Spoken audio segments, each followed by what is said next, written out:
Good morning. Good flipping morning. Yeah, I've been up since 4:22 this morning. Yeah, 4:22. Yeah. Yeah. What happened? What happened? You ask? Well, lightning struck, thunder rolled, and dogs freaked out. I had so many dogs on this rollaway bed that I got knocked off. And not only did they get me off the bed, but they got me flipping soaking wet at the same time. Yeah. Great way to wake up. 4:22 a.m. Yeah. So I've been up for a long time. I'm a little wired because I'm on my third pot of coffee. Yeah. Yeah. All right. So lots of crazy stuff going on, isn't there? Lots of crazy stuff going on. What's that? The only problem. Hold on. Wait. I gotta scroll back. I gotta read this. Damn. I wish I could get this print bigger than what it is. I'll tell you, it would be nice.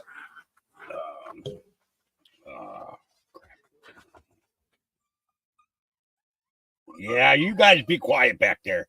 I had enough of you this morning. The only problem is by the time the woke awaken, those of us that have been awake will lose everything. We'll be on the streets and so tired and beat down from waiting. We won't be any good. Hint, hint. No, I'll tell you what. What's going to happen? What's going to happen is everybody's going to come together. Yeah. And we're going to take our country back one way or another. I mean, it's flipping ridiculous. It really is. Seeing this crap that's going on, watching all these legal arguments and everything else. Well, this morning, Trump's team is in the Supreme Court. We're going to be covering some of that. We're going to be covering some crazy shit. Just because we like crazy shit makes us giggle, makes us laugh, makes us realize how stupid some people can really be. Yeah. Even got some great British stuff going. Hey, as a matter of fact, I think that's what we'll start with this morning. Yeah, I think we're gonna start with a little Piers Morgan. Yeah, to start our day off. Yeah, because it doesn't get any more insane than this flipping stuff, right? It really doesn't. Let me kill my cam so we can get a full stream here without a problem. We should be able to have no problem going longer today. I did get fuel last night. I just had to wait for the guy to get out here and keep the fingers crossed that we don't have any generator problems with all this rain. The thing is the air intakes of the generator. It's a little hard to keep them dry. I got a rain cover on the generator that I'm running right now. The only problem is that the splashdown, it comes down right where the air intake is. So I do have to periodically run out there and check, make sure I don't have a puddle forming underneath there. But for the most part, it's doing pretty good. Hey, stop tearing things apart. You guys are becoming little terrorists. I'm not having it. Oh, Lord. Oh, yeah. Okay. Kara asks, do I like Derek Johnson? Well, this is the thing. Dave Snedeker, myself, Todd Gittaminsky, Cindy Johnson, Space Shot, and all these guys.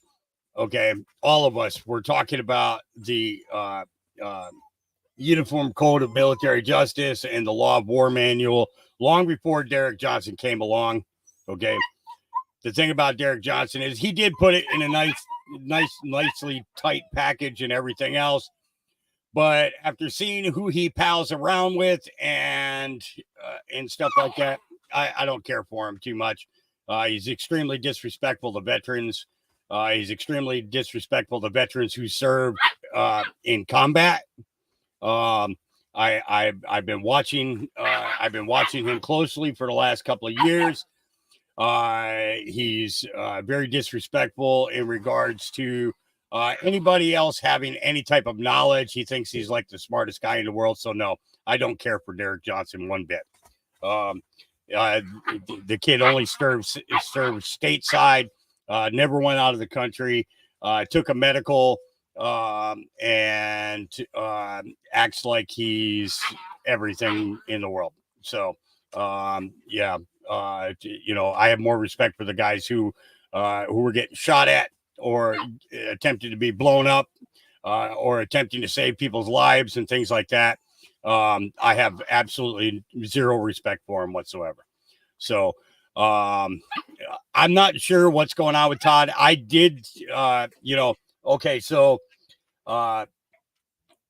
okay. As you guys know, I had, I told you guys I had a premonition while I was outside. A voice came to me and said, tell Dave to get back to work. So what did I do? I told Dave to get back to work. During that same period of time, I also sent Todd and Cindy an open invitation. Anytime that they'd like to come on, I'd be more than happy to have them. I have not heard hide nor hair from them, and the invitation to Todd is wide open. I actually like Todd's viewpoints. I like his breakdowns. I like how he goes through the posts and pulls all the numbers, and puts 2 and 2 together, and I think that he would awesomely be a great asset to you guys, but I've never heard back from them. The invitation still stands wide open. Todd is welcome at any time. If he was to send me a message right now on Facebook saying, Huck, I want to come on, I would send him the link right now, and I would have him on instantaneously. I like his perspective. I like his frame of mind. I think he was always laid back and very cool about how he put the information out there. He did it with a lot of laughter as well, which made it a lot easier for people to absorb information. Because when you put a little bit of humor into things, you tend to be able to keep everybody in the flow, so like I said, the invitation to Todd and to Cindy, is wide open. They're more than welcome to. Dave has been posting on X. I have not talked with him probably in about a week to a week and a half. It's my job was to get him back to podcasting. That was my job. Okay. And to give him a place to be able to do that. Now he's got a Rumble channel going, he's got X going. He gets between those two platforms, he pulls about 4,000 people watching. So my couple of hundred isn't really much. You know what I mean? So I just kind of, I haven't stepped back from Dave or anything like that. It's just that when he's ready to come on and do something with you guys, I'll have him on. I've just gotten to the point where I can't hound after people anymore. We've got way too much information coming out daily for me to go chasing after anybody. I love the different perspectives, though. Don't get me wrong. And I'm not, and let me say this. I'm not putting Dave down or anything like that. I'm just saying that he's got his own thing to do. My job was to get him back to doing what he does. How he does it and what platforms he goes on and who he podcasts to and everything like that, that's totally up to him. I can't influence that. That has to be his decision, and I have to respect that. And I'll leave it at that. Okay, so let's go ahead and get this craziness going on, because we're starting with crazy. Understand, if you wake up in the morning and this is the first thing that you see,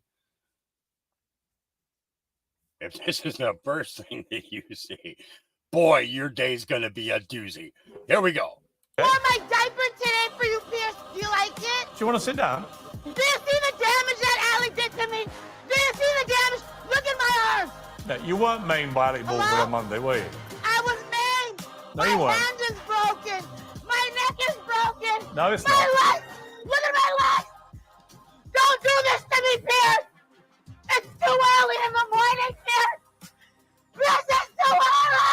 Your wig's come off. Pierce, can you say free Palestine for me? If you don't shut up, I can't give you the answer.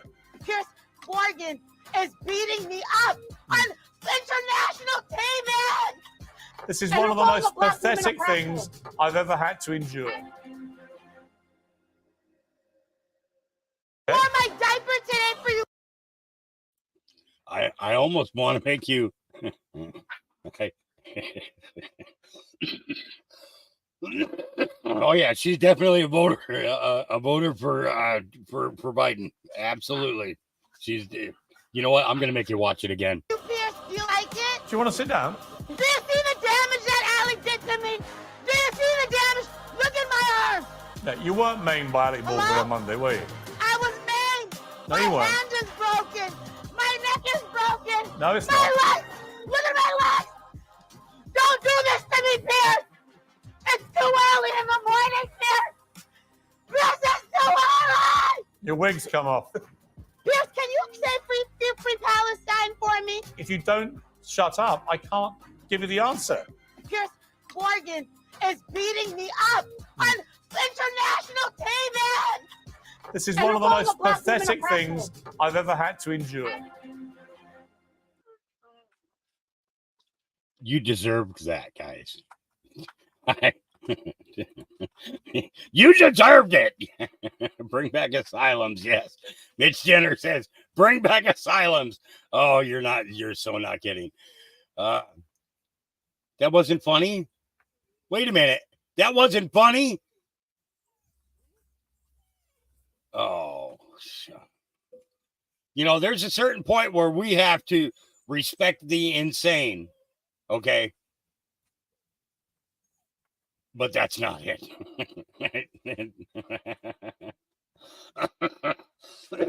Dean says I dare you to play it again.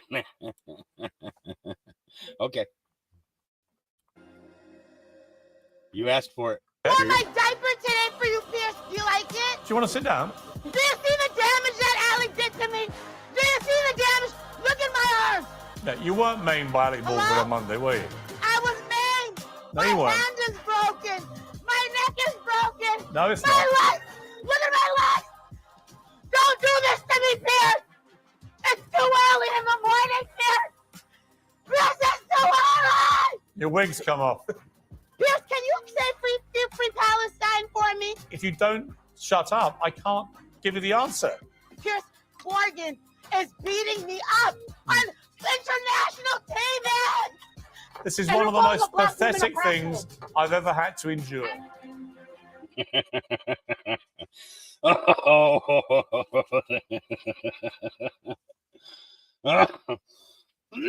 Oh boy.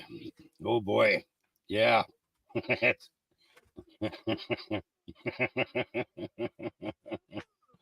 Oh Lord. Oh Lord. Oh Lord. And these are the people who voted Joe Biden into office. Okay. And these are the people who voted for half of the people in Congress and in the Senate. These are the people who voted for Joe Biden and Kamala Harris. Yes, they are. Oh, yes. They're the ones supporting all this stuff going on right now. Yeah. Yeah. And let me ask you something. You know, knowing what we know about the Palestinian people, about how they feel about gay people and things like that, what do you think that the Palestinians would do with crackhead Barney here? You know, I just Ape Sitter says she's passionate. She's something, but I don't know if passionate would be the word I'd use for it. All right. So SCOTUS, Justice Sotomayor continues to use fear-mongering in place of legal argument at SCOTUS. If the president decides that his rival is a corrupt person and he orders the military to assassinate, is that within his official acts for which he can be given immunity? Oh, boy. Let's take a listen. Here we go. Can be alleged, but it has to be proven. Malum in se is a concept long viewed as appropriate in law, that there's some things that are so fundamentally evil that they have to be protected against. Now, I think, and your answer below, I'm going to give you a chance to say, if you stay by it, if the president decides that his rival is a corrupt person and he orders the military or orders someone to assassinate him, is that within his official acts that for which he can get immunity? It would depend on the hypothetical, but we can see that could well be an official act. It could, and why? Because he's doing it for personal reasons. He's not doing it like President Obama is alleged to have done it, to protect the country from a terrorist. He's doing it for personal gain. And isn't that the nature of the allegations here? That he's not doing these acts in furtherance of an official responsibility. He's doing it for personal gain. I agree with that characterization of the indictment, and that confirms immunity, because the characterization is that there's a series of official acts that were done for an unlawful. No, because immunity says even if you did it for personal gain, we won't hold you responsible. How could that be? That's an extremely strong doctrine in this court's case law in cases like Fitzgerald. Well, we Harlan, go back to Johnson, and so Justice forth. Thomas's question, which can be alleged. Yeah. Sotomayor, I'm telling you, she's going to be one of those to step down out of embarrassment. Yep. And I think Roberts will be the other one. All right. So Gateway Pundit put out lawless Arizona Governor Katie Hobbs vetoes bill to require proof of residency for voting via. Oh, yeah. Yep. I think this is it here. Yeah. Well, no, that's not the one. However, we will be covering that. All right. Where did the article go? Dang it. Now I got to open it again. All right. I do want to check real quick and see if. Nope, they didn't do a video on it. So, okay. All right. Arizona. Let's see. Arizona Governor Katie Hobbs on Tuesday vetoed legislation that would define residency in Arizona and require proof of residency, such as a home rental agreement or ownership, to vote in the state's elections. Hobbs stole the 2022 election for governor from Kari Lake, and she is getting ready to rig the 2024 election for Joe Biden. SB 2581 stipulates that a resident is an individual who has actual physical presence in the state for at least 180 days with the intent to remain, but provides exceptions for individuals to vote if they provide evidence of employment, residential property, child school enrollment, and active duty military service. Hobbs' veto comes as flyers instructing illegal immigrants to vote for Joe Biden in the forthcoming U.S. elections have been reportedly distributed at a non-governmental NGO in Mexico, according to an investigation by the Oversight Project, a watchdog initiative linked to the Heritage Foundation. Additionally, voters are not required to show proof of citizenship to vote in federal elections on a federal-only ballot. As the Gateway Pundit reported, Hobbs also vetoed a bill Tuesday that would have allowed Arizona homeowners to occupant or a squatter from their property. Hobbs has vetoed over 185 bills since taking office last January. This shatters Democrat Janet Napolitano's record of 181 vetoes during an entire 4-year term. Hobbs vetoed SB 2581, claiming that it creates additional unnecessary barriers for individuals registering to vote. Critics of the bill claim that it would bar out-of-state college students from voting in Arizona's elections, as the bill defines resident as an individual physical presence in the state for 181 days with the intent to remain. However, the bill outlines 6 exceptions which would allow students and temporary residents to vote. From the bill text, the county assessor, the director of the Department of Transportation, and the county recorder may establish a physical presence requirement of less than 181 days if the individual demonstrates an intent to remain by providing evidence of any of the following: employment, purchase of residential property, rental of residential property, purchase of real property for residential purposes, the enrollment of the individual or the individual's children in a school district or charter school, active duty military service member identification for service members and their dependents. Yeah. Hobbs is a crook. We know it. You know it. Yep. MAGA War Room. Here we go. Living paycheck to paycheck. Sir, how do you feel about this economy under Joe Biden? I really believe it's the worst it's ever been. We need to get somebody like Trump back in office because he really cares about the middle class people.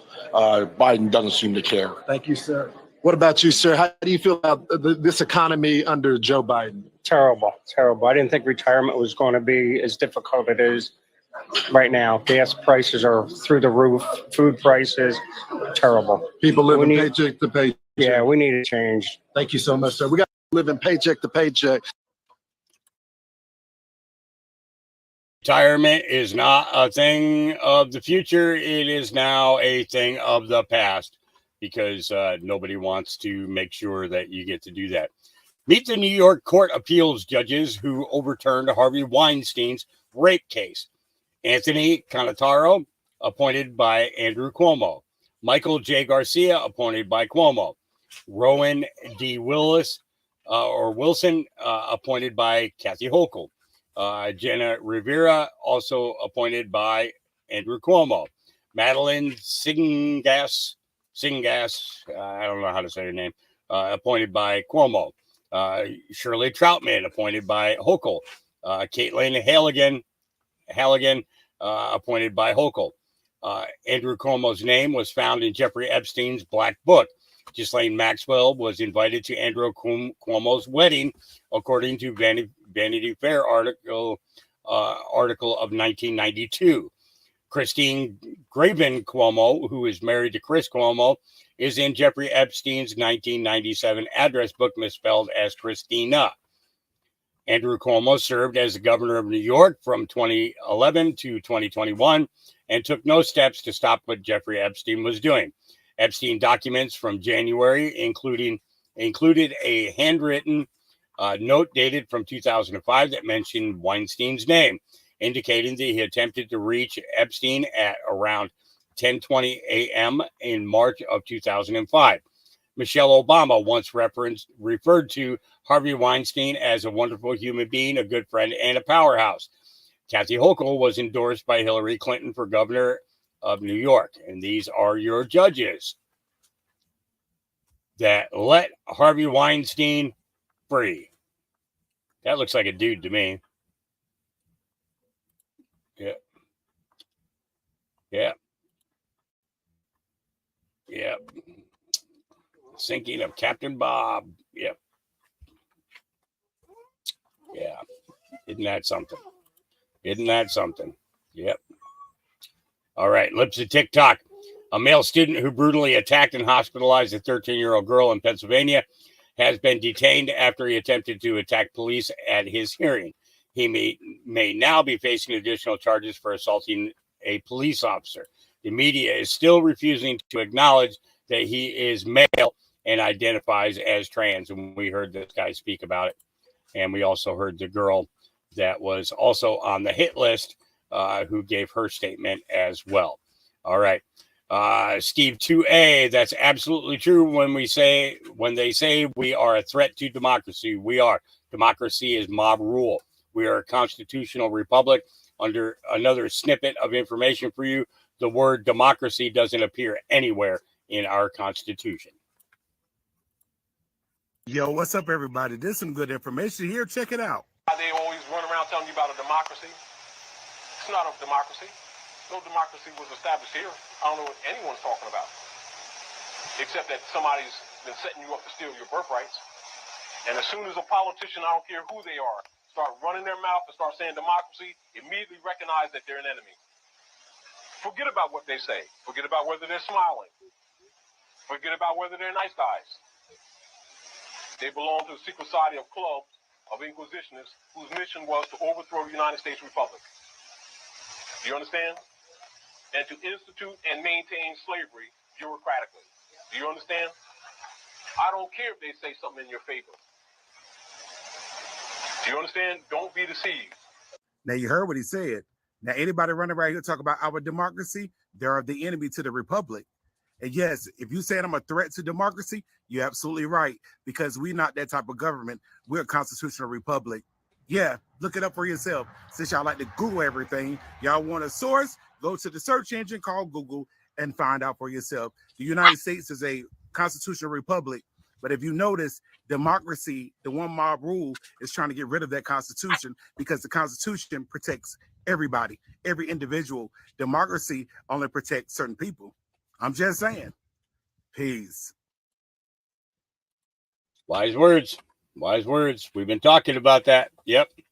Breaking news, another victory for the innocent. Last week, I asked you for prayers for homicide defendant John Michael Alvarado of Cesaro Springs, Texas. John was a teen in 2021 when he was forced to stab to death his sexual predator, a high school counselor, Dr. Carlos Pena, in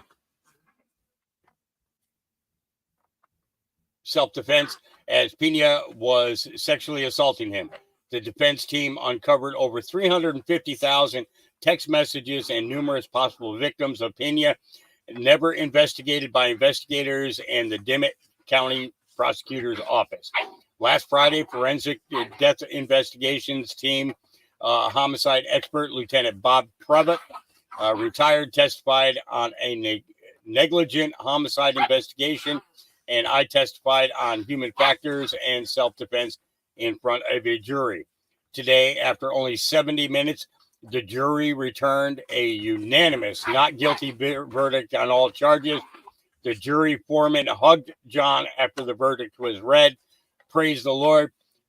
Justice finally for John Michael Alvarado, who has suffered so much. Special thanks to brilliant criminal defense attorney Brian Powers for calling us in on this case. And yeah, this guy was a child molester, and he got his comeuppance. Yep. Outside the Matrix says, is it me, or does it sound like he's describing phases of a planned psyop, waves of information being put out, planned operation, things that make you go,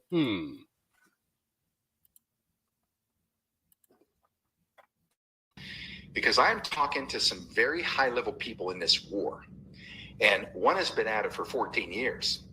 One of them is part of the initial wave of the information being put out there long before most people showed up here. I won't mention their names. I listened to these people years ago. That was all a planned operation to begin the dissemination of everything that we need to learn about. And the second wave was going to be where people picked it up and went on their own, and we have the podcast world. In the first wave, the early wave, it's one individual and another one who also has an 80,000 foot view of the whole landscape of where we're going in this battle. Both of them told me, here's what you're going to see happen over the next 7 months. The whole landscape's going to change. It's going to be very, very different by the end of this year, because we all are being watched, every one of us. And what I was told is there's a narrowing of the funnel. Not everybody's going to get through. They're watching who is conducting themselves with honor, and they're responsible, and they're not out there spreading bullshit because they're trying to get views.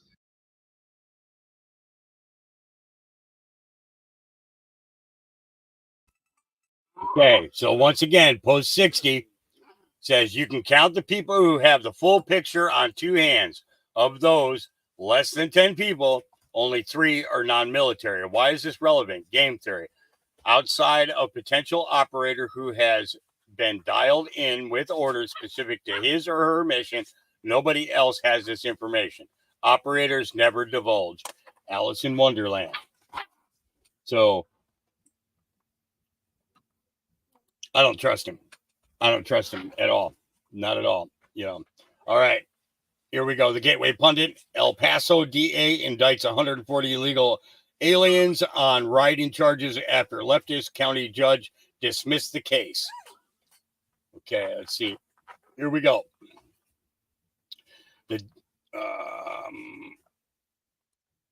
Okay. So the district attorney for El Paso, Bill Hicks, has indicted 140 illegal aliens on writing charges after a leftist county judge attempted to dismiss the case against them. El Paso Times reports that Hicks presented the charges to a grand jury on Tuesday after El Paso County Judge Ruben Morales dismissed the charges on grounds of lack of probable cause. Yeah, like lack of probable cause, huh?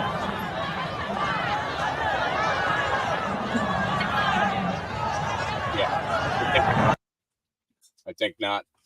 Hicks explained we took all 141 of these cases to a grand jury this morning because the judge's ruling was limited to the complaint affidavit in front of him. It allowed us to take the broader case to the grand jury. We presented the case as a whole. We presented videotaped evidence of what happened. The grand jurors believed there was, in fact, probable cause. The citizens of El Paso, through the grand jury, essentially overruled the judge's ruling and found probable cause to believe that the riots did occur. Traditionally, we reserve the grand jury for felony indictment, and we don't take misdemeanors to a grand jury. However, there is a question regarding probable cause. I believe it is fair to take these cases to 12 citizens of our community. El Paso County Public Defender Kelly Childress, who is defending the illegals against criminal prosecution, condemned the indictment and called it a violation of their human rights. We pretty much predicted that was their plan, which is why we sought a probable cause hearing in advance of today's grand jury. I can't say we didn't know it was coming. We didn't know exactly when. Knowing that it was coming doesn't at all ease the fact that I think it is a horrible move. I think it is a blatant violation of constitutional rights and human rights. They're not fucking Americans, so they have no fucking constitutional rights. I find it pretty amazing that they were able to indict 140 misdemeanor cases basically overnight, yet I have hundreds and hundreds of felony cases waiting to be charged for more than a year. They can claim all they want that this isn't about politics and it's not about immigration laws, but their actions scream otherwise. This is not the first time that an El Paso judge has sided with illegal aliens over the rule of law. Last month, El Paso Magistrate Judge Humberto Acosta ordered the release of dozens of migrants who engaged in a violent encounter with National Guard troops along the Rio Grande as they attempted to enter into the country illegally. Yeah, illegal. That's the word. Illegal. Illegal. Illegal. All right? Yeah. All right. Burquam. Listen to Big Gary from Staten Island get down to the courthouse. Yep.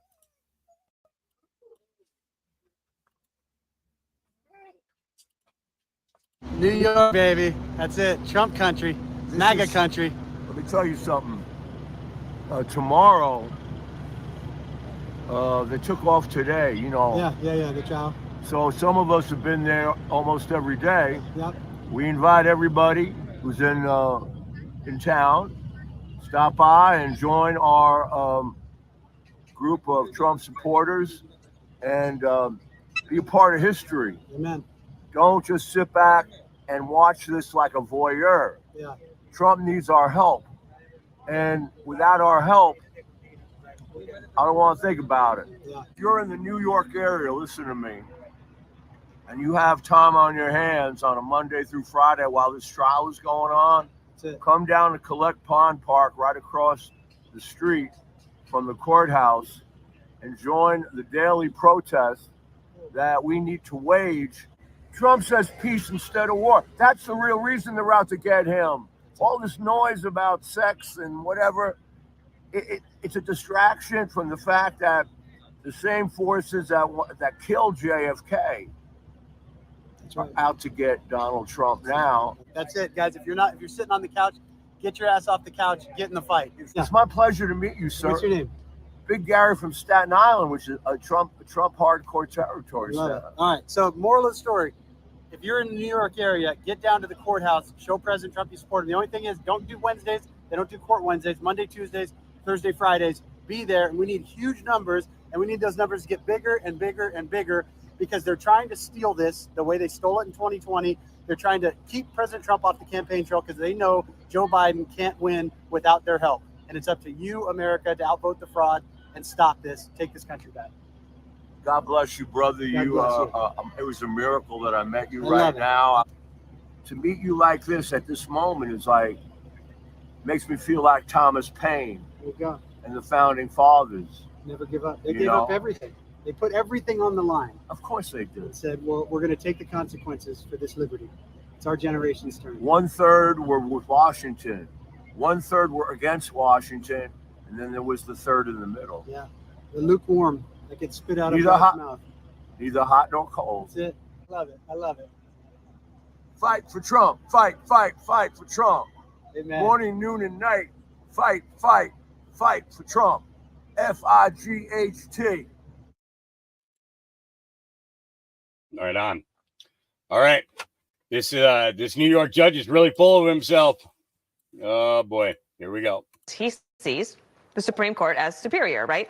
He's mad because a judge said, no, you have to be here in New York. Judge Merchan said this: arguing before the Supreme Court is a big deal, and I can certainly appreciate why your client would want to be there. But a trial in New York Supreme Court is also a big deal. Hence, Trump is here. Yes, a trial that, as we've discussed before, the New York Times finds to be unprecedented. Never before has a case been brought for a federal election, and with this statute here in New York. What's interesting, and Jonathan Turley made this argument today, the interplay between the two cases. And I think the point he is making is very important. So you have this case in New York, and then, of course, you have the Supreme Court absolute immunity case. Well, one of the arguments Jack Smith is making is that in the criminal context, yes, you are immune civilly. We know that from Fitzgerald v. Nixon. But in the criminal context, listen to what he says. He says you have safeguards, you have juries, you have grand juries, you have due process. And then he concludes by saying in one of his arguments, collectively, these layered safeguards provide assurance that prosecutions will be screened under rigorous standards and no president need be chilled in fulfilling his responsibilities. Really? We have a hush money case in New York. We have the Alvin Bragg case in New York, one that left-leaning scholars have admitted is really baseless. So you're protected in the criminal Not only that, context, there was except you're that not. New York Times op-ed yesterday from a Boston legal scholar said it's a historical mistake. Yes. And that was, I mean, that's not coming from Fox News. That's coming from the New York Times legal scholar that they had in the NYT op-ed. You are also a lawyer, a huge benefit to doing a job like this. So you've looked at both arguments in the Supreme Court and you've read them. What stood out to you in both? So interestingly, when you look at President Trump's brief, one of the things he cites is none other than Judge Kavanaugh, back when Justice Kavanaugh was a judge. And he cites to a law review article that says this: a president who is concerned about an ongoing criminal investigation is almost inevitably going to do a worse job as president. So that kind of gives us an indicator as to where Justice Kavanaugh is. But then you flip over to the Jack Smith briefing, and who does he cite? A rather unlikely source. He cites Justice Clarence Thomas in a dissent that Thomas wrote. I just want to read it to you quickly.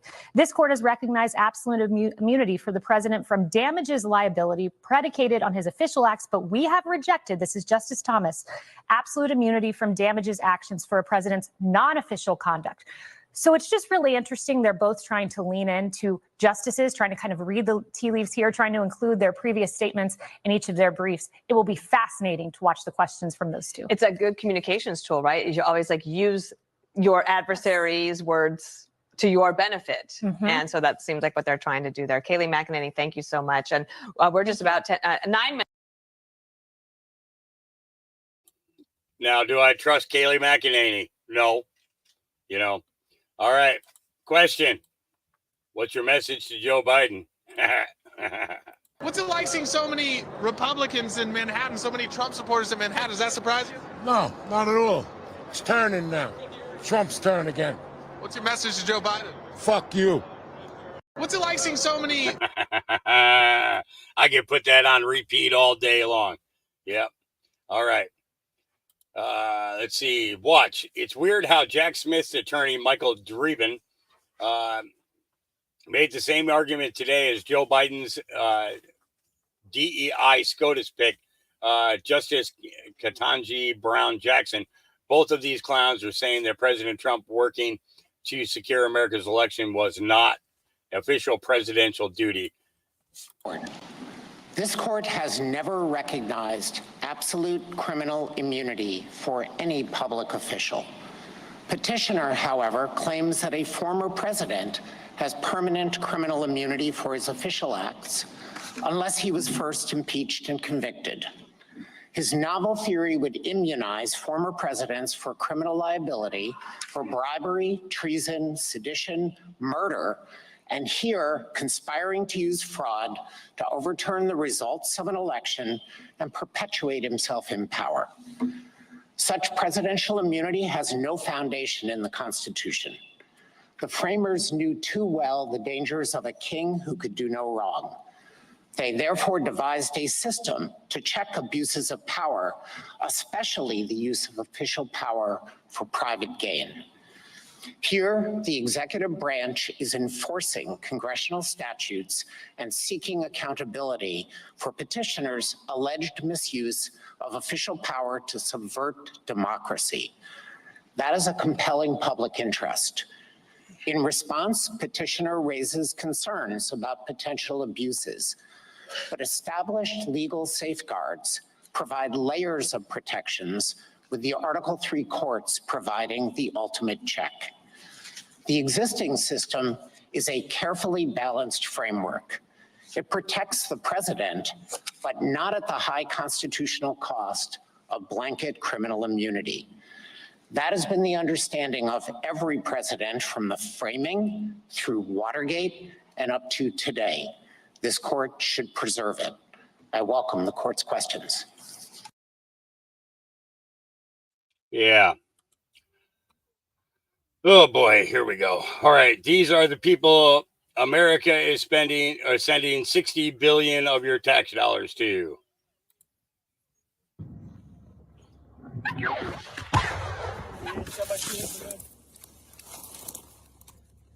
Бегом нахуй! Приход, блядь! Пацаны, приход!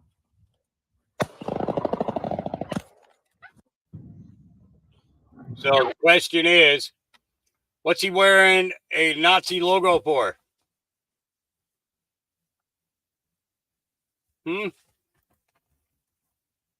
Let's open the image in a new tab and make it bigger.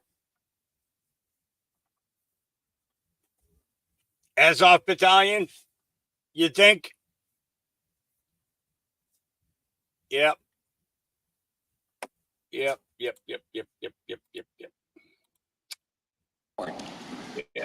$60 billion. All right. Glenn Beck says, what is going on with voter registration in Texas? The state by far has the most number of people trying to register to vote without an ID. After this went public, the Social Security Administration stopped updating its numbers for the first time in over a decade. Have you heard of the Help America Vote verification system?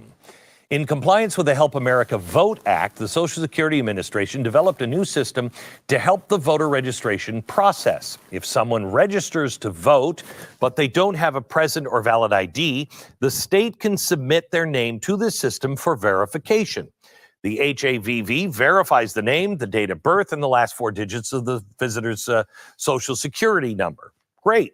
Okay. Sounds like a legitimate check to people attempting to register to vote illegally.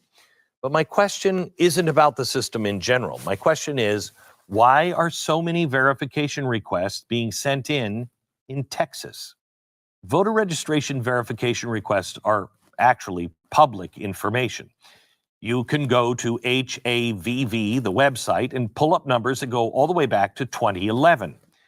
Texas blows every other state away in required verifications. It's not even close. Nearly 24 million since 2011. California comes in at number 2 with 9 million.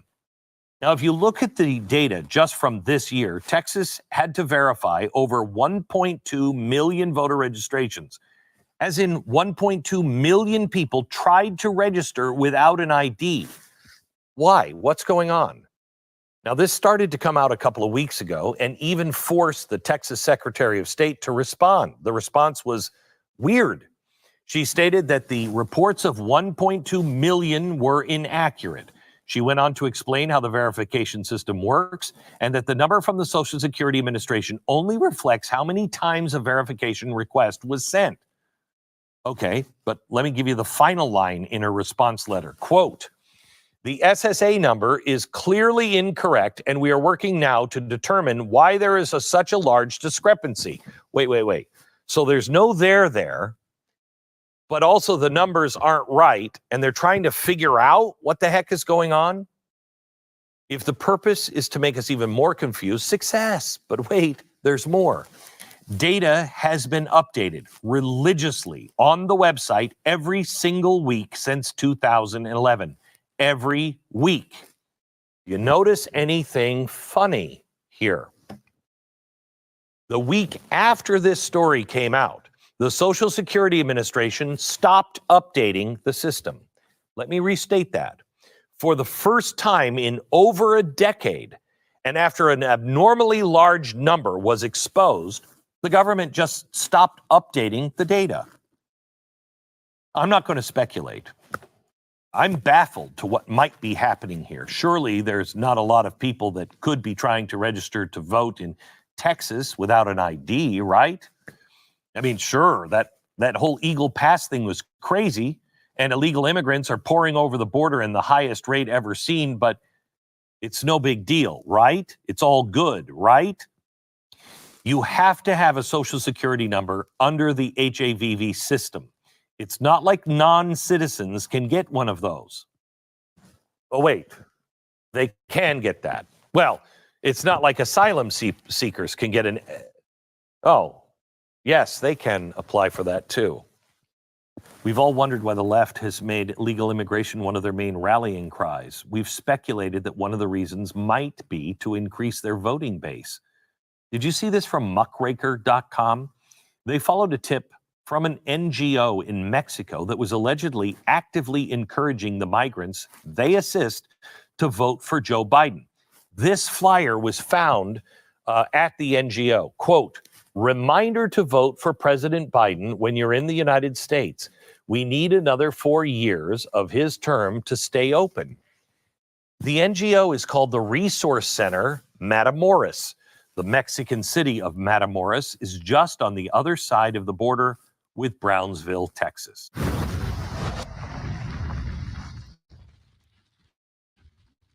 Yeah. Funny how all this comes together, isn't it? Yep. All right. Here's some Kate Hopkins for us.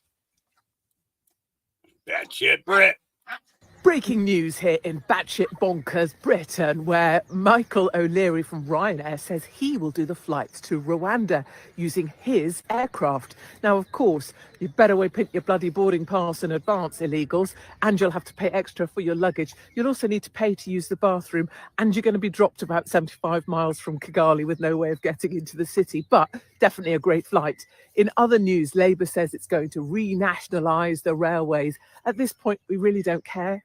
If we could just have one train that maybe might go on time, and maybe you could even have the luxury of a seat and not be sat under someone else's armpit with someone else rubbing their knob up against you from behind with no water in the bathrooms. I mean, just some basic level kind of humanity stuff would be amazing. And finally, last night at the Proms is still going to play Rule Britannia, come on. But in order to offset the kind of Rule Britannia-ness, they're also going to have Sam Smith singing. So if you have someone who doesn't know what their pronouns are, not sure what their cock is for, and looks like a Greg sausage roll with nipple tassels, evidently that balances the whole thing out. So that's all just splendid, isn't it? Here in batshit bonkers Britain. Oh, yeah, she's a hoot. She's a hoot. She's funny. All right, Clarence Thomas just asked Jack Smith's attorney why previous presidents haven't been prosecuted for coups and other operations. Names Operation Mongoose, where JFK authorized the CIA to carry out terrorist attacks against Cuban citizens. Over in not so distant past, the presidents or certain presidents have engaged in various activity, coups or operations like Operation Mongoose when I was a teenager, and yet there were no prosecutions. Why? if what you're saying is right, it would seem that would have been ripe for criminal prosecution of someone. So, Justice Thomas, I think this is a central question. The reason why there have not been prior criminal prosecutions is that there were not crimes. There were not crimes, huh? Yeah. Yeah. Rules for thee, but not for me, kind of thing. Yep. Huge Soros-funded district attorney Jose Garza of Travis County could be removed from office. Here we go. Soros-funded district attorney Jose Garza of Travis County could be removed from office under new Texas state law targeting rogue prosecutors, with citizens accusing him of incompetency and official misconduct. Now, just last year, Texas state lawmakers approved legislation to expand the definition of official misconduct to include a prosecuting attorney's adoption or enforcement of a policy of categorically refusing to prosecute specific criminal offenses under state law. Now, Garza made headlines for vowing to not prosecute certain drug-related crimes or illegal abortions. Now, a Travis County resident has had a petition to remove from office. A judge approved, and now a prosecutor will determine whether or not to bring the case to trial. Now, a resident said this is the beginning of the end for DA Garza's reign of terror on our community, ignoring the wishes of crime victims, attacking law enforcement, and enabling criminal activity. Those words are brutal. Soros-funded district attorney Jose Garza of Travis County could be removed from office under new Texas state law targeting rogue prosecutors, with citizens accusing him of incompetency and official misconduct. Now, just last year, Texas state lawmakers approved legislation to expand the definition of official misconduct to include a prosecuting attorney's adoption or enforcement of a policy of categorically refusing to prosecute specific criminal offenses under state law. Now, Garza made headlines for vowing to not prosecute certain drug-related crimes or illegal abortions. Now, a Travis County resident has had a petition to remove from office. A judge approved, and now a prosecutor will determine whether or not to bring the case to trial. Now, a resident said this is the beginning of the end for DA Garza's reign of terror on our community, ignoring the wishes of crime victims, attacking law enforcement, and enabling criminal activity. Those words are brutal. She needs to take some breathing exercises. You know what I mean? Breathe, girl, breathe. Follow the money. Shadow Bezra says, follow the money.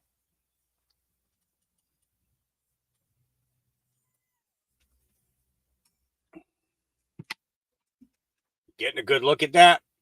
Here, let me make it bigger for you.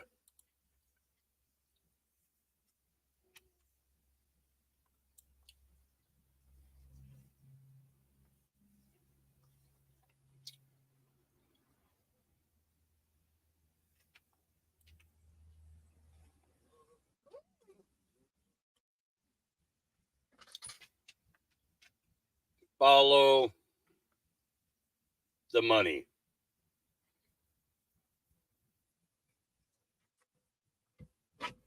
Stop and puff. Okay.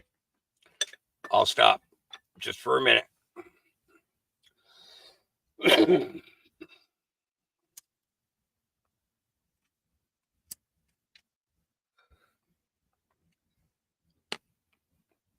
Are we saying that there's more than meets the eyes?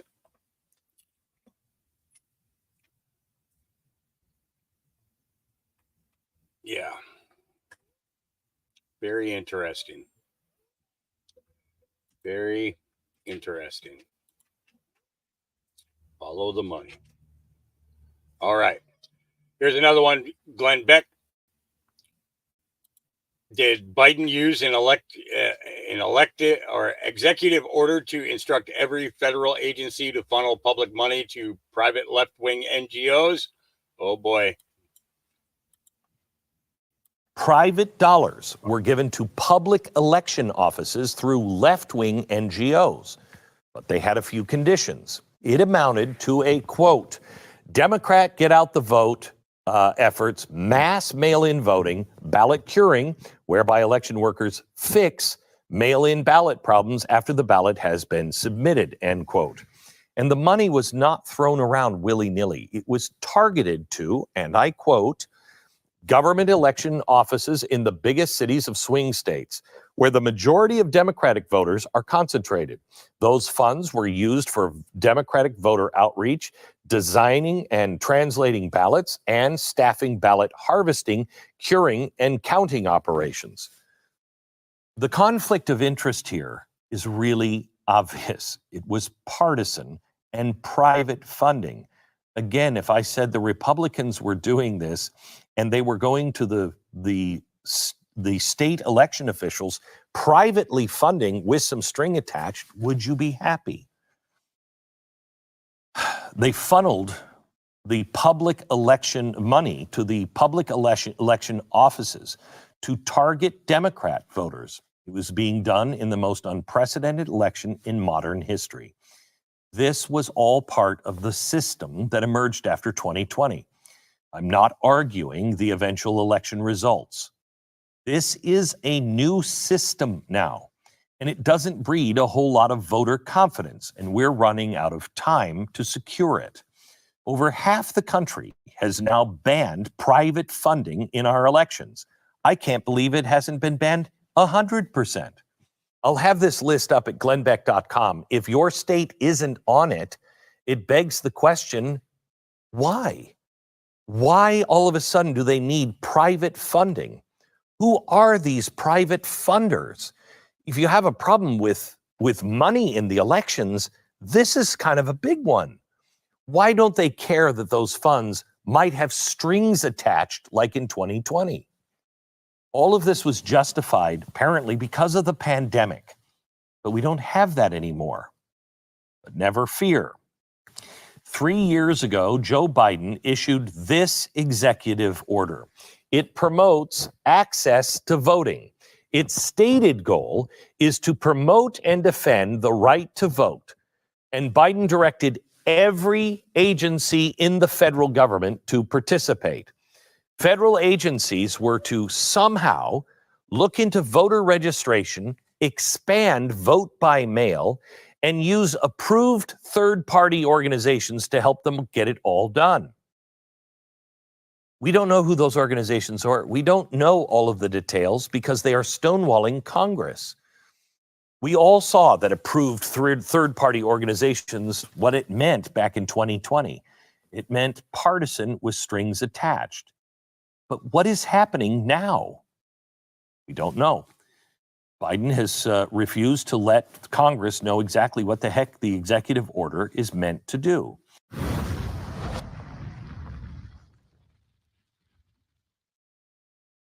All right. Okay, Ben Berquam, as everybody's focused on the spoiled children throwing their Hamas tantrums at Columbia University, New York continues to be overrun by illegals back at Row Hotel. So I'm just coming out, heading to the Row Hotel where the illegals are being held, and just actually at the terminal here, the Port Authority, you've got the National Guard and police set up there for the violence, the increased violence in New York, directly connected to the invasion that we've allowed into our country.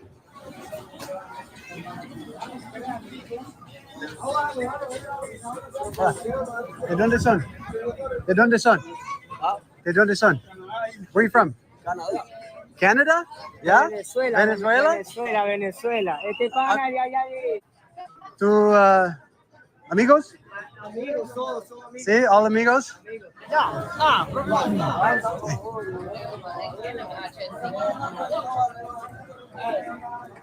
¿Dónde son? ¿Venezuela? ¿Venezuela? ¿Cuántas personas en todo en el hotel? No sé. ¿Mil? ¿Un mil? Posiblemente. Okay.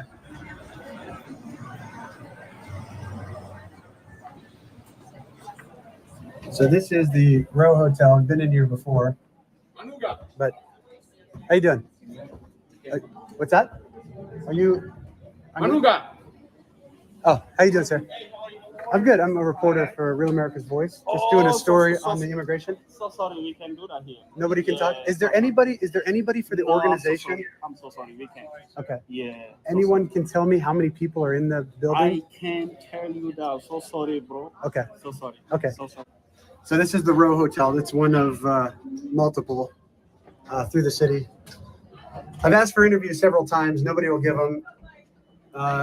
What we do know, what's crazy is I just interviewed somebody from Chicago, and it's basically the same type of organization that's running these facilities. Somebody who works at one of the Chicago facilities who I had an interview with, and they said they made $330,000 per year. They went down the hierarchy of the wages that they're earning, and the lowest wage earner in Chicago, I haven't confirmed this for New York, but in Chicago is around $160,000. That's the people that are doing the food service and doing the security, like you see at these guys standing at the front doors. You've got assistant managers that are making around $300,000. You've got assistants to the assistant managers that are making around $250,000, and then you go down. It's millions and millions and millions of dollars just for the people operating the facilities. That doesn't even count the cost of every single room in a place like this in the Row that has 1,400 rooms. Millions and millions and millions of dollars. You got the same thing here. You got the stolen scooters across the street. Everywhere you go, you see the same thing with that. So these are the kind of, the same story. We got the stolen scooters. In Chicago, you've got a lot of stolen cars, a lot of cars with no license plates. Just talked to the guy from Haiti. He said, yes, good guys are coming and bad guys are coming. But what was interesting, his perspective, the guy from Haiti, he didn't want to be on camera, but he said, it's not that big a deal that the bad guys are coming to America because at least America has laws. In Haiti, you don't have the laws, so there's no way of holding these people accountable. But the interesting thing is, so here it's these guys, young guys from Venezuela, don't want to be on camera, but this is where the drug deals are happening. And so I asked him, well, why should we have to pay for that? And he said, no, not that big a deal, not that big a deal. But that's the reality. He's not happy that I'm filming. Call me a puto. But that's the reality of what's happening here. We're inviting in both sides. The problem when you have open borders is you have good things that come in and you have bad things that come in. And if you don't vet who's coming, you're inviting them all in. And eventually, we're going to be the ones paying for it. We're paying for it right now. I mean, you really shouldn't be able to have anyone come in illegally unless the person that's inviting them in is willing to pay for them. Right now, they're saying, you pay for it, America. Your tax dollars pay for it. I say no, especially when we're sending $60 billion to Ukraine. I say secure our own borders. I have to agree. Secure our own borders and start shipping out. Okay, Red Pill says Pope Innocent VIII drank children's blood. Well, yeah, we kind of knew that. Here we go.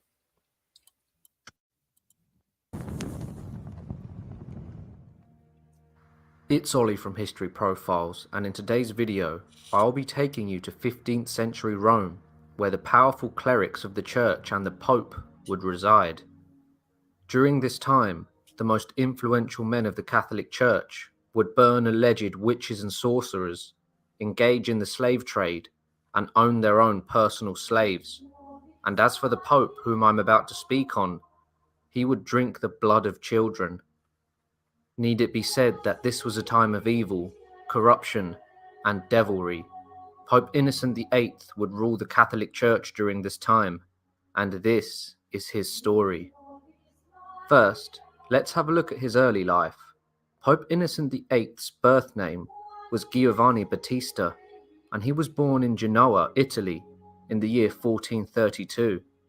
His father was the Viceroy of Naples, and later became the Senator of Rome. So a young Giovanni would have been brought up being wealthy, surrounded by powerful men. He would be educated in Rome, and would later become a priest in the entourage of Cardinal Calandrini, who was the half-brother to Pope Nicholas V. Already, a young Giovanni was rubbing shoulders with men of immense wealth and status. Now, a cardinal is a leading dignitary of the Roman Catholic Church, appointed by the Pope. They form the electing college, who elects the succeeding popes, and are the highest rank in the Catholic Church, being second only to the Pope himself. Therefore, being in the presence of a cardinal would gain Giovanni reputation amongst the clergy of the Catholic Church. In 1467, he was made the Bishop of Sanova by Pope Paul II. 5 years later, in 1473, he was made a cardinal by Pope Sixtus IV, with the support of Cardinal della Rovere. He was now one of the most influential people in the Catholic Church. When Pope Sixtus died in August 1484, there was much plotting and scheming being done amongst the cardinals. The cardinals of the church were immensely wealthy, but with all their earthly riches, something was still missing, and that was immense power, the power of the Pope. They would bribe each other with vast sums of gold and huge estates all over Europe. Nevertheless, many of their efforts bore no fruit, and Giovanni Battista would ascend to the papal throne, with his new name being Pope Innocent VIII. Now having the power he so craved, he would quickly address the kings of Europe and summon them to unite in a new crusade against the Turks. However, this call to war addressing the kings and barons of Europe would fail, as the Pope had a disagreement with King Ferdinand of Naples. Pope Innocent would then excommunicate the king from the Catholic Church and would invite and encourage King Charles VIII of France to wage war on Naples and take it as his own. The Pope knew the amount of death and devastation that this would bring, but to him, disgracing the defiant King of Naples was worth more than the death of countless innocents. This evil and foolish act of the Pope's would lead Italy into anarchy for several decades, lasting even after his death. As well as this, after his failed attempt to muster up a new crusade against the Turks, he would go on to support them and their ruler, Sultan Bayezid II. He made a deal with the Sultan to keep his brother a captive at the Vatican. Since the Sultan's brother tried to claim the Ottoman throne, he would ultimately go into exile and would later be arrested and came into the hands of the Pope. He would make threats to release the Sultan's brother if the Sultan didn't make his annual payments. Now, Pope Innocent VIII would also engage in the slave trade. He allowed the slave trade to take part under his rule and didn't condemn it. King Ferdinand of Aragon gifted the Pope 100 slaves, who were shared out with his favoured cardinals. Pope Innocent VIII would also wage war on alleged witches and sorcerers. A German inquisitor named Heinrich Kramer requested for a papal bull, which is a legal papal document to be released, which supported his investigation methods, and the Pope would indulge him on his request. He issued the papal bull Summis Desiderantes, which reads, "Many persons of both sexes, unmindful of their own salvation and straying from the Catholic faith, have abandoned themselves to devils, incubi, and succubi, and by their incantations, spells, conjurations, and other accursed charms of crafts, enormities and horrid offences, have slain infants yet in the mother's womb, as also the offspring of cattle, have blasted the produce of the earth, the grapes of the vine, the fruits of the trees. Nay, men and women, beasts of burthen, herd beasts, as well as animals of other kinds, vineyards, orchards, meadows, pasture land, corn, wheat, and all other cereals. These wretches furthermore afflict and torment men and women, beasts of burthen, hard beasts, as well as animals of other kinds, with terrible and piteous pains and sore diseases, both internal and external. They hinder men from performing the sexual act and women from conceiving. They blasphemously renounce the faith which is theirs by the sacrament of baptism, and at the instigation of the enemy of mankind, they do not shrink from committing and perpetrating the foulest abominations and filthiest excess to the deadly peril of their own souls. The abominations and enormities in question remain unpunished, not without open danger to the souls of many and peril of eternal damnation. This document, in essence, repeated Kramer's view that there was an outbreak of witchcraft and heresy in Germany. It urged local authorities to work with the inquisitors, who would question and torture alleged sorcerers. Those who impeded their work were threatened with excommunication. This papal bull would open the door for later witch hunts in history, which no doubt caused the death of many innocents. In 1492, the Pope felt his life slipping away.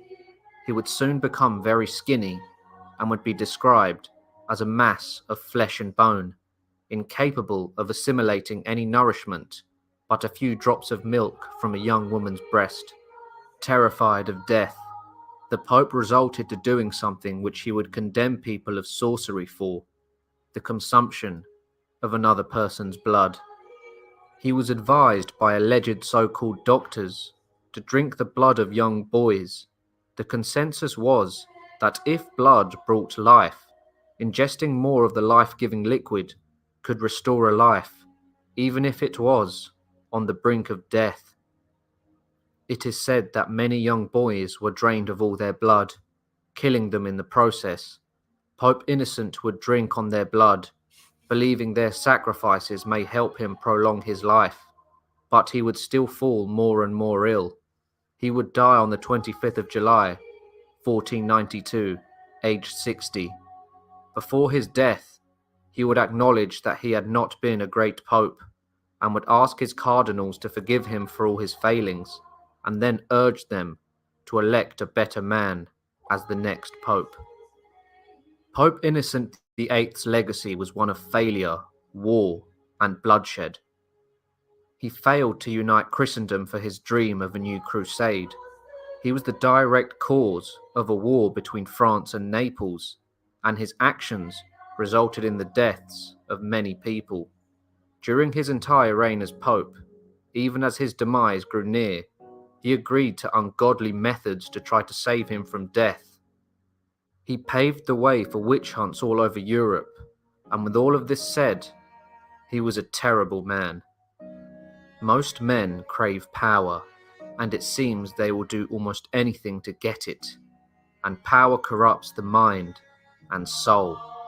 The Pope, who stands at the pinnacle of the Church and sits on the papal throne, is meant to be an example to all, with titles such as His Holiness. So why did this Pope, who was meant to be a moral man, give his cardinals slaves, agree with the slave trade, and would start wars, causing the deaths of thousands?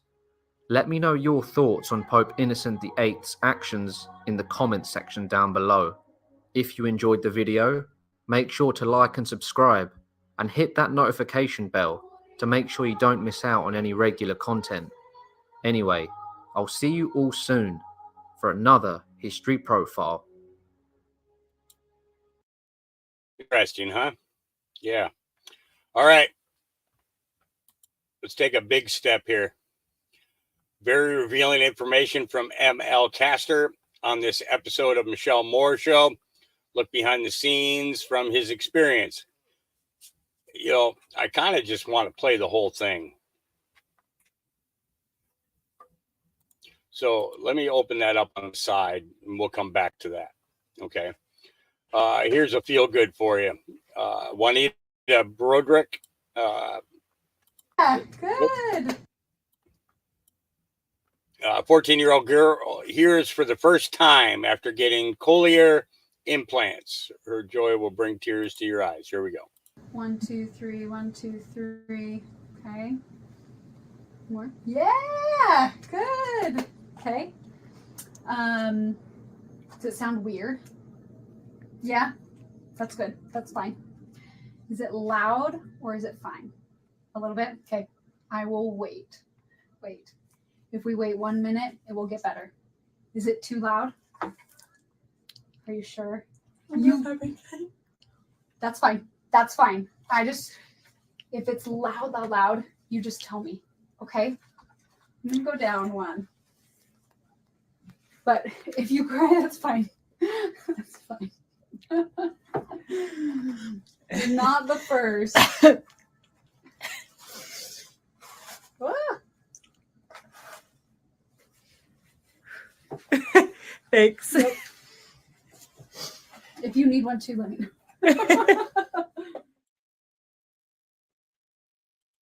The gift of sight, the gift of hearing, all important things. All important things. The things that we take for granted that they never had. And I think that's awesome. You know, Bobby D says, you want to know why U.S. citizens can't find a job? Because they are all going to illegal aliens, even when murdering U.S. citizens. If this doesn't piss you off, nothing will. Here we go. Expunged.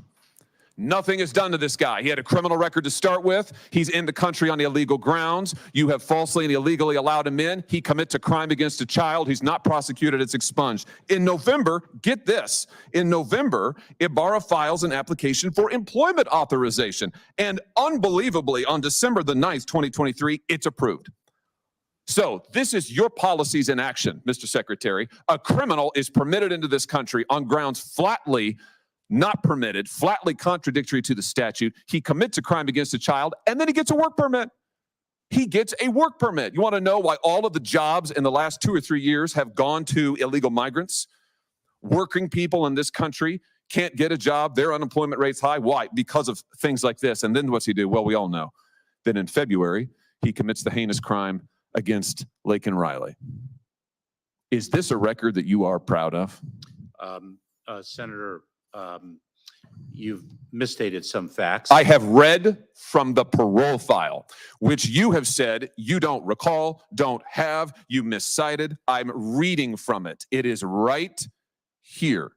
And I've just, pursuant to the speech and debate clause, I have just read it into the record. And the reason is you have lied repeatedly to Congress and to the American people about this. They deserve to know. And the only way they're going to know is if I tell them. I've just told them. It's in the record now. I've read it verbatim from the parole file.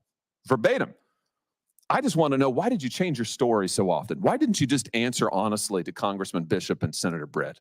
Senator, I am confident that justice will be vindicated in the criminal prosecution of the case. Well, hopefully he'll get more of a trial than you got. Otherwise, there'll be no justice for anyone at all. Snap. Yep. Mayorkas needs to go down. All right. Yeah, when we already know about that. All right. Laura Loomer says, watch, during oral arguments in the Supreme Court of the U.S. hearing on presidential immunity this morning, Joe Biden's DEI SCOTUS pick, Justice Ketanji Brown Jackson, argued that President Trump was not acting in an official capacity on January 6th during his election integrity efforts. Here we go. At least in the absolute immunity context, to tell us what are official acts and what are not. I mean, I'd understood that even in the first of all, your ask is absolute immunity, isn't it? That's our principal position. That's your position is you want the same kind of doctrine that we've applied in other contexts when we say an official has absolute immunity. And my understanding is that when we say that, we mean for their official acts. Is that right? Yes. Okay, so any official act, so then in that world, the real decision-making from the court standpoint is whether or not something is an official act or not, correct? That is an important determination by all means. I mean, that's the determination in the absolute immunity world, because if you determine that it's an official act, then the principle is that you get immunity for it, correct? That is correct. All right, so my question, and I think the Chief Justice may have asked this at the beginning, is how do you determine what, or maybe Justice Thomas, how do you determine what is an official act? And when we're talking about the kinds of scenarios that Justice Sotomayor brought up, one could say that when the president is using the trappings of his office to achieve a personal gain, then he's actually not acting officially, even if the doctrine was absolute immunity. So what do you say about that? Two things in response to that. First, to the last point, that allegation that this was really motivated by an improper private purpose could be made in every single case. No, I understand that, but it would have to be made. I'm just trying to assess, even if we had the doctrine of absolute immunity, that same allegation and the facts related to it would come in because the person would be arguing that he was not acting in his official capacity. He wasn't doing something official. He was doing it personal, correct? I agree. The objective, or I'm not sure I agree, but the point I would make in response to that is in Fitzgerald against Nixon, this court emphasized that would result in an intrusive discussion or determination of the president's personal motives for every official act. And again, this is not just in the case of the presidency. All right, can I just ask you another quick question before my colleagues take it over here? At the beginning of your analysis, when you were giving your opening statements, you were talking about you suggested that the lack of immunity and the possibility of prosecution in the presidential context is like an innovation. And I understood it to be the status quo. I mean, I understood that every president from the beginning of time, essentially, has understood that there was a threat of prosecution, if for no other reason than the Constitution. Yeah. That's what happens when you put woke judges in there. All right. Gateway Pundit says revealed court document release indicates Jack Smith and the FBI were after Obama and North Korea. Related documents in the Mar-a-Lago raid. Here we go. Let's see. Newly redacted. I already did that part. After the raid, the DOJ was pleased with their findings and wrote, "I think we are in good shape." President Trump said 2 years ago after he met Obama before his 2017 inauguration that Obama was on the brink of starting a war with North Korea. Trump complained or Trump claimed that Obama was close to starting a big war with North Korea. Let's watch it real quick. It was a startling statement from President Trump about that 90-minute conversation between the president and his predecessor in the Oval Office just over 2 years ago. While touting his own record on North Korea, Mr. Trump saying former President Obama told him he had been on the brink of starting a war. They said, "What's the biggest problem?" He said, "By far, North Korea." And I don't want to speak for him, but I believe he would have gone to war with North Korea. I think he was ready to go to war. In fact, he told me he was so close to starting a big war with North Korea. Now, where are we now? No missiles, no rockets, no nuclear testing. Tonight, those comments sparking blowback from top Obama advisors. Former Deputy National Security Advisor Ben Rhodes. "We were not on the brink of war with North Korea in 2016. Former CIA Director John Brennan. President Obama was never on the verge of starting any war with North Korea, large or small. Jeremy Bash served as a top advisor in the Obama administration." Is that accurate, Jeremy? As someone who actually used to be a part of the administration? That is a ginormous presidential lie. President Obama had successfully deterred North Korea. The president's North Korea policy will face a new test when he holds a second summit with Kim Jong-un in less than 2 weeks. Hey, NBC News fans, thanks for checking out our YouTube channels. So Obama must not have liked this. The corrupt and criminal Obama-Biden gang was after documents related to North Korea years later, and it raided President Trump's iconic home of Mar-a-Lago and took President Trump's documents that he legally had possession of per the Presidential Records Act. Julie Kelly touched upon this in the latest revelations coming out of the corrupt Obama, Biden, Jack Smith classified documents case against Donald Trump.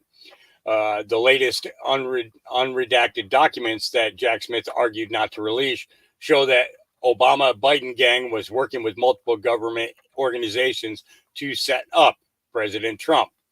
Blockbuster News, Julie Kelly tells of more than 3-month battle involving Judge Eileen Cannon, the Department of Justice, Special Counsel Jack Smith, and President Trump's attorneys and co-defendants. The objective to unseal and make public documentation and records.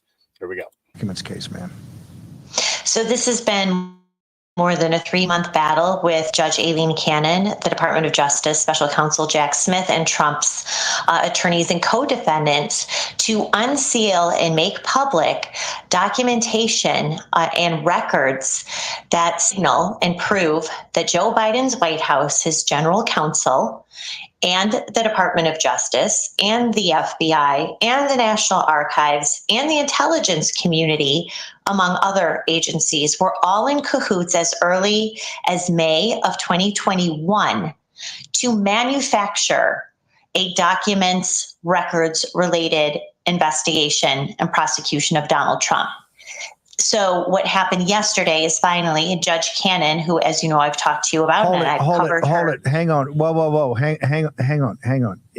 Give me that again. That's like a bombshell. What did I Take say? it slow. I'm a simple guy. You're what you're saying about all this conspiracy, that you're saying that this is all organized. Walk me through that, about what you've been fighting for in these documents. Exactly. So this is actually, you have to give kudos to Judge Cannon, who is so courageous and has continued to confront Special Counsel Jack Smith and his attempt to keep information, not just from Donald Trump and his co-defendants, but also from the American people. And now we know why, Steve, because yesterday, an extensive motion that had been redacted under a protective order, and Jack Smith wanted to keep that way, in addition to dozens of exhibits that demonstrated close collaboration between Joe Biden's White House, Joe Biden's general counsel, Joe Biden's Department of Justice, Joe Biden's FBI, the National Archives, Joe Biden's intelligence community, to once again work behind the scenes to concoct and manufacture some sort of document or records case against Donald Trump. And this dates back at least to May of 2021, where, as you know, the archives, working with DOJ, pressuring Team Trump to turn over what they insisted were government records that they were entitled to under the Presidential Records Act. So finally, as you know, he produced those records, but they were impatient, we were told, and they were taking that time in 2021 to concoct another criminal case and investigation, which they did. And they were working collaboratively with Jonathan Sue, who is Biden's White House general counsel at the time. And finally, when Donald Trump produced those 15 boxes of documents, handed them over to the archives couldn't really specify, Steve, what they wanted, except for, let's see, remember the Sharpie Gate map of Hurricane Dorian? That was one record they said they wanted. The letter that Barack Obama left for Donald Trump in the Oval Office, some other correspondence. So then within 24 hours, the National Archivist in January 2022 claimed that he saw classified papers in there, worked again with DOJ to create this criminal referral and send it to the FBI in February of 2022. Now, Steve, that's the story that we've been told. You know, the boxes were turned over. Oops, they were classified documents. Then the FBI and DOJ got involved. No. The FBI and DOJ, at least the DOJ, top officials, including the Office of the Deputy Attorney General, Lisa Monaco, deeply involved in creating this case. That is why Special Counsel Jack Smith and the DOJ wanted this material and this evidence under seal. And it was, for the most part, unredacted and made public on the docket yesterday.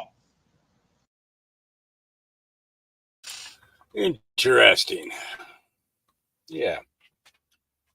All right. But there is more.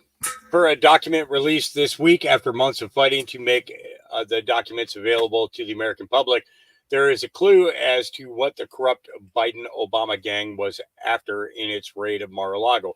Not only did the regime want to take back all documents that President Trump had possession of that highlighted their crimes, but the regime wanted another key document or set of documents as well. The corrupt and criminal Biden-Obama regime had to conjure up a reason for why they raided President Trump's home and stole his documents.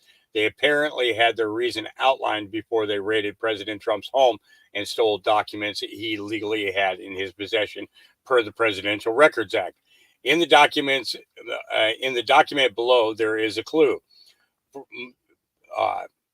more new info from unredacted evidence in classified documents.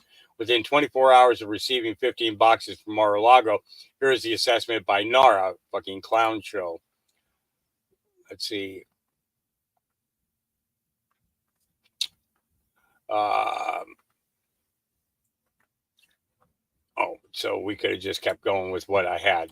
Okay, so let's make this bigger.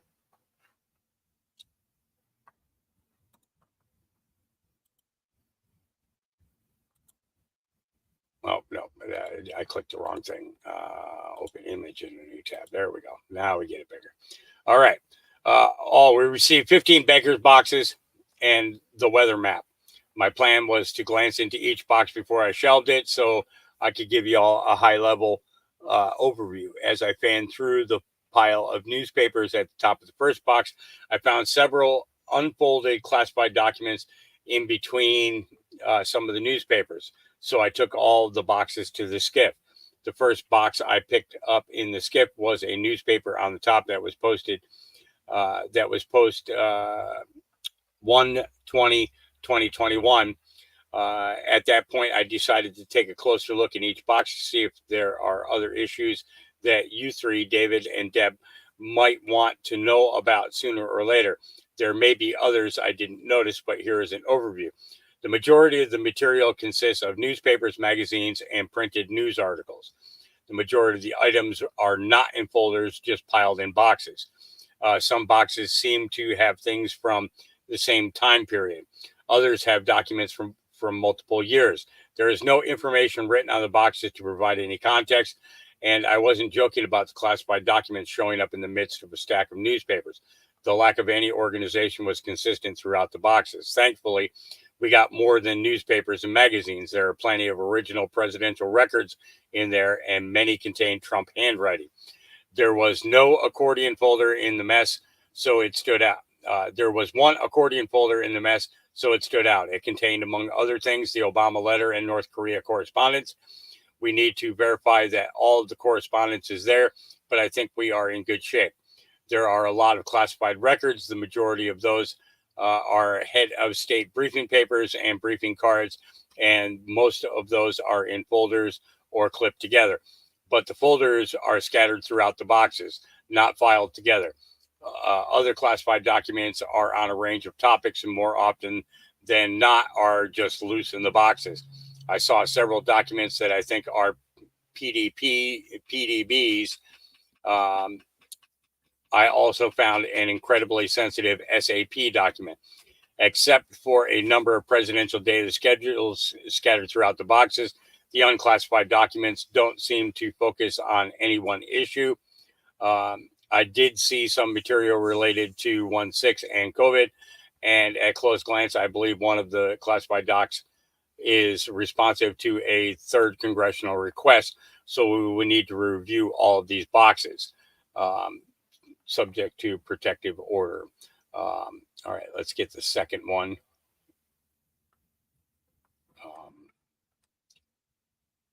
Close that one and get the second one here.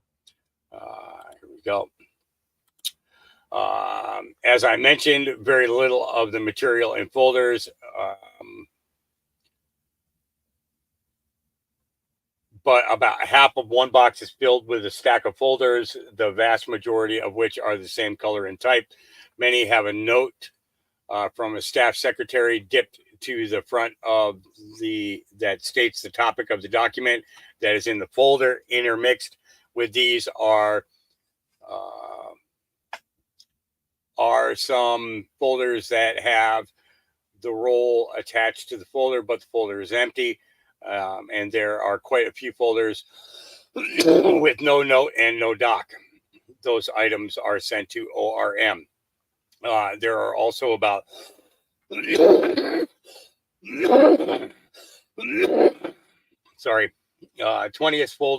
20-ish folders scattered throughout the boxes that contain printouts of photos from random events. There are also numerous chunks of unfolded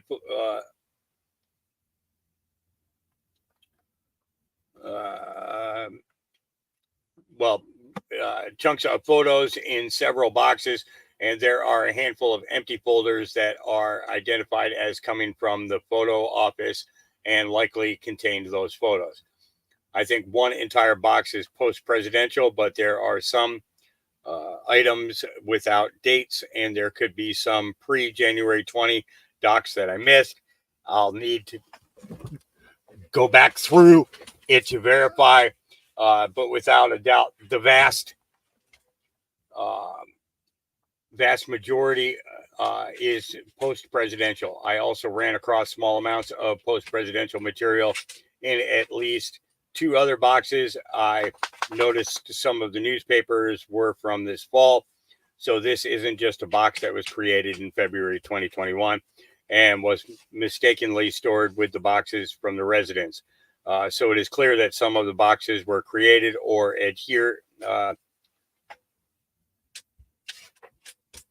I can't read that word, altered after the administration, I guess. There are also a good number of personal, political, non-PRA docs scattered throughout a few of the boxes. Most relate to the 2020 election. Finally, I have the impression that most of the material is from 2020, and 2019. I need to take another look to see if that is actually true. But if it is, that might open up questions about when they started creating these boxes of random stuff. Let me know if there is something of particular interest you want us to explore before we begin to do a detailed inventory. And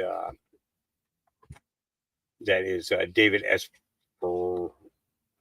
Bernero. Yeah. Yeah. Okay. So let's continue on here. Look at Mika's face. Watch this here. Breaking news. The New York Appeals Court overturns Harvey Weinstein's 2020 rape conviction from the landmark Me Too trial. It's written by Michael Sisek with the AP. New York's highest court on Thursday overturned Harvey Weinstein's 2020 rape conviction, finding the judge at the landmark Me Too trial prejudiced the ex-movie mogul with improper rulings, including a decision to let women testify about allegations that were not part of the case. Harvey Weinstein is, though, of course, he's in jail in Los Angeles after being convicted of rape in 2022, other charges there. So he will still be in jail there. But this case, which came 4 years ago, reversed. Breaking news. Don't worry, Joe. You'll probably be in a cell next to him soon enough. We know all about what happened in the office with your assistant and what happened to the other assistant, too. So I guess we'll have to see what happens. Yeah. Funny how guys got to beat up on women. Yeah. Wall Street Babe says, more of this. Black America registers as poll watcher to stop the steal. Here we go. Breaking news. Breaking news. Check it out. Check it out. I'm a poll worker now. I'm a Republican poll worker. So all y'all thinking about help Joe steal this year ain't gonna happen. Look. I'm a poll worker. Look at my seal. Look at my seal. DJ T to the. I told y'all I don't even play this motherfucking game like this here, man. We ain't gonna play this year. Ain't no cheating going on this year. Y'all can believe that. See, all y'all that got that vaccination, y'all eat y'all guts out right now. Eat your heart outs right now. I'm a poll worker. DJ T.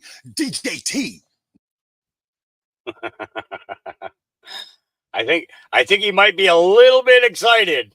Yeah, just a little bit. All right. So this is in Oli London, from Oli London TV.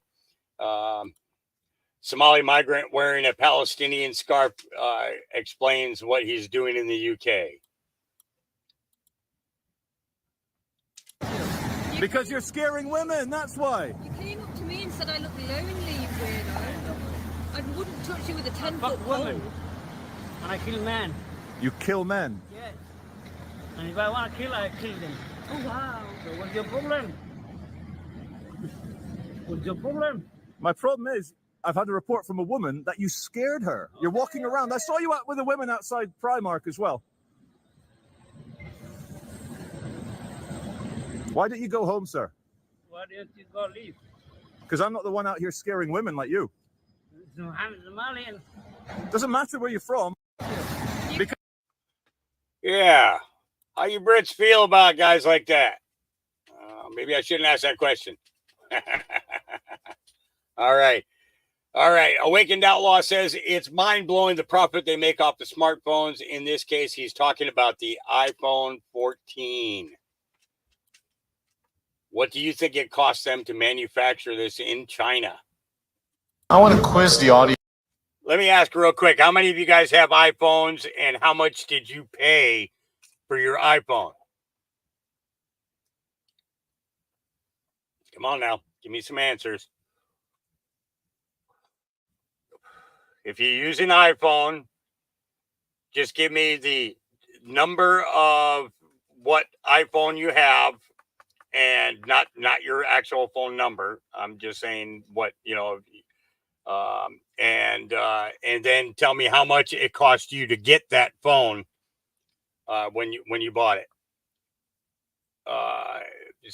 Mr. Sciaticus says that I have an iPhone. It was $1,400 for the new one.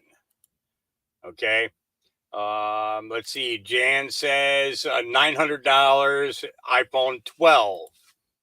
Okay. Slow Country says 14 Pro Max. What did you pay for it? Oh, you got it for, okay. So you got it as part of your plan. Okay. And that graph says reconditioned $89 Samsung. Yeah, Samsungs are great. I prefer the Android myself. Absolutely. Let's see. Over $800 for my iPhone 11 a few years ago. Okay. Let's see. Debbie Golden says, let's see, 11 Max Pro, $1,000. Lorraine Armenio, I hope I said that right. I hate messing up people's names. $600 for the 13. Okay. And Sherry Tackett says, I have iPhone, $300 something. Okay.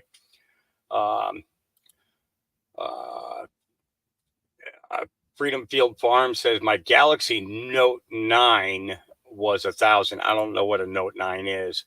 Yeah, that's kind of crazy. Let's see. Then we got, here we go, $700 for the iPhone 12. Then we have the iPhone X. Is that X or 10? Well, it's probably iPhone 10. $1,000 on payments. Okay. Let's see. Here we go. $1,200 for the iPhone 12 Pro Max. Okay. Larry Schultz says I have 7. Cost $1,000. Let's see. Freedom Fields Farm says the average is $1,000 through Best Buy for the iPhone. Okay. Fred Blogs Return says I have a Nokia CO2. Bad for carbon footprint, being steam powered. Let's see. Let's see.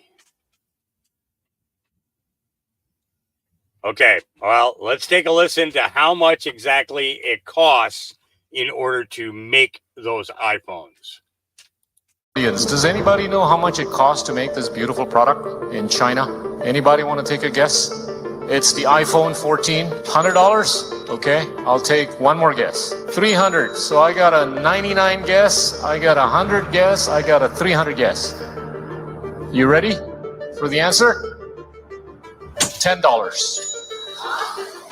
I swear to God, I've sharing with these guys, they couldn't believe me. I've visited the factories 3 times. I've met up with the chairman of Foxconn who makes these things. I want to quiz the audience. Does anybody know how much it costs to make this Yeah.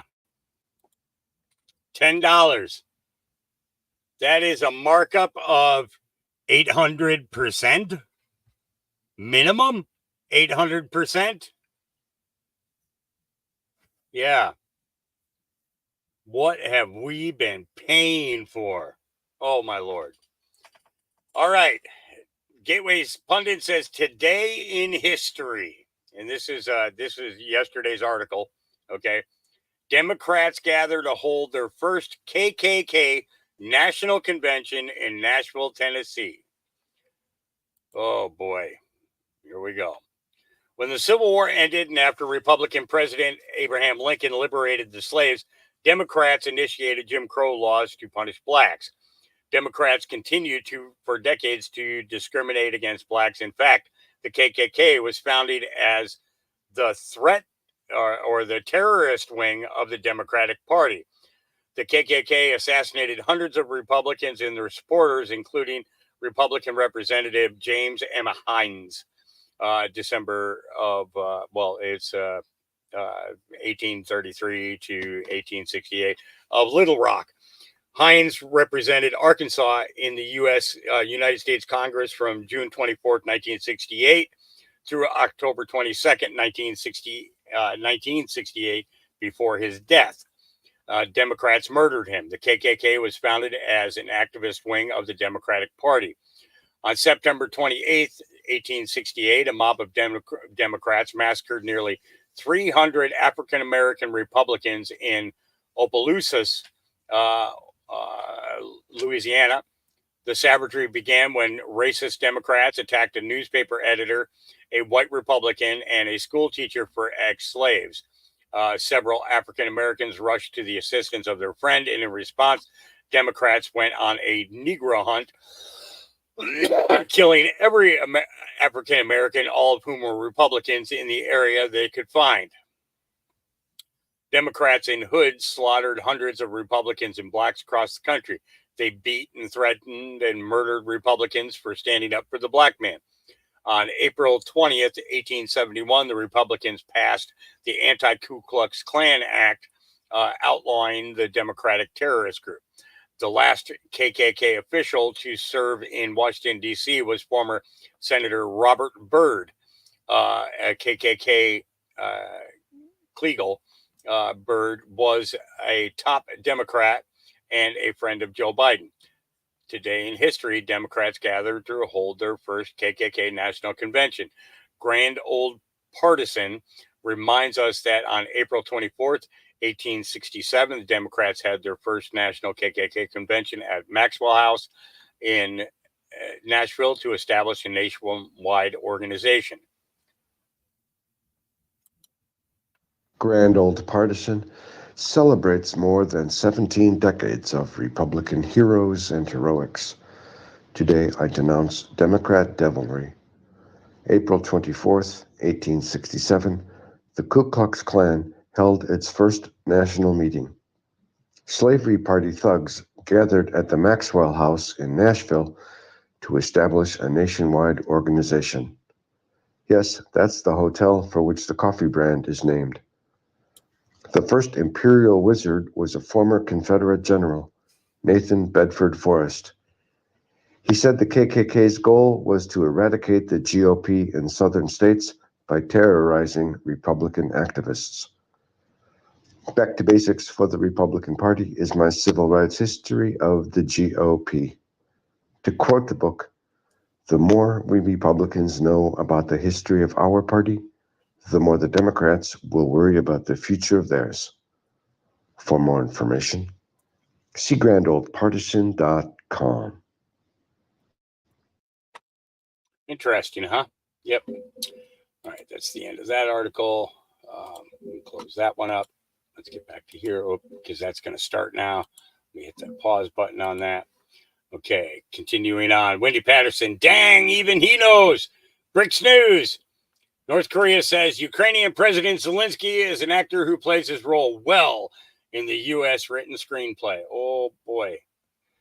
Oh boy, they're out there now, aren't they? Yep. Grace Chong says Bannon is not worried about the odds of ousting Johnson. He's conquered the impossible before and emerged victorious. So let this be a warning to Speaker Johnson. Here we go.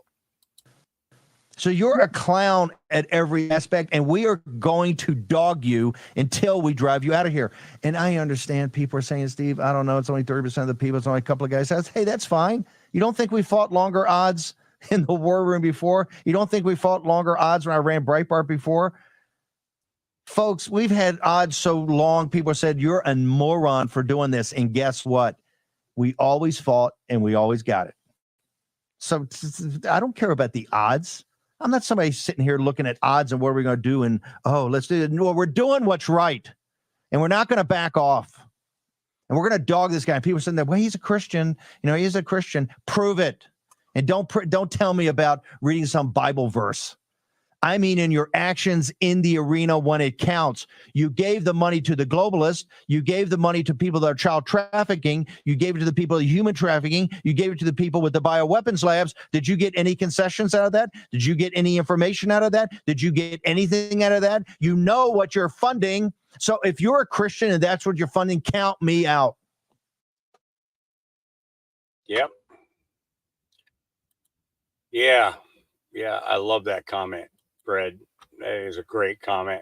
Since you realize we are the last generation to know life before cell phones and the internet. Yep. You're correct. Okay. Again, we're gonna let this. We're gonna end up playing this interview, so I'm not gonna hang on the clips because I'm just gonna play the whole thing. Bobby D. No, he didn't. Oh, yes, he did. I hope you have had some coffee because he's about to drop some truth bombs on you. Good morning, America. House just passed $96 billion fucking dollars. They're gonna send money to Ukraine, Israel, places that none of us give a fuck about. Let's keep it 100, man. None of us is waking up every morning talking about some, I wonder what's going on in Ukraine. I wonder what's going on in Israel. No, we're waking up every morning trying to figure out how the fuck we gonna pay our rent. While they over there living fucking lavish lifestyle, all of the fucking Congress and Senate, and I know some of y'all gonna be like, well, you should choose better careers. Let's think about this. How the fuck you think Nancy Pelosi made $250 million fucking dollars? Do you think it's because of her career? Then they gonna sit there and talk about it's the best interest of the country. We care about you. Here's how you can show that you care about us. Put these fucking gas prices down. Put these groceries down. $96 billion fucking dollars. You can give $2 billion per state. That'd be a fucking start. And they over there fucking clapping and shit like they did something successful. You motherfuckers keep playing with us. It ain't about people fucking struggling. It's about banning a TikTok, banning a fucking app. That's what y'all concerned about? Bro, these motherfuckers' priorities is all twisted. They don't even give a fuck if we care. TikTok is the only place to get our fucking news from because y'all ain't sharing the news on Yahoo News or Google News or CNN News. You greedy, selfish son of a...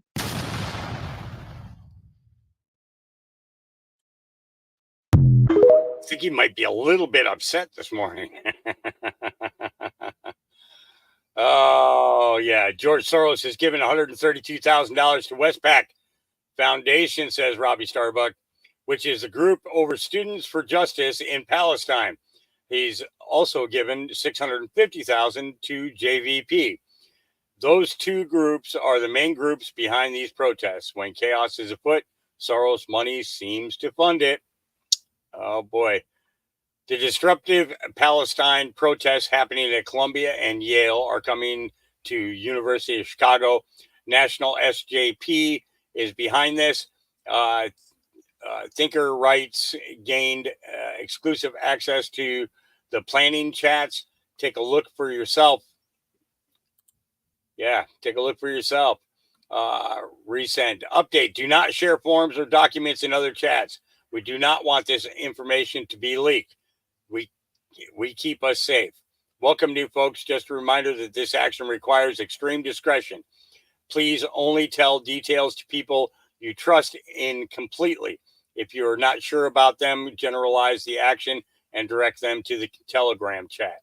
We are a little more than a week away, so ensuring that this does not leak is of extreme importance. Some highlights, in my opinion.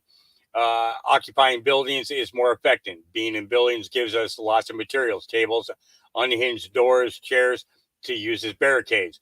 We'd be a lot more defenseless and easy to scatter if we occupy the quad.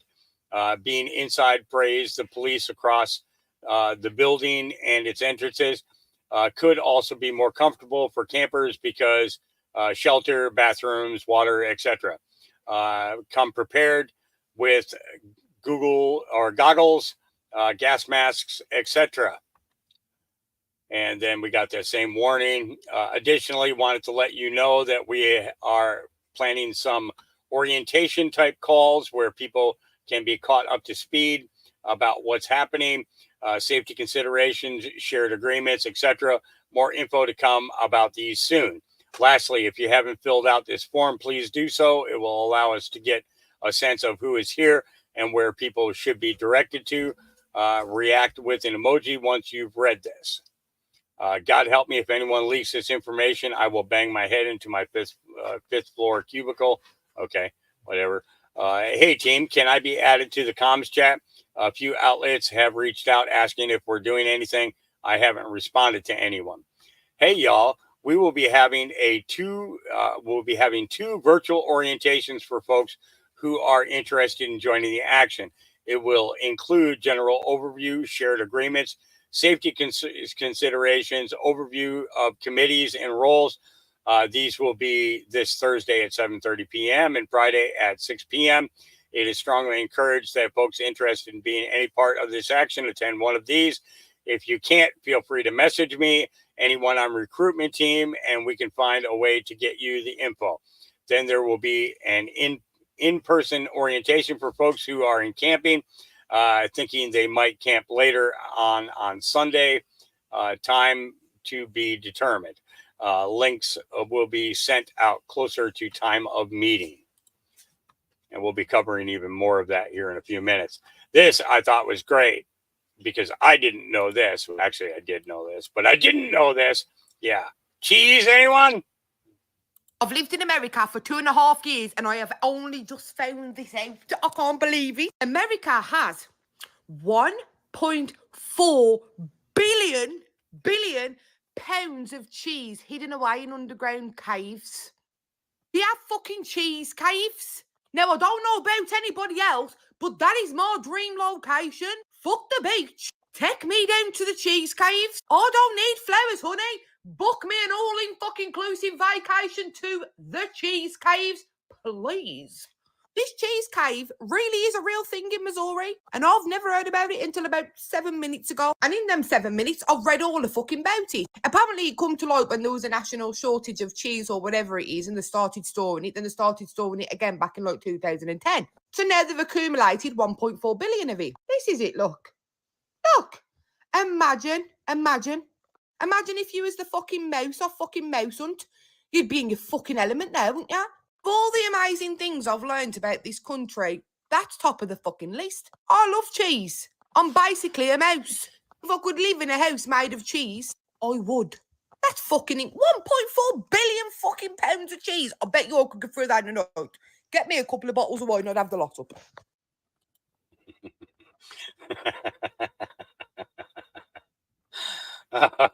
All right.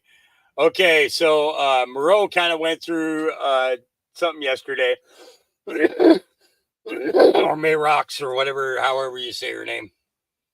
And I'm just gonna let her explode. What the heck? What happened? Go back. Go back to where I was. Go back to where I was right now. Dang nabbit. I hate it when it does that. I hate it, hate it, hate it, hate it, hate it, hate it, hate it, hate it, hate it. We're not even close. You know how long it's going to take me to get back to where I was? Because we've been going through so much stuff. Won't be much longer. Okay, there's the cheese lady. Okay, here we go.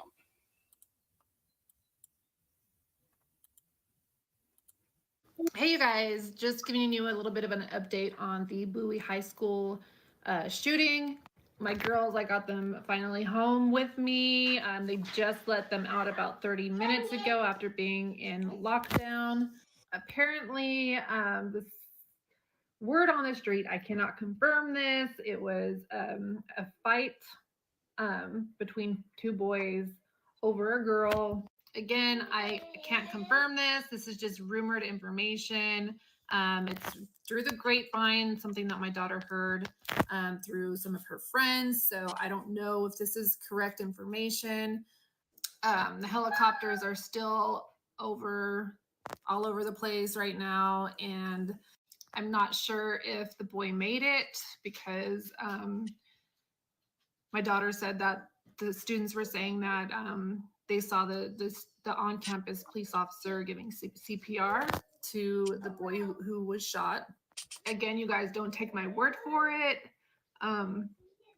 Sorry, I'm getting a little emotional right now, but I couldn't imagine what that parent is going through right now. And I pray that that boy is going to be okay. This is not what any parent should have to worry about, sending their kids off to school. And unfortunately, gun laws, making them stricter or outlawing guns is not going to stop this problem. We all know that. Criminals will always find a way to obtain a gun. It doesn't matter how strict the laws are. It doesn't matter what law there is. Laws are not going to stop them from carrying a gun, and laws are not going to stop them from shooting people. I don't know what the solution would be. It's not outlawing guns. I can tell you that for sure. If I could homeschool my kids, I would. But I have a job. My husband has a job. Actually, he has 2 jobs. So anyway, that's all I really have to report on. I don't know the status of the child that was shot. I know he's in the hospital. I don't know if the rumored information is correct, so please don't take my word for it. Just pray for everyone involved. Pray for the child. Pray for the parents. Just pray, you guys. That's all I have. Yeah, I hate to be a parent and have something like that going on in my kid's school. Yep. Q says, is what's good for the goose good for the gander? Presidential immunity to criminal and civil suits, civil cases. Yeah, it doesn't really give you anything other than that picture, which means no fucking context to it, which would have been nice. Mischief. Anti-Trump liberal Democrat legal pundits caught holding off the record calls to interfere in the 2024 presidential election. Shouldn't they be in jail? New Politico report claiming that anti-Trump legal pundits hold off the record calls about Donald Trump's legal sagas. Quote, the group's gathering was not a one-time event, but in fact, an installment in an exclusive weekly digital salon. Every Friday, they meet on Zoom to hash out the latest twists and turns in the Trump legal saga and intellectually stress test the arguments facing Trump on his journey through the American legal system, because that's their job, right? The calls include several pundits who make appearances on several major cable networks that are not this one. Yeah, Jeffrey Toobin also on those phone calls, apparently. Joe Contra is a Fox News contributor, and he joins us now. Joe, what do you think about this? Is there a problem that you see here? A huge problem, Carly, because Donald Trump has said repeatedly that there is a legal conspiracy against him. And to hear all these pundits who appear what feels like on an hourly basis on those other cable news networks, getting together for a weekly meeting to discuss how they're going to push the narrative that Donald Trump is absolutely guilty until proven innocent. Boy, that's really telling. So the next time you watch any of these people on those networks, whether it's Bill Kristol, whether it's Father of the Year, George Conway, whether it's Lawrence Tribe or Jennifer Rubin, do know that their analysis is all rehearsed and all an effort to try to take out Donald Trump. And by the way, the fact that Jeffrey Toobin is one of the legal analysts that appears on these regular Zoom calls should be hands down, potentially disturbing for anyone who has eyesight and is attending. Because remember, he got the shaft over at CNN for doing what he did in front of female coworkers on a Zoom call a few years ago. Yet now CNN invites him back to be their star analyst when it comes to these Trump trials. Go figure. Yep. Funny how that works out, right? Bill Barr on the hush money case. Trump committed no crime. They're trying to manufacture one. Lawfare lawsuit against Trump here in New York. What do you think, Bill Barr? I don't know if they're direct links because, frankly, this has gotten in the way of the federal government's cases. So I don't know what the federal government's posture is toward this as the government and the administration. I think there are a number of people in the law enforcement community that were sympathetic to this case. I think this case is a stain on the criminal justice process. This is a case clearly of going after the man, not a crime. Mm-hmm. There is no crime here. There's no crime. Hush money is not a crime. Trying to protect your reputation is not a crime. About entering into a non-disclosure agreement is not a crime, even if you're running for office. Mm-hmm. There is no crime here, and they're trying to manufacture one, and they're trying to interfere with the election. That's what this is. But lawfare lawsuit against Trump here in New York. Yeah. Interesting, huh? Yeah, Bill Barr. All right. I like this. Watch. I'm an American, and I don't give a fuck. I am Ukrainian, and this is my car. I am Ukrainian, and this is my church. I'm an American, and I don't give a fuck. I don't. Your country is getting billions and billions of dollars from us. Meanwhile, we have veterans sleeping on the streets. We have to put ourselves first. And I don't give a shit about any other country, to be honest. I don't. I care about America, where I'm from. That's it. We come first. I am Ukrainian, and this is my car. I am Ukrainian. Yep. Yep. Dean of JHU Carey, John Hopkins Carey Business School, Alexander Triantis, wants to inject DEI and pronoun usage in school culture. He also wants students to spread gender ideology into society once they graduate. Oh boy. Hi, I'm Dean Alex Triantis, and I use the pronouns he and him. At Carey Business School, we strongly support the principles of diversity, equity, inclusion, and belonging. We want our school to be a place where everyone feels welcome and a part of our community. And we want our graduates to emulate these ideals in society. One of the things each of us can do to express our values is to share our own preferred pronouns and to respect the pronoun choices of others.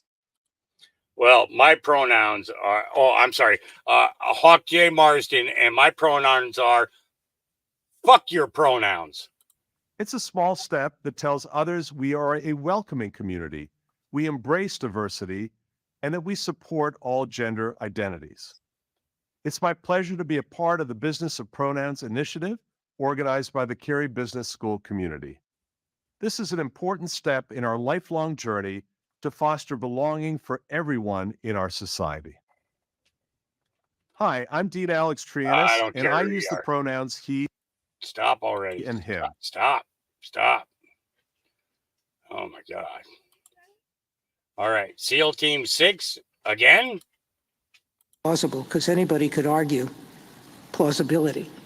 We don't even require plausible, we require reasonable in qualified immunities. So, well, I mean, one might argue that it isn't plausibly legal to order SEAL Team 6, and I don't want to slander SEAL Team 6 because they're honorable officers, and they are bound by the Uniform Code of Military Justice not to obey unlawful orders. But no, I think one could say that it's not plausible that is legal, that action would be legal. And I'm sure I've thought of lots of hypotheticals. I'm sure you've thought of lots of hypotheticals where a president could say, I'm using an official power, and yet the president uses it in an absolutely outrageous manner. That, if we're an objective determination, may well be an interesting approach to take. So apply it to the allegations here. What is plausible about the president assisting in creating a fraudulent slate of electoral candidates? Assuming you accept the facts of the complaint on their face, is that plausible that that would be within his right to do? Absolutely, Your Honor. We have the historical precedent we cited in the lower courts of President Grant sending federal troops to Louisiana and Mississippi in 1876 to make sure that the Republican electors got certified in those two cases, which delivered the election to Rutherford B. Hayes. The notion that it's completely implausible, I think, just can't be supported based on the face of this indictment or even knowing that the slate is fake. Knowing that the slate is fake, that they weren't actually elected, that they weren't certified by the state.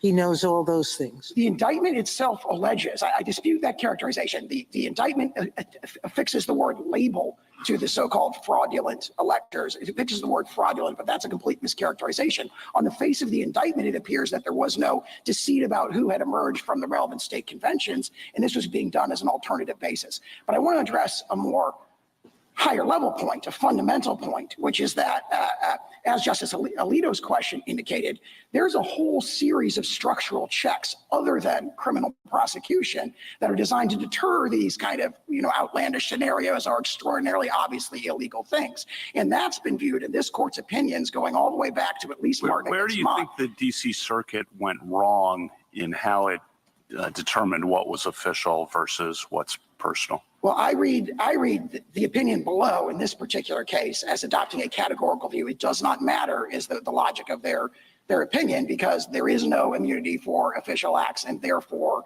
that's the end of the story. I don't really think they went wrong in Blazing Game in the civil context. Yeah, just all kinds of stuff. Yeah. Let's see. Laura Loomer says, during his oral argument in front of SCOTUS just now, President Trump's lawyer, John Sawyer, made a strong point by stating that if presidential immunity is canceled, Plausible, because anybody could argue for his plausibility. Policies. We don't even presidency as we know it. For 234 years of American history, no president was ever prosecuted for his official acts.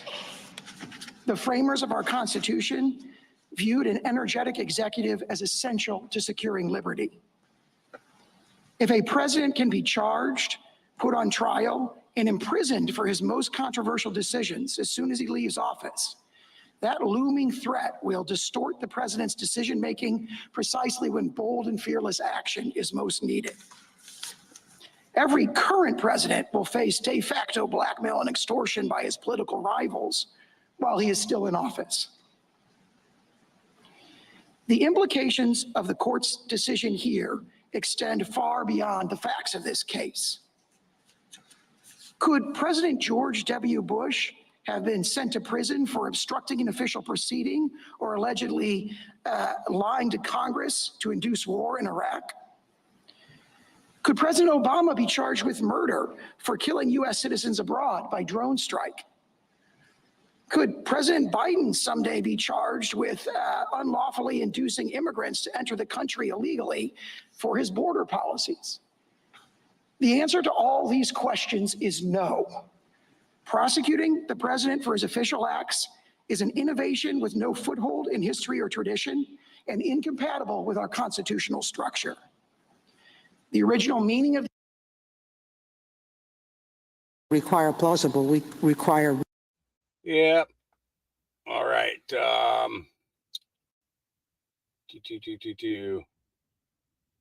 Well, let's go ahead and jump into. There's just so much here. Piers Morgan canceled me from coming on his show when his producers asked me to come on during the Iowa caucus to talk about President Trump. So let me get this straight, Piers. Laura Loomer banned because I'm a Trump supporter. Woman who glorifies Hamas is okay. Okay.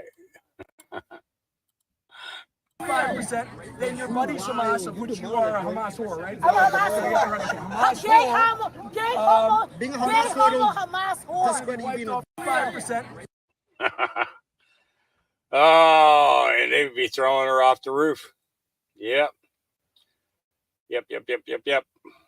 The more I see that, the more I want to get that. I want to kind of get to that interview. We'll come back to this stuff later. Maybe we'll see what happens. But let me fast forward through the beginning here and get right to it and make a banner real quick. Let's see. Copy. Banner. Create. Paste. And enter. Post. And here we go.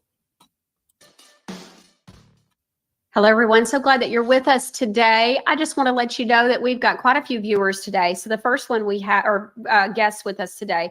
So the first one that we're going to be bringing in is ML Castor. Just in case you're not familiar with him, he has a show. He's a truther.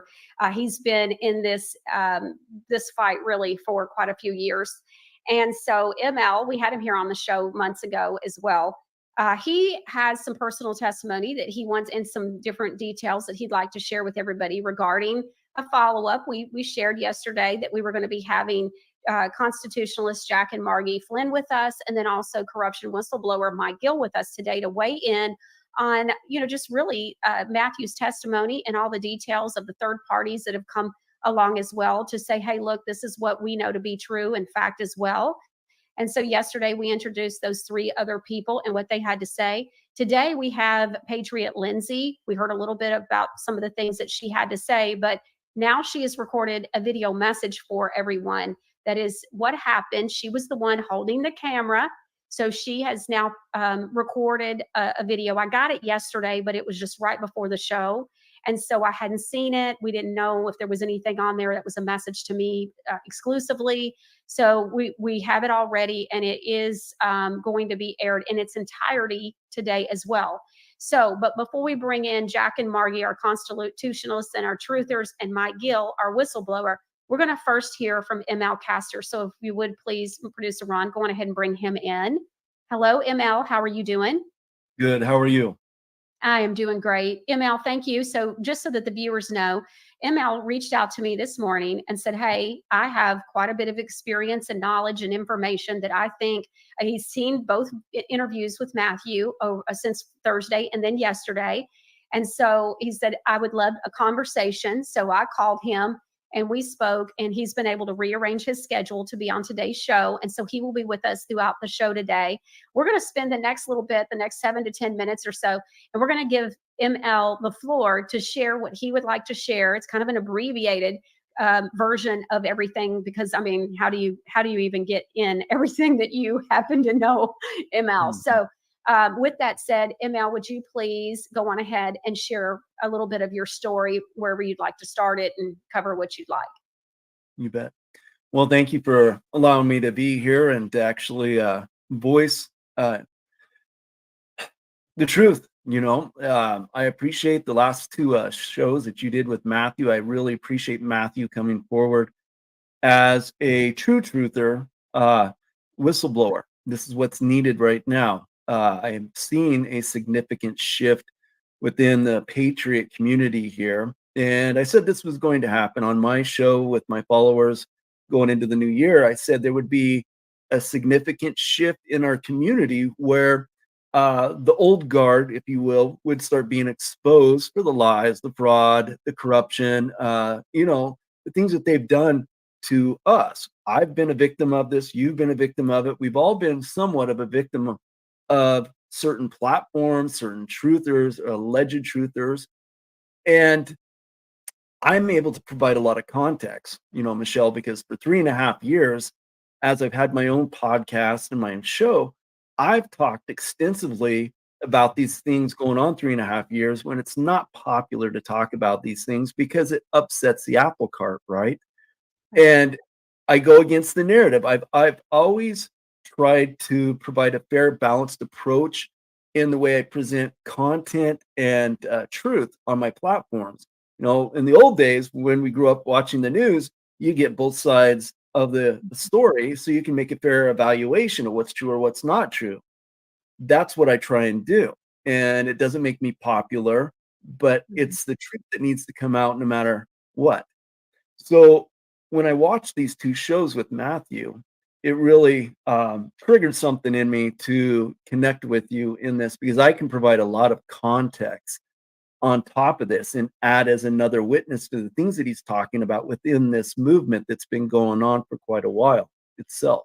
You know, I came into this in the spring of 2021 because Scott McKay issued a challenge to truthers saying, hey, if you're a true patriot and you want to come in and join the fight, start your own podcast, share your knowledge, share your information. So that's what I did. I took him up on his challenge when after the election was stolen in 2020. I took him upon that challenge to do so. I didn't realize at the time that I would be deep diving into a true psyop, a disinformation operation that's been ongoing, but it's coming unraveled right now. All right. You know, I was at the very beginning with the Negative 48 group, the Sacred Blue Tent group. I was really well connected with them. And I was able to see things behind the scenes that was going on as those platforms were growing and developing. And I saw the characters at play here. You know, Mickey Clan was very instrumental in that. As a matter of fact, she was instrumental in the Jesus Strand movie itself being produced. There was a lot of things that went on behind the scenes there where she started to take credit for the production of that. She didn't produce it. She didn't provide content or research. She just provided financial backing for it. That's all she did. But she tried to subvert that initially and take advantage of that. She tried to release that before the group wanted that released to the public anyways.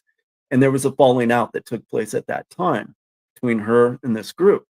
See, I was heavily connected with Negative 48, where I was invited to go to Arizona to some meetups that were down there. And at that time, Scott McKay had just shown Negative 48 along with Tom Numbers on his shows.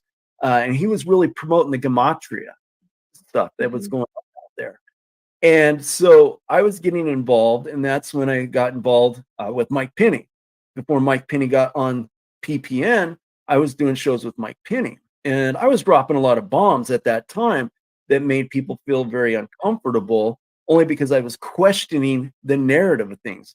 But I started seeing within the Negative 48 group, I started seeing disinformation being put out there. I started seeing different individuals portraying who I now know as a character named Negative 48, aka Michael Brian Protzman. I started seeing irregularities taking place. He was scripted.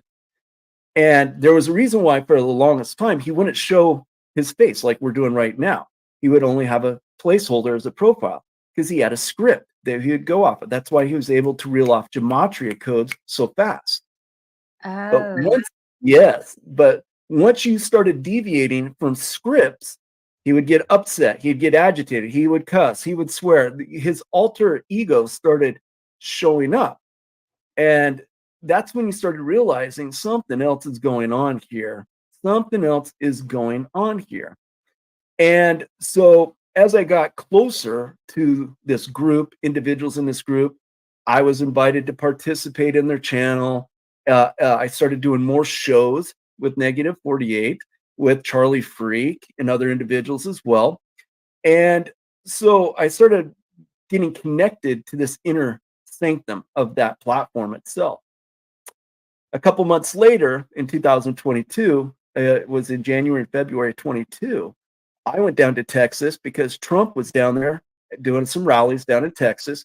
I went down there to the Trump rallies as part of the Negative 48 family, if you will. I spent enough time with those people down there to see something more sinister, I believe, was taking place down there. And most people, unless you're there in it, you're associating, interacting with those people, you don't know what is really going on. So in February 22, the last time I was down in Texas, I spent a week and a half with this group down there. And I talked to a lot of individuals. I interacted with Negative 48 myself multiple times. There were different individuals portraying this character, Negative 48. As I told you in our previous conversation, one day he would be clean shaven. The next day he would show up. He would have a 2-week growth beard on his face in a matter of 24 hours time or less. One day he would be taller. One day he'd be heavier set. Just, you saw different irregularities taking place with this individual. As I started interacting with family members down there, they started telling me things that they've noticed that was just baffling to them, and they couldn't put their finger or pulse on what is going on with this guy. So when I came back in February of 2022, I reported back to my audience the things that I witnessed, and I pretty much blew things wide open, and it opened up a firestorm against me, where, you know, they were attacking me left and right, trying to get at me. You know, the normal modus operandi when you start noticing things, you start reporting things, and that's one thing I can say honestly, that I've always been honest, transparent with those people that follow me on my channels. Always. I've always tried to include them in everything that I was experiencing and seeing. All right. Because I just there. So I want to say something real quick. I just want the audience to stop for a second, and I want them to think about something. So what ML is describing, ooh, and I got goosebumps. What you're really describing is that you had an opportunity to see behind the curtain and to start connecting dots like anybody, any one of us could have been in that situation. And so you just believe people, you just think everything's what they've been saying. I mean, I can totally relate to this situation here. And so what ML is saying is that as time went on and as he starts to notice things, you know, it's like, okay, it's like me when I went to Mar-a-Lago a few years ago. I've been very open and honest about it and said, I'm telling you right now, I met 3 different Trumps in a 24-hour period. And so when you're saying you met 3 different negative 48s, okay, all right. So I'm just asking the viewers to think about this for a second, what ML is describing, because think about it. You're going and you're having these experiences. I'm sure you were excited. And then you start noticing things and you start realizing this doesn't look good. So this can really be jarring. And then ML comes back and tells his audience the truth. And sometimes the truth just cannot be shared. And so that's what you're sharing is then the backlash of that, which I've talked with others that have experienced that, where their lives get taken apart because of telling the truth to the people who say they want the truth. And so everybody needs to think about what is going on right now. Okay. All right. So ML, continue. Yeah, thank you. So I come back and I report my findings, and it really rocked a lot of people's boats, and I understand why. You know, as you just said, you witnessed 3 different Trumps down in Mar-a-Lago. Well, when I went down to each different Trump rally, I saw a different Trump. I was only 25 feet away from him at each one of these events because I was able to sit with the negative 48 family in sectioned off areas where they were at every event. So I was able to see close enough the different features with each Trump that was out there front and center.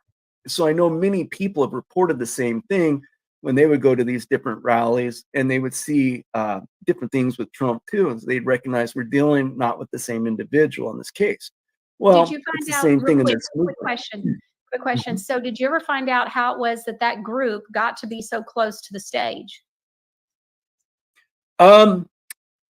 Yes. So they wanted you guys to think that negative 48 was connected to the Kennedys. See, this is where a lot of people were manipulated in thinking that he was either JFK Jr. himself, JFK Jr.'s brother, or cousin or something. All that they did was they would show up 24 to 48 hours before their Trump rally. They would save their spots at the very front of the row before the rest of the people got there. So they were able to secure first pick once they were able to go through the vetting process, the security process to get into there. That's how they were able to secure themselves. All right. Okay. It wasn't Okay. because they knew people or they were special or anything else like that. That's what I saw anyways. All right. J and B is asking, she says, I thought that negative 48 died in a motorcycle accident. Yeah, I don't know about that. That's what they said took place last June, was that he was, I think, in Minnesota or Michigan, something like that. And he was on a motorcycle and he died on because he was a dirt bike racer. That's what he claimed. He's from Spokane, Washington and Idaho. That's where he grew up at. Okay. Most people don't know that negative 48 was a Mormon, grew up in the Mormon church. I don't think he was active during this time, but that was his background. And he right. confirmed that to me as well. So I know that. But you know, how can that be if there's three different ones? I mean, that character could have kept going, but they've obviously killed that character off. Exactly. GGG 1970 says, remember when negative 48 had everyone in Dallas promising JFK Jr. would show up? He made fools out of everyone. I just want to say Mike Gill is in the back room right now, seeing this and hearing all this. And some of this stuff he probably has no clue about. I am sure he's about ready to pass out. So ML, you were actually at that event, weren't you? That's what you were telling me this morning? Okay. Actually, I didn't go down. Right. So I was invited and expected to go down to Dallas during the first pilgrimage down there in 21.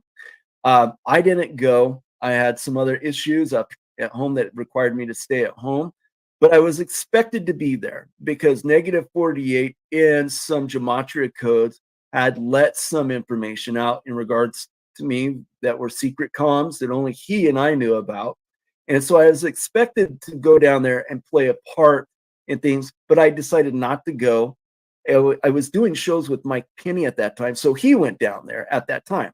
Now, this is the thing that's baffling to me, Michelle. Mike Penny, a week prior to that, I was doing shows with Mike Penny.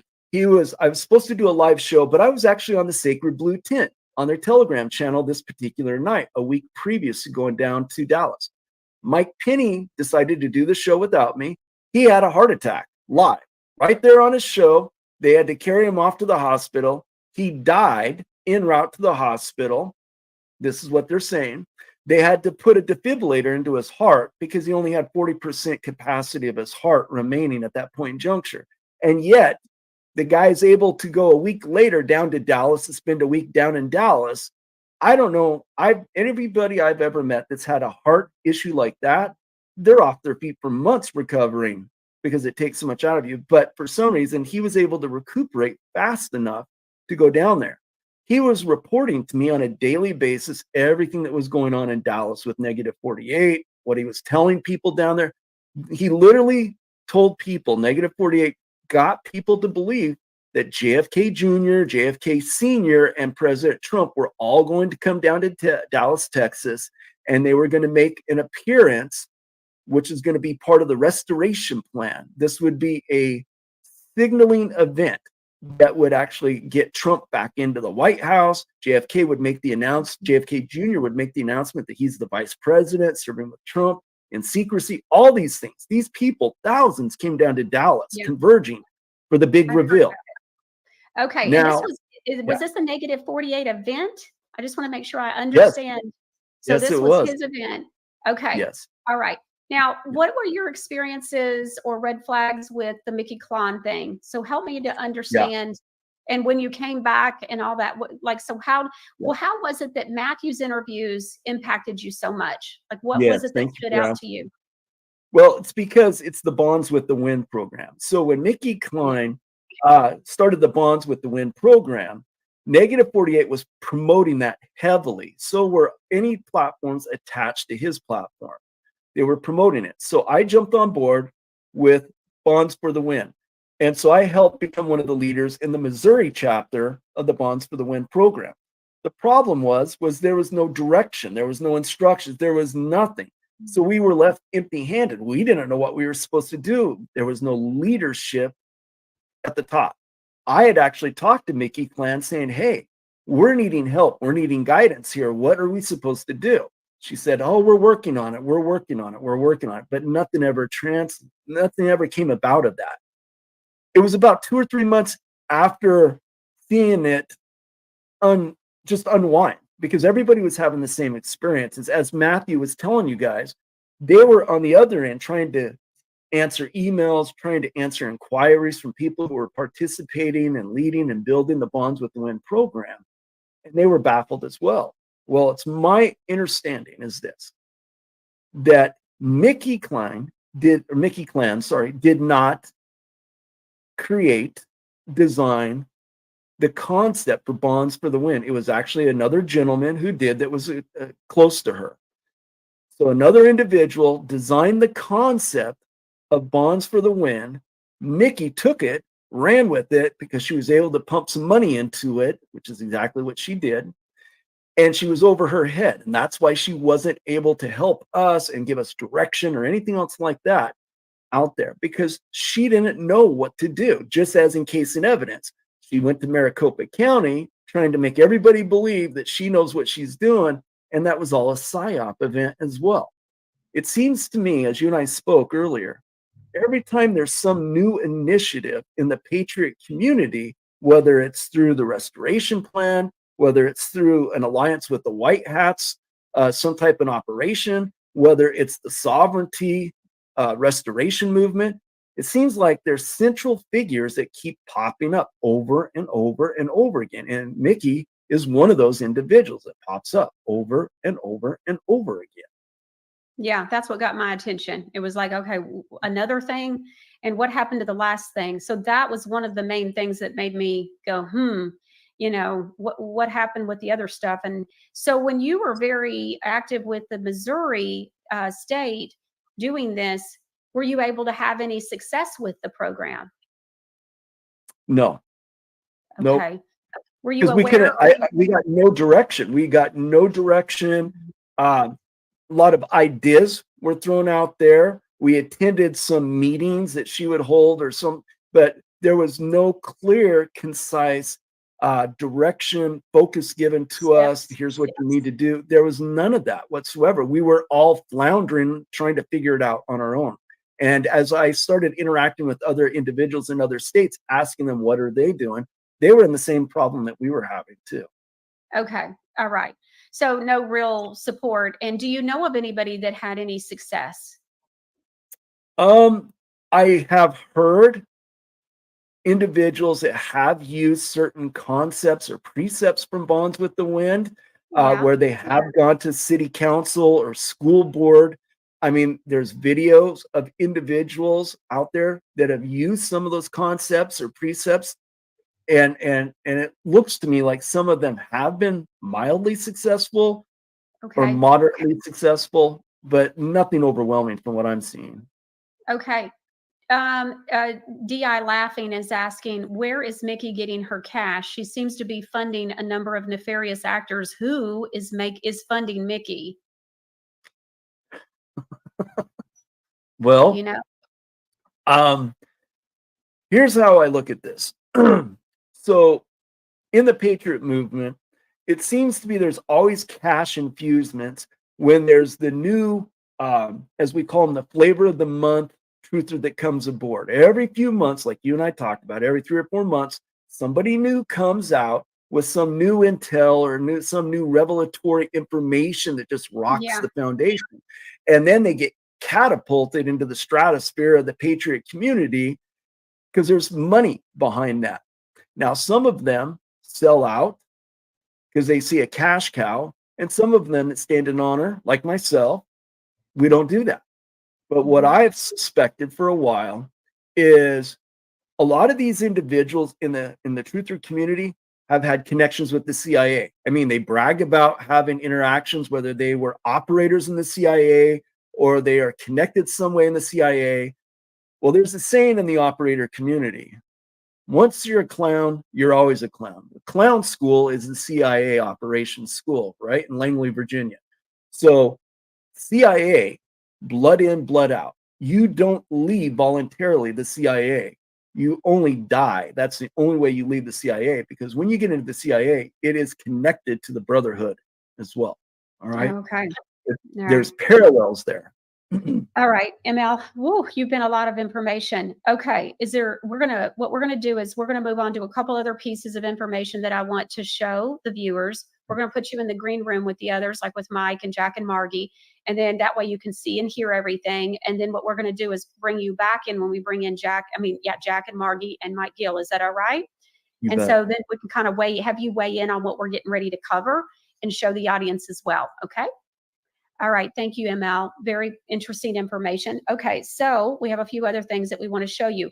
One of them is we have a video. It's about 15 minutes long, but I want you to see it in its entirety. I don't want to take a clip here or take a clip there and there be any question about, well, what was it that we didn't see? Now, I thought about maybe just releasing that separately and letting you see it in its entirety if you'd like to after the show and just show you a clip or two. But quite frankly, you really kind of got to see the whole thing. And so this is viewer Leslie. Well, now she was the one that was holding the camera at the meeting. Okay. And so let's take a look and see what viewer Leslie is saying about what happened on February the 28th. Now, remember, she has said that it didn't happen like it's been told over and over and over and sold to the public. So let's take a look at what viewer Leslie has recorded specifically for you guys to be able to hear it firsthand. Her work schedule is so that she wasn't able to be here live. Otherwise, she would have come and been on here. She would have gladly been here, I'm sure. But instead, she went through the trouble of recording this and getting it to me. And so here we go. Hello, Patriot Leslie here. I just wanted to call or update you. Michelle, thank you for asking me to give some input regarding this. I'm sorry I can't be there in the show because of my schedule, but I just want to thank you and Matthew for sharing the truth the other day. I know that it's kind of hard to believe that that could be credible because it sounds so outrageous when you see somebody that looks so confident, so perky, so persuasive. And then all of a sudden you realize, wow, this is not quite what I thought. I've had that same experience. At the Board of Supervisors on 2/28/24, I experienced that exact situation where things got very twisted and all that persuasive perkiness was quite deceptive. So I had originally was given her contact information in April of 2023. We had 2 Zoom meetings together. I was curious about the win for the bonds, which is the SUSD district situation. And then I found out later that there was no win for the bonds. So again, just a title that's not even aligning with truth. So I did not know that at the time. I just knew that we seemed to be in 2 different places when she said the white hats are in control and the children are fine. I didn't think the state of the border portrayed that truth, nor the condition of what I see happening with children in the schools portrays that truth. So I didn't think any less of her. I just didn't agree with her. So that being said, we did not have any more contact other than those 2 meetings. She invited me to do a women's night out. I think that was in July, and I was busy doing something, so I didn't accept the offer. So I had no bad feelings. It was February 26th of 2024, which was a Monday. I received a phone call from a new friend of mine. We met at the Take Back Our Border tour meeting, Take Back Our Border event that happened at the beginning of February in Yuma. And so him and his family came here locally and got involved. Well, he ran into Mickey Klon somehow and then called me on the 26th of February and said, hey, are you familiar with Mickey Klon? And I said, actually, I am. And he said she would like to get involved with going to some meetings with us. And that was a different place from where I had heard of her last time, a lot of the Sesta KV stuff, and that wasn't what I was working toward. So I didn't stay involved. So here I am hearing that she wants to start going to meetings. Well, I still had her information, so I went ahead and shot her over a text with the directions, location, time. And then she called me later on that afternoon because I didn't send her the information until I believe it was Tuesday morning or late Monday night. And so I got that call from her Tuesday afternoon, and we talked just briefly. I was in between situations, and she wanted to get involved, she said, as far as elections. And I said, well, definitely that's where you want to go as the board of supervisors. They're the one that certified the last 2 fraudulent elections. So that's why we're going to, so that they can feel that we are paying attention and getting on record the things that are going on. So I then told her that I would, connect with her later, or I'll just see her tomorrow. Well, I did call her at about 9 o'clock. I called a couple other people actually, and let them know they may need to sign up for agenda items, because the board of supervisors lets the public comments wait to the very end of the meeting. And they've been trying to shortchange us. And we kind of were anticipating that based on a MAG meeting, which is associated with the World Economic Forum meeting.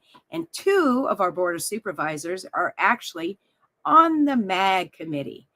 That being said, we knew there would be a conflict of interest, and therefore they would probably try to cut into our time. So I suggested to her and a couple other people later, when I called them after her, saying to sign up for agenda items. She then, during that quick little brief time of talking to her, started telling me about this paperwork that she had used effectively in Northern California and Oregon, and how they cleared the place out.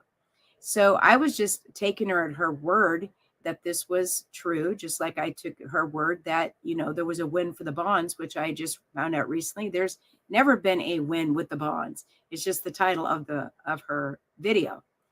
So so once she said all that, she said it'd be nice if it gets notarized. Now, being me being a notary and working with the affidavit mamas, I said, well, a couple of the people that go will be I can have them bring their stamp. So we go the next day. We've got an affidavit that we're prepared to serve with William Jackson, who is going to be showing some evidence of fraud that we got from the SaveMyFreedom.us podcast with Michelle Swinick. And so we were prepared with that. And so we were ready then to notarize these notices. They're just notices. And unfortunately, what happened is, before everyone was allowed to speak during the public comments, there was 20 people, I believe, and only 6 of them got to comment. And then Jack Sellers, actually Clint Hickman and Steve Gallego started interacting with each other during public comments, stating, I'm ready to go. Are you ready to go? You can hear it in the video.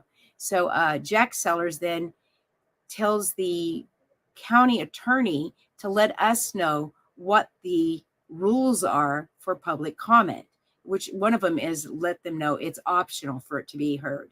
So at that point, I had stated, Marbury versus Madison says your decorum and your made-up rules are null and void. And at that point, Jack Sellers says, meeting is adjourned. So he shortchanged 14 people from being able to share their public comment. They'd waited hours for this. We have to get there right away, and we have to wait hours for it, and he cut them short.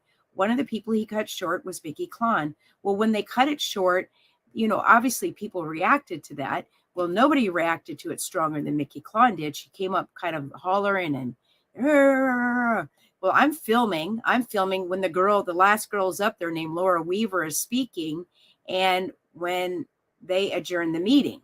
So I still had the camera going. I kind of dropped it because I was kind of thrown off that he actually called the meetings, and rather than threaten to kick me out like they normally do.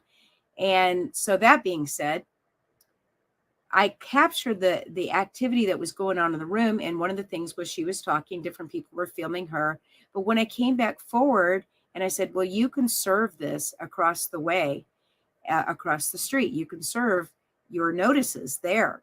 Because William, when you heard me saying, you are served, that was for William Jackson's affidavit that we had notarized with the evidence on it. You can even see a picture of him actually giving it to them. He gave it several copies, and he had different deputies there.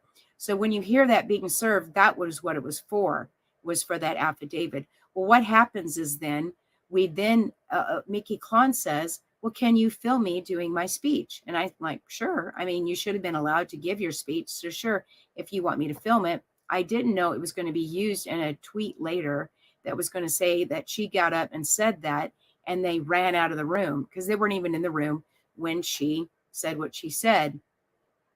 Long story short, later that day, I find out about the tweet. I call a friend to find out about some footage, because each one of us would usually send in footage, and we put together videos because we're hoping to put things together for military tribunals for these people that are not upholding their oath. And she let me know that she was actually meeting with Mickey Klon for dinner, and would I like to speak her onto a speakerphone? And I sure. She didn't send out the tweet, so I didn't know the significance of that. But other than she got really excited and was talking about how big it was, that what happened, and I said, well, the thing that I don't find to be good is that when truthers don't tell the truth. And then things kind of shifted, and she goes, well, my angels told me it would be a lot more effective for it to come out that way. Well, I said, I don't talk to angels, and I don't talk to and listen to angels. I talk to God, Jesus, and the Holy Spirit, because Satan's a fallen angel. So at that point, she said she would talk to Ann Vandersteel and see if she can change the tweet. She called me about a half an hour later, said that she wasn't able to get a hold of Ann, but she said, she was really sorry, and did I want to see her conversation between her and Ann? I said, no, I don't need to see it. Let's just get it cleared away, because obviously we want the truth to come out, because God's not going to bless a lie. So at that point, she said, well, do you want to go with your truth or with what we have? And I said, I don't want to go with my truth. I want to go with the truth. And so she, anyhow, there's a little conversation there, but I'm giving you a short little time frame to share during your movie program here. So at that point, I said, well, let's have a meeting tomorrow at 11 o'clock. My friend Ray Michaels with Grassroots 50, he had started a program called It Is Our Duty, because that's what I like to say is it is our duty in doing the things that we do. So in this program, the next day, we have her calling in for a Zoom, and he wasn't set up with the little studio that he was setting up. So we asked if she could record the interview, because we wanted to get things straight on the record so that there was no deception out there, and the truth could be, the truth sets us free. She then asked us if we would not let people know that there was nobody up there when she was speaking. And we said, no, we would not do that. And she also asked if we would stop saying or mentioning that there was a MAG meeting at 11:30. And we said, no, or I said, no, that's why I told you to sign up for an agenda item. So Ray then stepped in and said, well, the power is in the truth. What happened is that we didn't let the January 6th PSYOP slow us down, and we still held our ground. So we did the video. She was supposed to get it back to us ASAP so we could get the truth out there. Tried a few times to get a hold of her. By the third time I got a hold of her, it was evening, almost 8 o'clock at night. And then she sent it to me. I had then seen the next day, before we were able to edit it, that there was a Nino's Corner that was sent to me. And I noticed that she never corrected anything at all in it. Well, when I called her to talk to her about it, she then said, oh, she was busy. She had a podcast. Would I like to come to this meeting at 3 o'clock that they were doing a Telegram conference?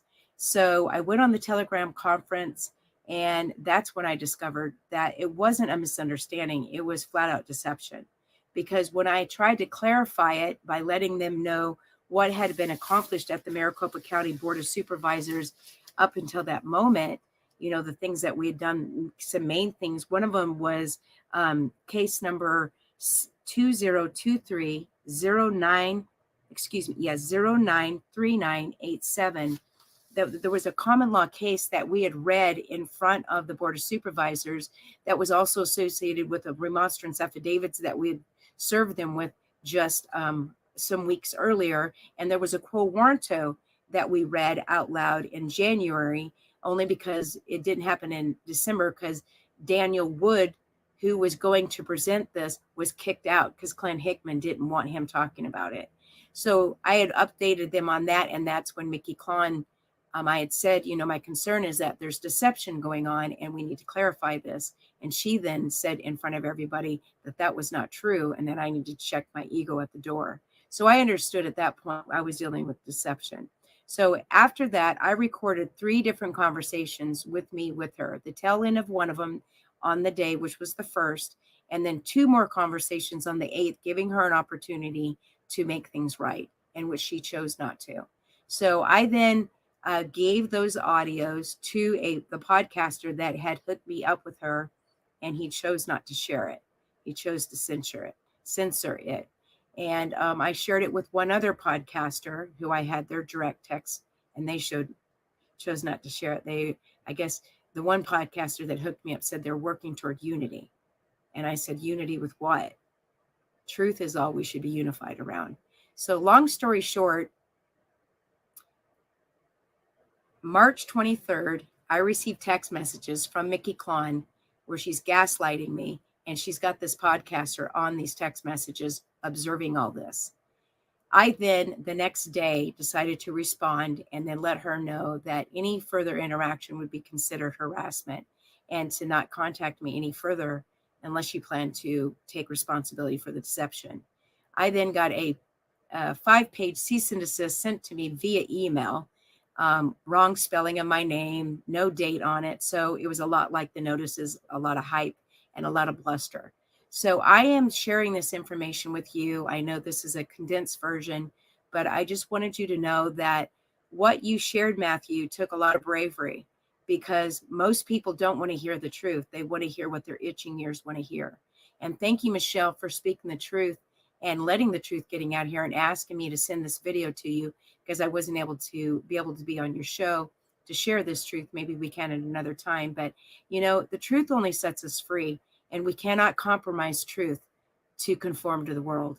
So I'm praying for Mickey Klon. I'm praying for those podcasters that have decided that censorship works for them. And I just say to everyone, let's draw close to God, because the Bible, the Constitution, and telling the truth is what sets us free.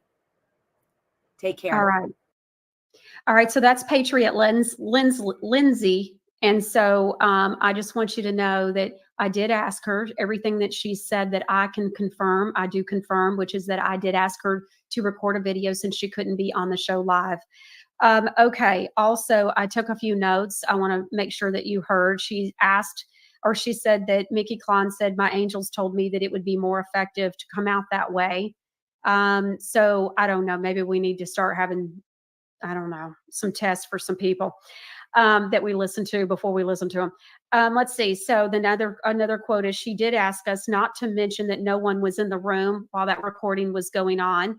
That was one of the red flags for myself. I laid this out yesterday when I first saw the video. I thought, why don't we see anybody in the pews or the seats behind Mickey? And why aren't we seeing who she's speaking to? And so that was another thing that just did not add up to me. And so this is the woman who was holding the camera of the video that we saw, where Mickey's supposedly talking to the Board of Supervisors. I want you to understand, this was the woman. Patriot Lindsay did the recording that went viral. Okay. And then she also, Mickey Klon asked her and the other gentleman to please stop mentioning that there was a MAG meeting at 11:30. So the MAG meeting was the reason why they knew ahead of time that this meeting was going to have to end early. So if everybody understands that, well, then that would change the narrative.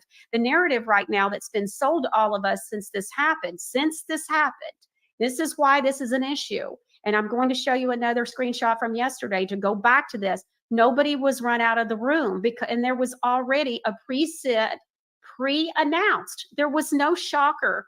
This was something that was already, everybody was aware of. And so everybody, including Patriot Lindsay, because she's the one that explained all this to me. So people weren't running out of the room because, you know, of some Mickey Klon thing that she's talking about, that like what has been, you know, all of us have been led to believe. And so it's a completely different story than what we were told.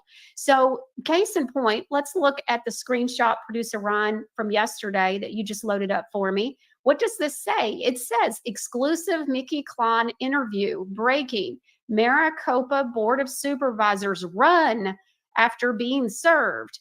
And so that's what they're painting that picture. Now let's take a look. Mike Gill thought this was really good to show, so I give him a shout out on this. And so we're going to show this clip. It's from this interview, and they show some video here. So let's look at this video footage. It's a couple of minutes long. Crazy.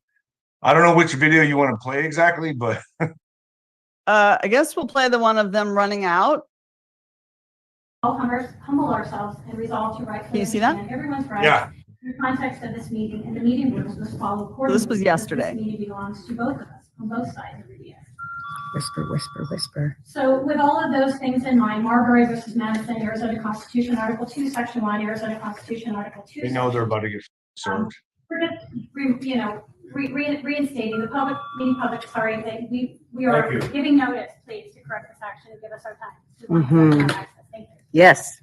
I'd like to call on our county attorney to talk to us a little bit about the open meeting law rules. Marbury versus Madison overrides any of your decorum or your made-up rules. This meeting is now adjourned.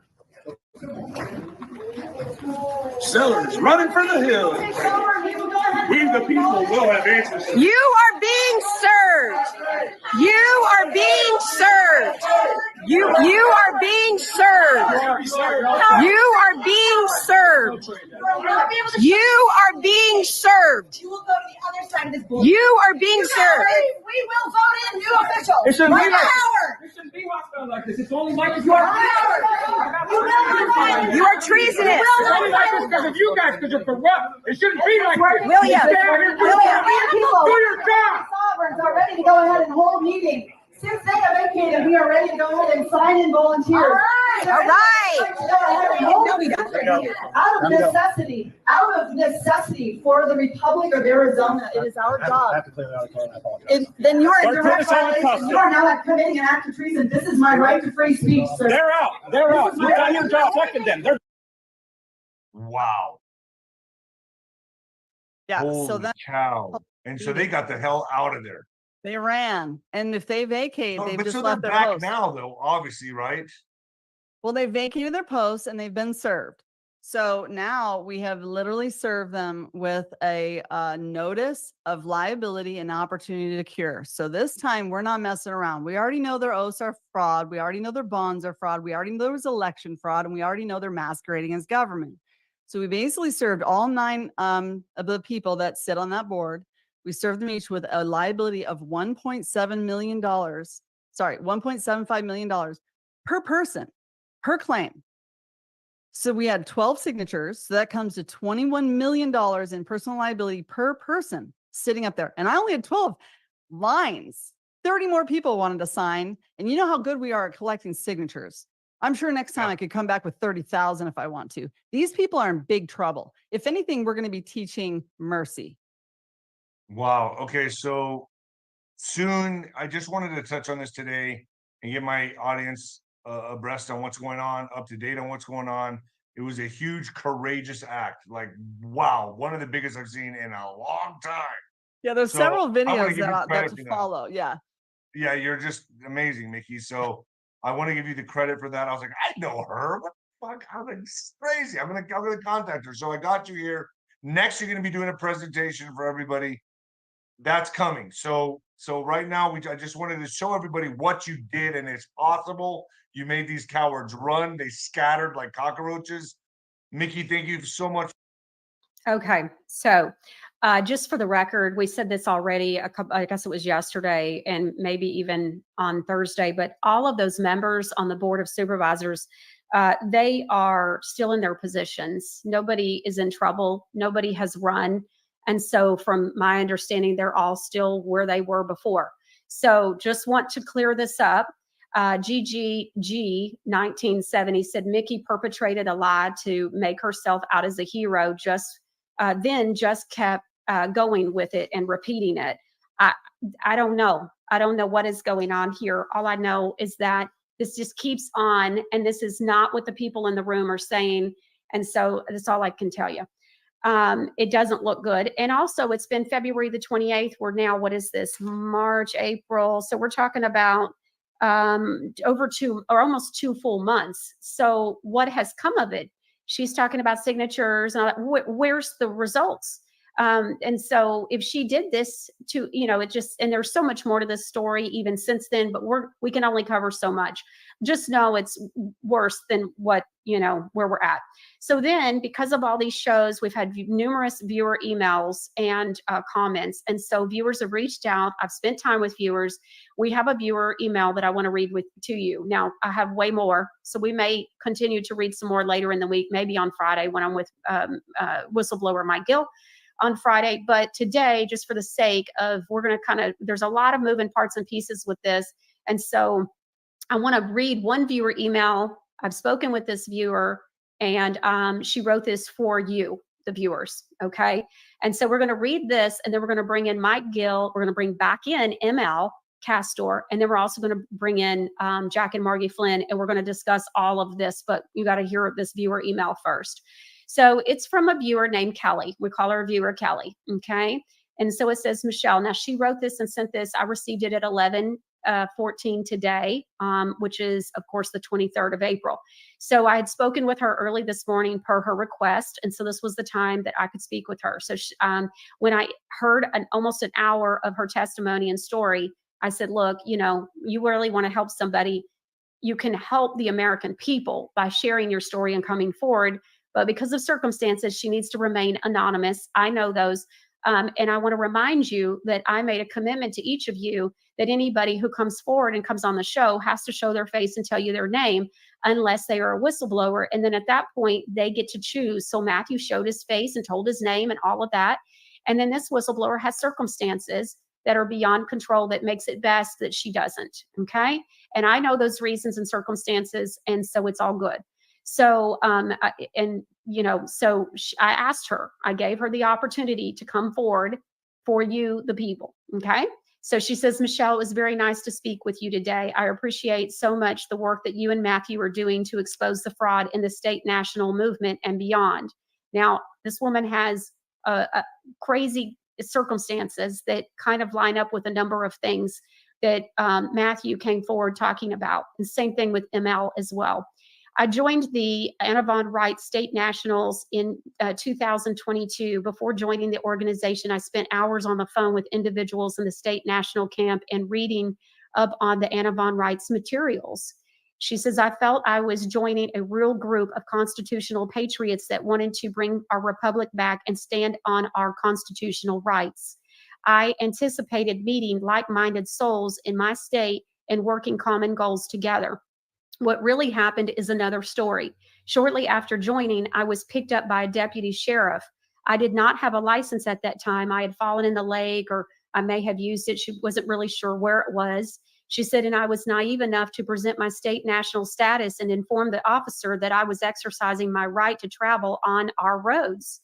You know, we the people's roads. It came down to him having me exit my car. He insisted that I sign his contracts. And so this was after calling in reinforcements. I refused to sign, and he handcuffed me and put me in jail. Without going into too many details on this case, I will give a summary of what occurred and, most importantly, what did not occur. I called Anna Von Wright's recording secretary of our state, and she had nothing for me. She didn't know how to handle these courts, nor did she have any paperwork that might assist me. I was sent to several different individuals in Anna's network. They too had nothing for me. In about a couple of weeks, I get a call from a woman saying that she had been given my name by the Anna Von Wright's camp and that she would like to help me with my case. She had had success in this, and that she had quite a story that convinced me that she could help me. Not a thing that she had me do helped in my case. She spent hours in my home with me, giving me this or that document to file with the Secretary of State. It was through this process and their inability to support me in my major quandary that I cut ties with the state national movement. I had nothing but trouble and no help. The girl that they sent me was only making things worse.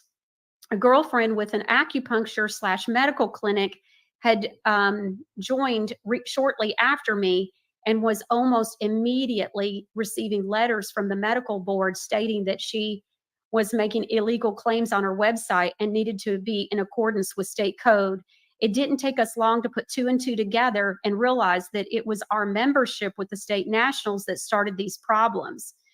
She says in parentheses, I have some paperwork that our state recorder sent out to have their nationals file with the state. She said, you would not believe some of this paperwork. I will try to locate one of the most destructive documents that they tried to get me to file and send later. The last time I heard from the Anna Von Wright's camp was that they wanted me to sign up to get my money in with their bank, blah, blah, blah. I ignored that. Shortly after, I got a call from another national saying that, Kelly, our money is in. I told him at the time that this was never about the money, it's about our rights. I told him my suspicions of the Anavon rights camp, and after, he came to retrieve a book that I had borrowed from him, and I have not heard from him again. This case ended up with me in a courtroom with 5 to 8 personal witnesses where I read a statement about what I believed had been happening to our rights. The courtroom was full of officers, deputies, and even the sheriff from the county. The experience has solidified that much of what is told to us is true, that 80% Matthew talks about. She goes, but they will not give you the remedy or recourse once you try to exercise your constitutional rights. The 20% we don't get. The state national movement is only there to identify the strong players in each state. Those of us willing to sign our name on the dotted line and say that we want our republic back. Only then to throw us to the wolves of the statutory/admiralty jurisdiction. I have not weakened. In fact, my strength and tenacity are so fine-tuned, and I am so centered in God that it really has been a gift in some regard. I have an unshakable faith that cannot be penetrated. Part 2, or penetrated. Their attempts have backfired, and I have become only stronger and more knowledgeable. Part 2, I have created, posted, and filed a land patent with my county. My home went into foreclosure after the loss of my Spanish school and sub-teaching income.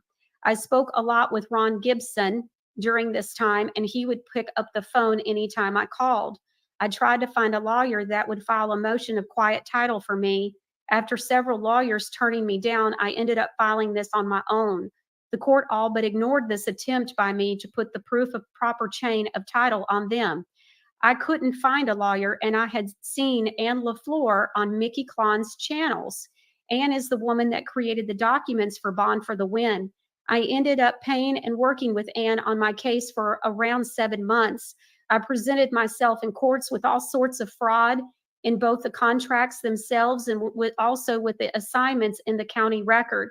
I was able to successfully enter into the court my land patent as well. After another Matlock moment in court by myself with friends as witnesses, I even got the judge to set a trial date for discovery. I remember how surprised Ann LaFleur was that I was given this court date. She was like, wow, he must really want to see the fraud that we have been able to uncover. In parentheses, she says, seriously, Michelle, major fraud, especially in the assignment. She said, I was so excited that I was going to be able to present to the court all the fraud and my findings of contract fraud. However, the next thing I know, summary judgment comes in and I no longer have the opportunity and am about to lose my home. I contact Ann LaFleur, and she informs me that she doesn't know what to do. She is done now. She has too much going on. So what does Ann do? She starts a Telegram group called Stop Foreclosures. She has all of us auditing our county records because we are going to report our findings to the AG of every state to expose assignment fraud with notary violations and robo-sign proof. I spend hours going through our county records and pulling tons of documents to prove fraud in these assignments. We are a month or so in, and everyone on the channel is asking, where or when are we going to do this big class action case and present it to all the AGs? Well, Ann LaFleur, dropped the whole thing, saying, oh, we tried to present it in Arizona and the AG didn't want to hear it. I subsequently got suspicious about Ann and took down my Telegram and cut ties with her. All the busy work she had all these people doing while in foreclosure was just that, busy work to keep us distracted. In my conversation with Ron Gibson, he was my cheerleader to present proof that the sheriff doesn't have the right to sell our property at these sheriff sales. He was encouraging me to just bring that documentation to the courthouse the day of the sale. However, because of all the previous fraud I had encountered with people prior, I did not follow that precise advice. Instead, I prepared an affidavit of truth with a statement of facts and gave it to the sheriff along with my land patent, and I gifted him Ron's book on land patents. I waited to see if they would remove the home. Never happened. I filed for bankruptcy the day of the sheriff's sale. I now find myself in bankruptcy to protect my home. It has been the best decision. We are fairly protected in bankruptcy. So if you are in foreclosure, do not be afraid to file Chapter 13. There is so much fraud with bankruptcy attorneys, and I was able to find a family friend to help me through this process. I would be happy to share any of that exact expert advice with any of your viewers in that foreclosure and headed to bankruptcy. It has been a life-saving process and has given me much needed protection and relief. They do not want you to know that. It is why they lead us to believe that you are just an awful person if you file bankruptcy. On Mickey's channel, she's talking about Mickey Klon, on Rumble, there is now a video of a woman trying to stop a foreclosure on the courthouse steps. Ron is on the Zoom as well. The house is sold regardless of their attempts. I was glad to see that this revealing video is there. I hope the good guys made her put it on the channel as a warning to us all. Their process does not work. I do not know if Ron is in the bad guy camp. It is my hope he is not because he seemed to be a true, kind, and gentle soul. However, all that Anna Von Reitz, Ann LaFleur, Mickey Klon are promoting will only get you in trouble. I am putting a warning out to your viewers. Do not join Tactical Civics. Keep off of their Telegram groups. Do not sign up for the Patriot groups. It is only an identification system to target those strong players that will walk their talk and try to do something about this mess we are in.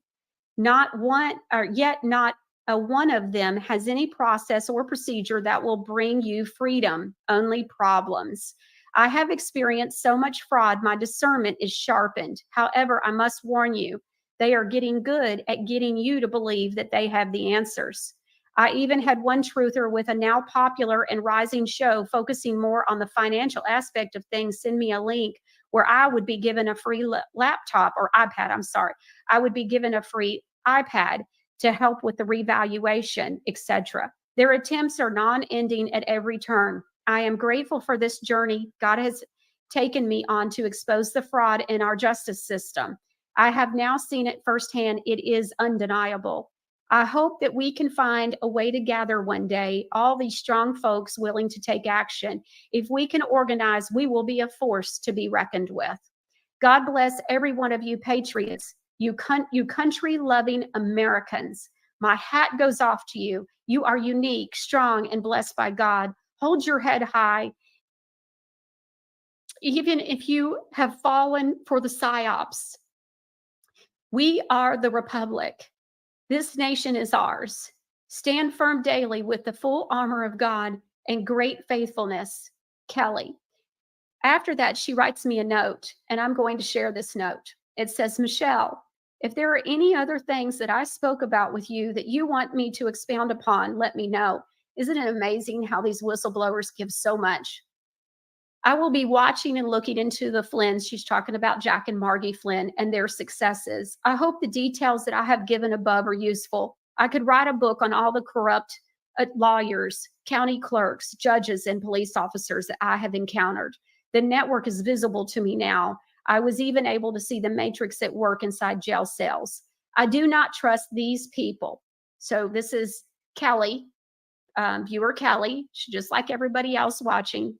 She's one of our fellow Americans. She goes, I do not trust these people, and then proceeds to list off the people that she's had experiences with that she does not trust.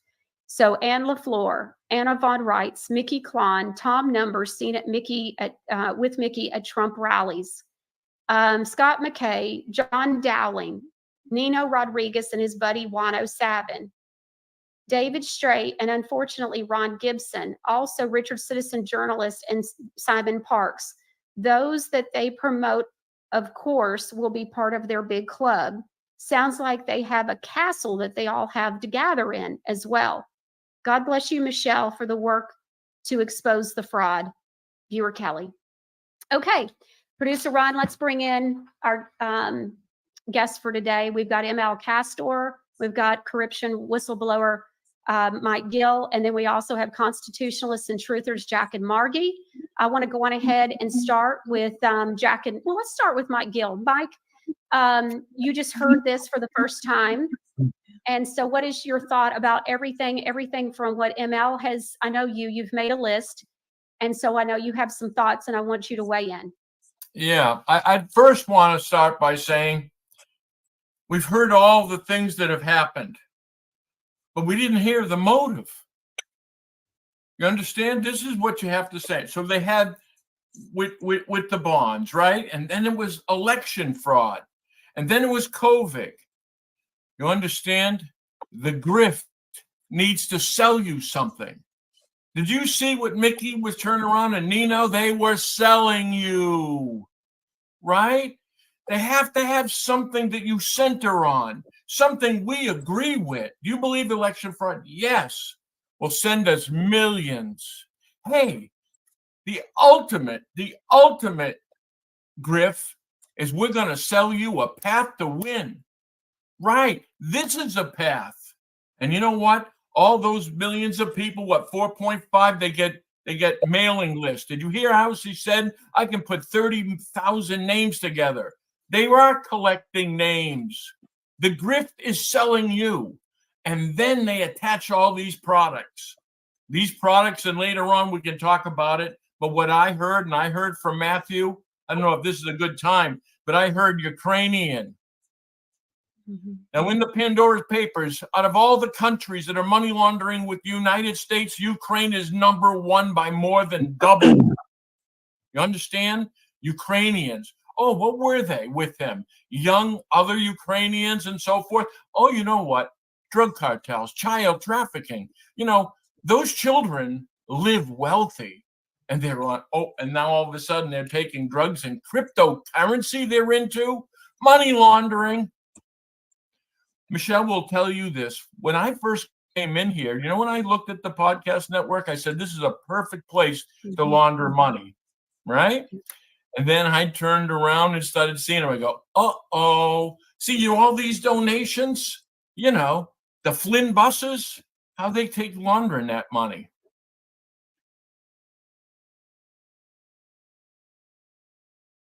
I'm just pausing this for a second because I want to go back to a comment that somebody made a few minutes ago. I think it was Buff who said it, you know, and I've been saying this for a while. Here's his comment here. Like Hawk said, if Nasara doesn't happen, many will unalive themselves. Okay.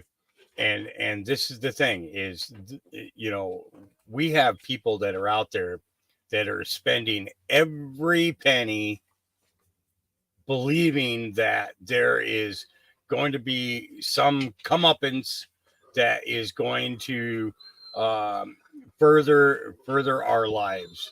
Okay. Now, I would love to believe that Nasara is 100% legit, that, you know, that there will be some type of financial, you know, compensation for everything that's going on. And that's what I have to call it. I have to call it a financial compensation for what we have gone through over these, these past months. Okay. But the fact of the matter is that, if in fact, these people are full of shit and we have been taken for the biggest flipping ride of our lives, okay, by them, then what recourse is there for us? What recourse can we expect to have happen for us? Well, personally, I don't believe that there is any possible recourse for us, because basically we fell into and were duped into this this embodiment that these people have put us. You understand where I'm coming from, you know. it's so important for us to understand that there has to be a complete tailored plan for something like that. And I don't see it. I don't see where there is any justification for believing these people, okay? Because where's the money going to come from? Okay, that's one of the first questions we have to ask is where is the money going to come from? Okay, if we're supposed to get all this money, where is it going to come from? Okay, and I think that's a fair question to ask. I don't know if you believe that that's a fair question to ask, but I believe that it is. At what point do we see any type of structure of being able to somehow pull a rabbit out of our ass, okay, and have and have this come to fruition for us? Now, I would love to believe that it is a very big possibility. Okay. I would love to believe that, but I can't. Okay. I look at how we are all living right now and seeing the financial burden that has been placed upon us. Okay. And I don't see it. I don't see it. And that's why I keep telling everybody, I will not support the narrative of this Nasara Jasara because I don't see any proof. Just because somebody prints up a document that says that these are the 15 or 20 things that have to happen and everything else, and then we see a couple of those things being checked off. Okay, the problem is what about the other fucking 19 things that have to be checked off? Okay, do we in any way believe at this moment that if Nasara was to kick off tomorrow, that we would see an election in 120 days? No, I don't. I don't see that, because what I see is a deep state that would fight it 100% of the way, and they would take as many Americans with them as they possibly could.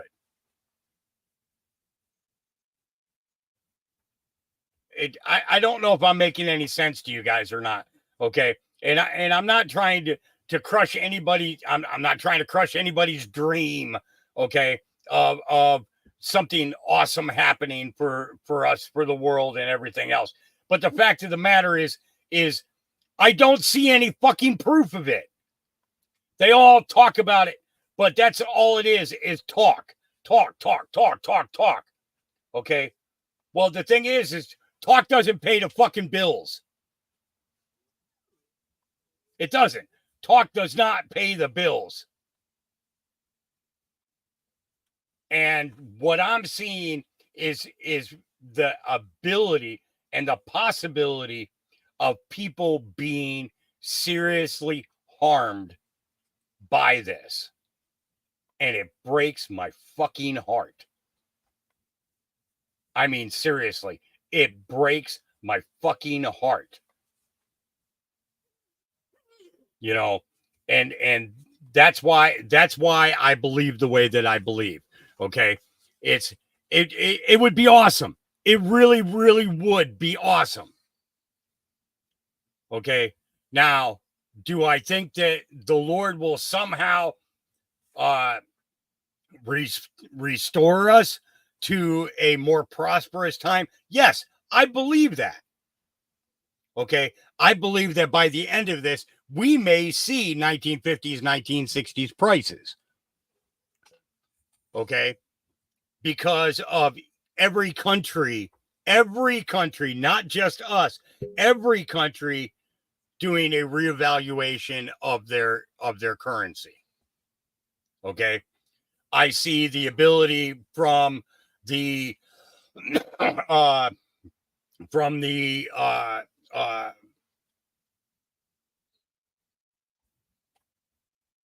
the destruction of the Fed, okay, because that is something that has to happen. We all know that because it's a private corporation. That's something that we're all on board for. You know what I'm saying? We're all on board for it. Okay. We're all excited about the idea of being able to somehow, some way, okay, place a better life in front of ourselves. Okay. I totally believe that is a 100% true possibility. Okay. That's what I see it as a true possibility. But the fact of the matter is we've got so many people who have been playing us for so long that we have to ask ourselves, okay, which direction do we go now, guys? Which direction do we go now? How do we find a moderate compromise or even some type, any type of fucking standing, any type of standing with it? Okay. But nobody can put that in front of us. Nobody. So we have to take a step back and we have to realize that this could be, this Nasara Jasara thing could be one of the most harmful things to the Patriot movement. Okay. It could absolutely be the most harmful thing. I don't ever expect to see Social Security because I know that they've stolen all of our money. You know that they've stolen all our money. We'll look at where they've been sending it. Okay. In order to pay Social Security these days, they are getting more loans from the Fed in order to print more money, in order to fulfill their quote unquote promises. Okay. But are we actually getting anything out of this? Are we seeing any sense of fruition come from it? No, we're not. Okay. I don't see it.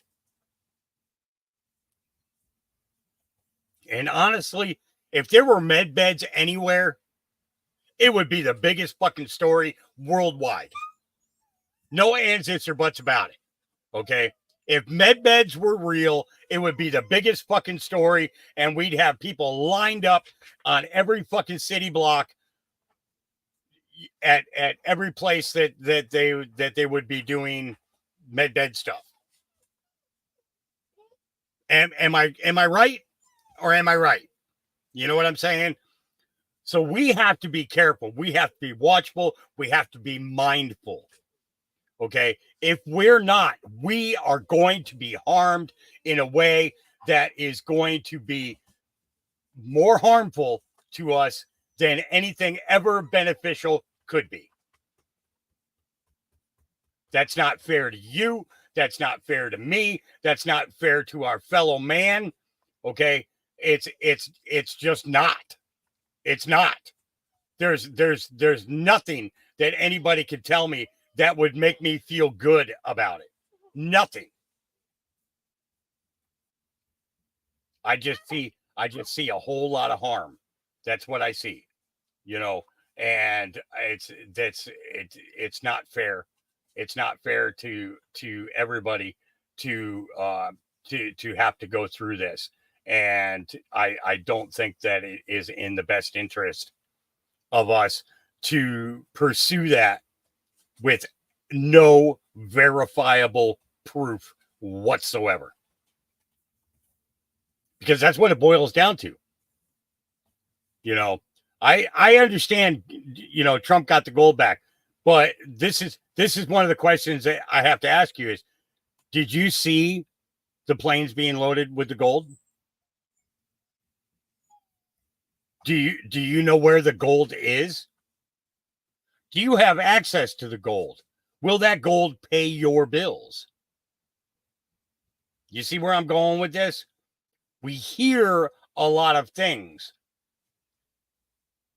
How much truth is behind those things?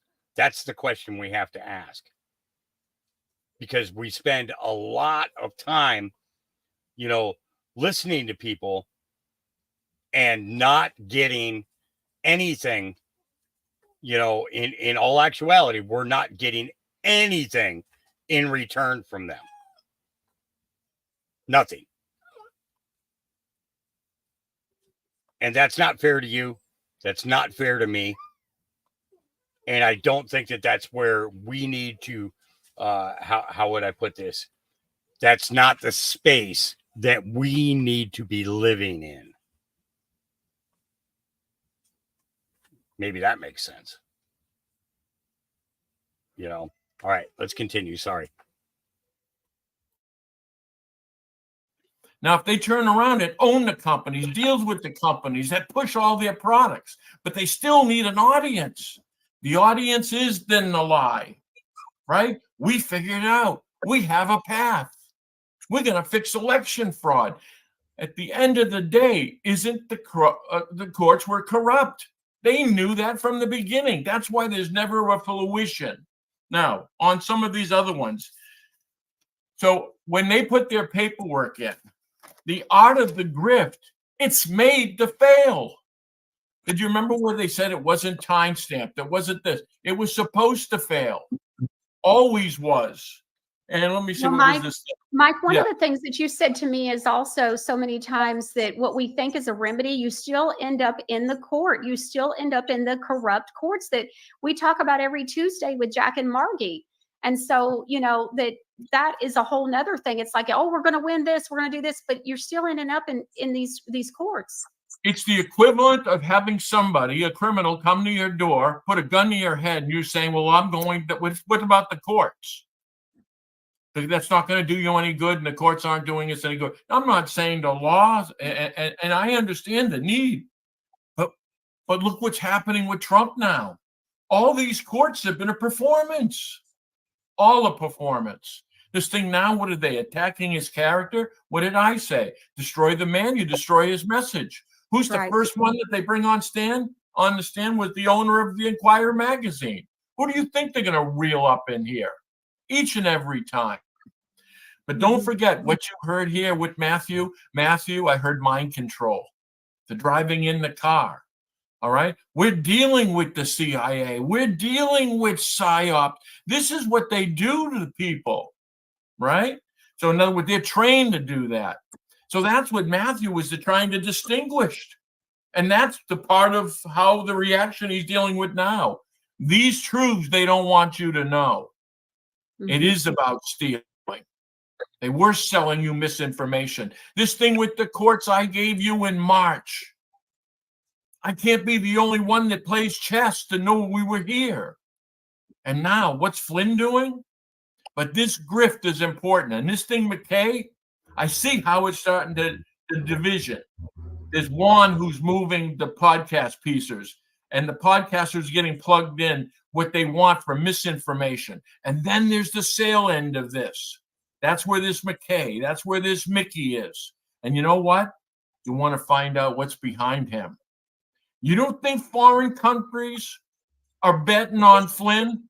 You'd be wrong. You see Sununu? They were betting on Sununu. He built a ski resort for three terrorist groups tied to 9/11. Why? They're investing in him as the politician he's going to be. Yeah. Okay. Very interesting. Mike, also, there's been so many things that we've talked about regarding this situation. There was something else that we had talked about that I wanted to bring up, and now it escapes me. We'll move on, and when it comes to me later, I'll make a note. Jack, Margie, let's go on ahead and producer Ron and unmute them. I want to let them weigh in on what they've seen regarding Matthew and what all is going on there. They're showing up muted for some reason. That may be on their end. Oh, they're having problems. All right, ML, you've gotten to hear quite a bit since you spoke earlier. I know that there's so much more to your story. So has this triggered any thoughts of anything else that you want to share? Well, it's just par for the course. It really is. There is so many layers to this, like what Mike is saying. This has been a ongoing disinformation campaign. History repeats itself, right? When you go back to the Bolshevik Revolution of 1917, they had a similar operation. That's how the Bolsheviks, which are the Khazarian mafia, took over Tsar Nicholas II. It was called Operation Trust. They had white hats, they had black hats back then as well. Here we are doing the exact same thing again. General Flynn. Which trust the plan? Does that ring a bell? Yes, exactly. Trust the plan. I'm going to go one step farther with Mike on this. All this money that has been siphoning off into Ukraine, billions and billions and billions, trillions of dollars, and it gets laundered so much that they can't track, right? Then they're siphoning it off, putting in these slush funds where individuals like Flynn and company have access to these funds to come back into this movement and pay this person and this person and do all these different things behind the scenes. Because you always wonder, how does a guy like Juan O. Savin, Wayne Wilmot, whatever his name is, the guy shows like he's living like a billionaire lifestyle, right? But this guy's supposed to be an assurance adjuster from the state of Washington. But yet he has a billionaire lifestyle, jet setting. He's supposed to be the de facto spokesman for the White Hats. That doesn't pan out unless you're a CIA operative. Then you have access to all those type of funds. Then you can actually put on whatever front cover that you want to put out there for yourself. So there's so many levels that we can cover on this. It's just it's endless. It's endless. Okay. Mel, do you know about certain the products that they're selling, the connection with those products, and who owns those products? Do you know how that works and the payoffs? Like, for instance, this guy, I was told that Nino was making $500,000 with that. I'm sorry, Michelle. What's that? Oh, Melaleuca. Melaleuca. Do you know the connections of the products? Yep. You want to share with us? Exactly. So, yeah. So a couple of years ago, in the Patriot community, there's a consortium. I discovered this. I told Michelle back last fall. I had discovered there's a consortium within the Patriot community, and they all jumped on board with Patriot Share, which is the name of this company, right? Where everybody comes in, they promote it on everybody's platform. I'm sorry, Patriot Switch. Thank you. So everybody promotes this product and platform on their shows and platforms where they're all stacked up together, so they all benefit at the same time. It's masterfully done, and people believe that they're contributing, they're doing their part as a good patriot, but they're not. They're being brought into a network marketing opportunity at the end of the day. And you're right, Mike, he's making a lot of money, not just off of that, but the donations. I was telling Michelle, when I was talking about negative 48 in that group, I know for a fact they took in millions and millions of dollars in donations. I was floored. I was floored at people telling me that were on fixed income where they were donating $50 a month because they thought this guy was a goodly, godly, patriotic man, you know? And I hear that time again, time again, time again. And you're right. It's the grifting. That is the grifting aspect of this right there. Well, there's the values. There's no values here. So one of the things, ML and Mike, that I get upset about, though, in that situation, okay, is that in my research and what I have been able to find out from my investigator and myself, what we have found is that it goes back to the Mormon Church, and that the gentleman who started it is Vandersloot, and that he was not a Trump supporter.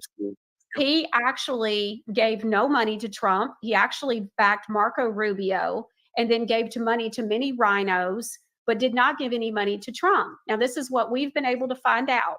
If anybody has anything different, I'd love to hear it. But the point of the matter is, so you have a movement, you have for the most, I believe my viewers are, I'd be shocked if we weren't almost 100% Trump supporters, okay? And so I believe the Trump supporters think that the whole movement is Trump supporters. And the fact of the matter is, we've got I know, just like what I was tweeting about the other day. I said, just wait, because it's called the flip. It's called the flip, what Mike Gill has coined. Wait for the flip. And that means wait for when everybody that has these shows that are going to support. Okay, so I got to back up for a minute here. All right. So somebody was saying something in regards to Nino. Okay. Honestly, my personal opinion is I think he's probably making about I'd say anywhere between 250 to 500,000 a month. Okay. Reason that why do I say this? Well, look at the aspect of the Nino's Corner and how much it costs to join Nino's Corner and how much each channel gets paid to their to the person who has the channel. Okay. They, so you figure you pay for a monthly subscription, right? Right. So it's anywhere between $7 to $8 a month per channel that you pay for. Okay. Now you times that times 100,000 people. Right. You see where I'm going with this? Okay. 100,000 people. Okay. If you're getting $3 from each person for 100,000 people, that's $300,000. Do you see where I'm going with this? Okay. Then you're getting paid for guest spots and things like that. And then all the other promotional stuff that you do with advertising for all these different companies. Okay. And you're looking at $500,000 a month. 500,000 a month. Yeah. We got to look at things realistically. Okay. Just, yeah. I wish. Uh-oh. Our York's got, okay. All right. Oh, that's right. Okay. I forgot I was just like, did Ronnie have to get another channel again? That's what I was thinking. I saw R. York and I'm like, oh my God, what did you do this time, Ronnie? It's not, I forgot that's the name on your new channel. Yeah. So you think about all of these companies, right? And when you look at that, now it's one thing if you're making t-shirts. Okay. If you're making t-shirts that have a great, especially great messaging and things like that. Okay. That's one thing. Okay. It's another thing if you're getting small donations like I do in order to make sure we got enough food for the dogs and enough gas for the generator in order to keep doing shows. Okay. That's another thing. But it's another thing when you look at the amount of money that these guys are making for the for the benefit of 500,000 a month. That's a lot of money. That's a lot of money. If I was making 500,000 a month, I wouldn't be living here anymore. I'd be gone. I wouldn't be on this farm. I'd be off doing my own thing. Okay. Probably would only do a couple of podcasts a week because I'm way too busy, to get involved with little things, you get where I'm going with this. Okay. So we really do have to, okay. So it's $3.99 a month. You figure 99 cents a month goes to the company. Okay. Or the platform where he gets to put his videos. Okay. So $3 a month goes to Nino. Okay. And if you got 100,000 viewers, that's $300,000 a month. It's 300. You get where I'm going. All right. Let's get back to it. Sorry. Flynn. And that is my personal opinion. That's my personal opinion. That's the way I'm seeing it. Okay. So, all right. Back. But everybody that is a truther thinks that everybody's supporting Trump And secretly, they just haven't told you and shown you who they are yet. So wait for the flip. And so when the switch gets flipped and Flynn comes forward, because the countdown is coming, you can only go so long until you have to announce because of what is it, the Republican committee. So and so, you know, at some point he's going to have to announce. And so we're talking about the flip. And so, but what we have are a bunch of trusting Americans and other patriotic people in their countries as well. But we have trusting Americans that think that everybody's a Trump supporter because he's what's the best option for our country. And we want back to where we were and even better when he was the president and in office. And what we've got are a bunch of people that we absolutely know are connected to Flynn. That's a problem. Yeah. Mm-hmm. Okay, so well, here's my question. Mm-hmm. I'm sorry. Here's my question. So we're all told in this community, the truther community, that the white hats are the ones that put Trump into the White House, that flipped the script in 2016, that stole the election from Hillary, put Trump in. Then we're supposed to believe 4 years later that the same group of individuals that put Trump into power on behalf of we the people were not able to pull it off again, and that somehow or another they were subverted the second time. That doesn't make any sense. That absolutely doesn't make any sense, because we're told the whole time they're in control of everything, but that doesn't make any sense. I'm sorry. Okay. All right. How about this? Do we believe that Trump's the commander in chief? How about this? He's in a New York court. The judges tell him to shut up, and he's worried about going to jail. That's not the commander in chief, people. Mm-hmm. They set you up to believe That's that. a citizen. And anything negative that happened, like cross the border, remember the speech was, oh, Trump's teaching us a lesson. Well, you know what? We're all being taught a lesson. Yeah. All right. Let's go on ahead and bring Jack and Margie Flynn in. Jack, Margie, I know you all have plenty to share with us. This is the third time you've tried to bring us in, and the third time we've been cut off. Someone is absolutely interfering. Why? We have the solutions, okay? They don't want to hear the solutions. Now, ML mentioned truth. Truth is definitely needed in this patriot movement. Yeah, it's needed. But can the American people accept the truth? The bottom line is they never have. Never. In the history of this country as a society, the American people have never accepted the truth. They've accepted the scam, the fraud, the grift, like Meg was talking about. They've accepted that. And they've accepted that in the so-called patriot community, the so-called podcasting community, the so-called alternative movement. The people have accepted the fraud, the lies, and the scams across the board. What in God's name are the American people going to wake up? Now, they're good people. There's nothing wrong with them. But there's something wrong with them when they don't see the truth in front of their own faces. Okay, Margie, go ahead. I want to interject a thought here. There's a lot has been said today, but if you distill it, if you bring it down to its finest point, okay, we have snakes among our wood piles. We have wolves in sheep's clothing, and they have permeated and infiltrated every aspect of what you would call a patriotic or a truther or a freedom movement. Now we have to ask ourselves, why? What are they afraid of? The powers that be are afraid of the truth, and they're afraid of people who are solution oriented. The reason that they steer people into all of these cockamamie schemes that go nowhere, that fill them with time, paperwork, spend money here, post this, do this, go to this rally, whatever.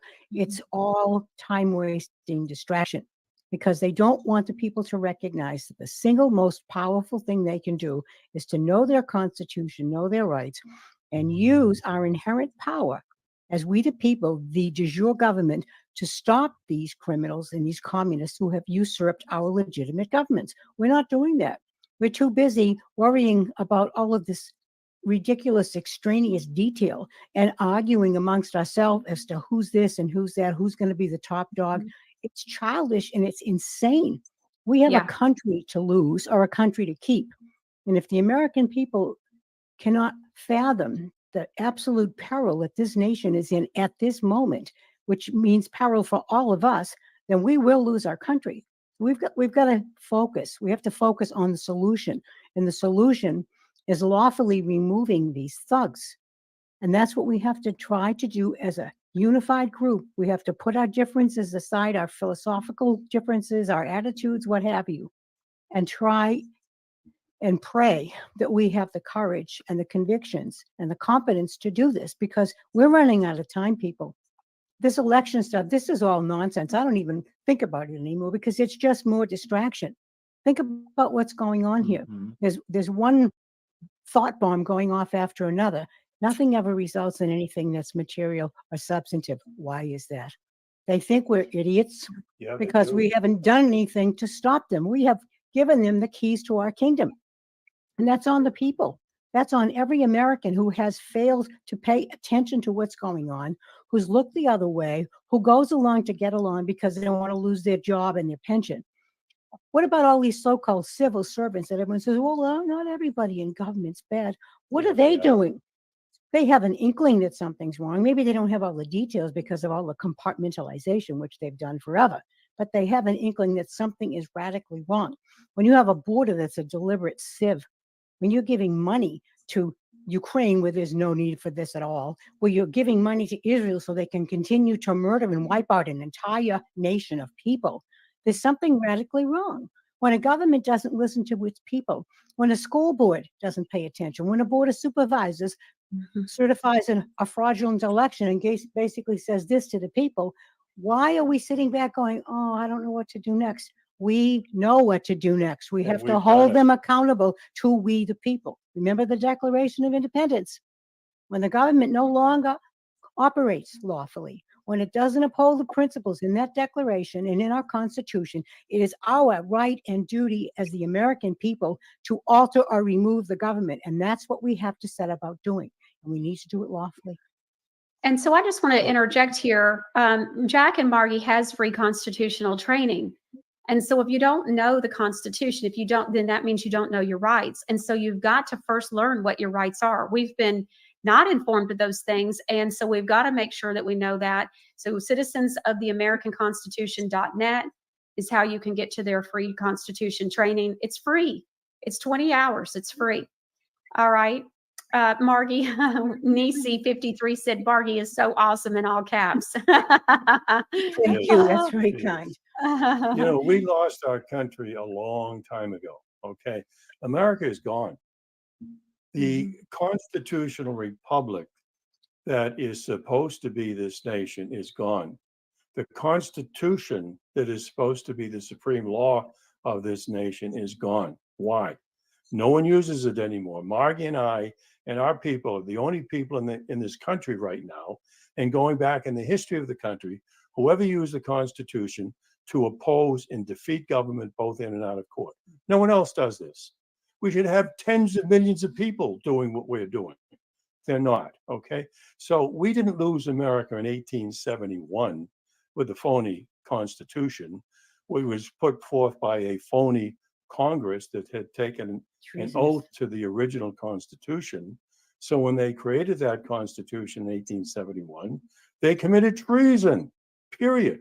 They committed treason. It's a treasonous Constitution. Everyone in this country who takes an oath to that treasonous Constitution. And what in God's name are the people doing about it?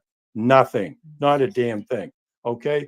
Now we can go back before 1871. We can go back before the War of Northern Aggression. We can go right back to Washington, okay, who was the first traitor to ever occupy that office. The people didn't do a damn thing about it then, and since then they haven't done a damn thing about it. So what Margie said is true. Unless the American people, who are good people, I'm not criticizing the American people because they're not good people. They're good people. They're charitable people. They're friendly people. But they don't know a damn thing about their own country, their own government, who runs it, and why it's run. Now, we all of us speaking here, and Matthew and you, Michelle, okay, you're the coordinator here, we can get a movement going of truth tellers because we need that. MK said we need the, ML said we need the the new guard because we've had the old guard. Well, what's the old guard? The old guard are communist, domestic enemy traitors who own and control this nation. Well, if they own and control the nation, they're not stupid people because they took over a nation that was supposed to be a constitutional republic. So they're not stupid. They're full of guile. They're full of deception, and they fooled everyone, or people weren't interested and they took over. Okay, and they own it now. They know, just as Lenin said, and I'm glad you brought up the Bolshevik Revolution. Lenin, one of the most evil beings who ever existed on the face of the earth, openly stated on many occasions, we know there will be opposition to our policies and programs. So the best way to control that is to establish that planned opposition and control it. What do you think the media is? What do you think that is? What do you think the alternative media is? Okay, the broadcast media. What do you think the Patriot movement is? What do you think all of these movements, with rare exceptions, are? Planned opposition to take the American people down the crap hole that ends up in them going to jail. Nothing ever happens for the benefit of the country, and they lose courage and they just die away. Okay, it's crazy. We have to be sane. We're not insane right now. We have to get back to sanity. I want to make an observation. I see a viewer comment saying, how can we stand on the Constitution when they usurped it in 1871? No, they didn't. They created another constitution for the DC, okay, the District of Columbia. We call it the District of Criminals.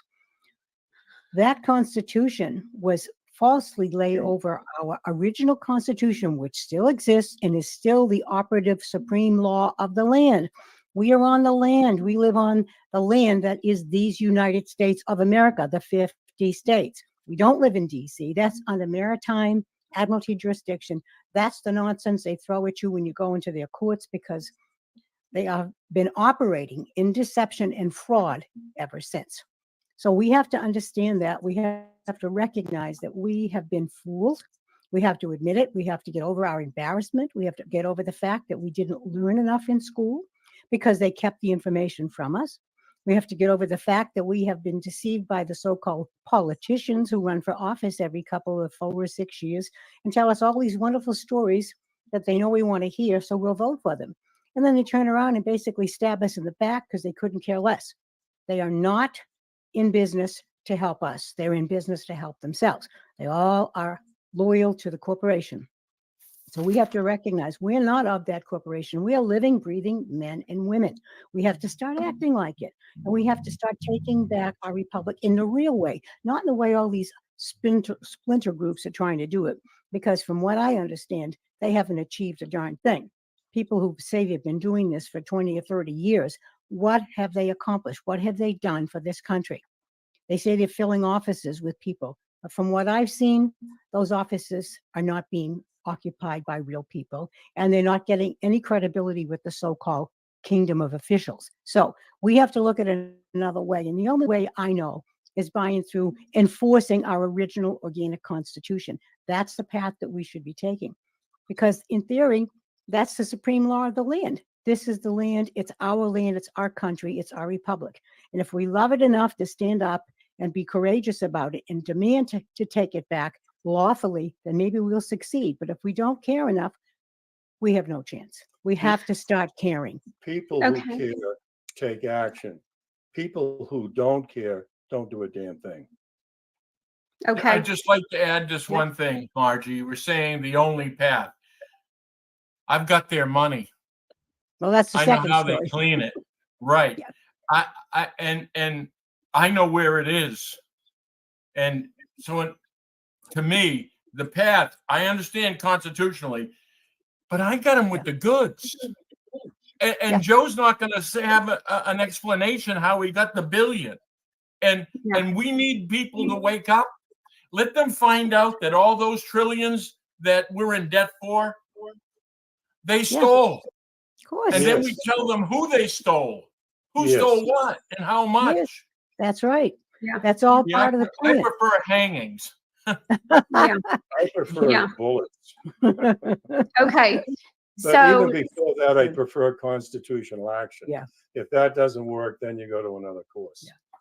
all right, let's go through some viewer comments and questions. Shelley Box says, I love Michelle, producer Ron, Jack, Margie, Mike, and now ML. Love that you all are all on together.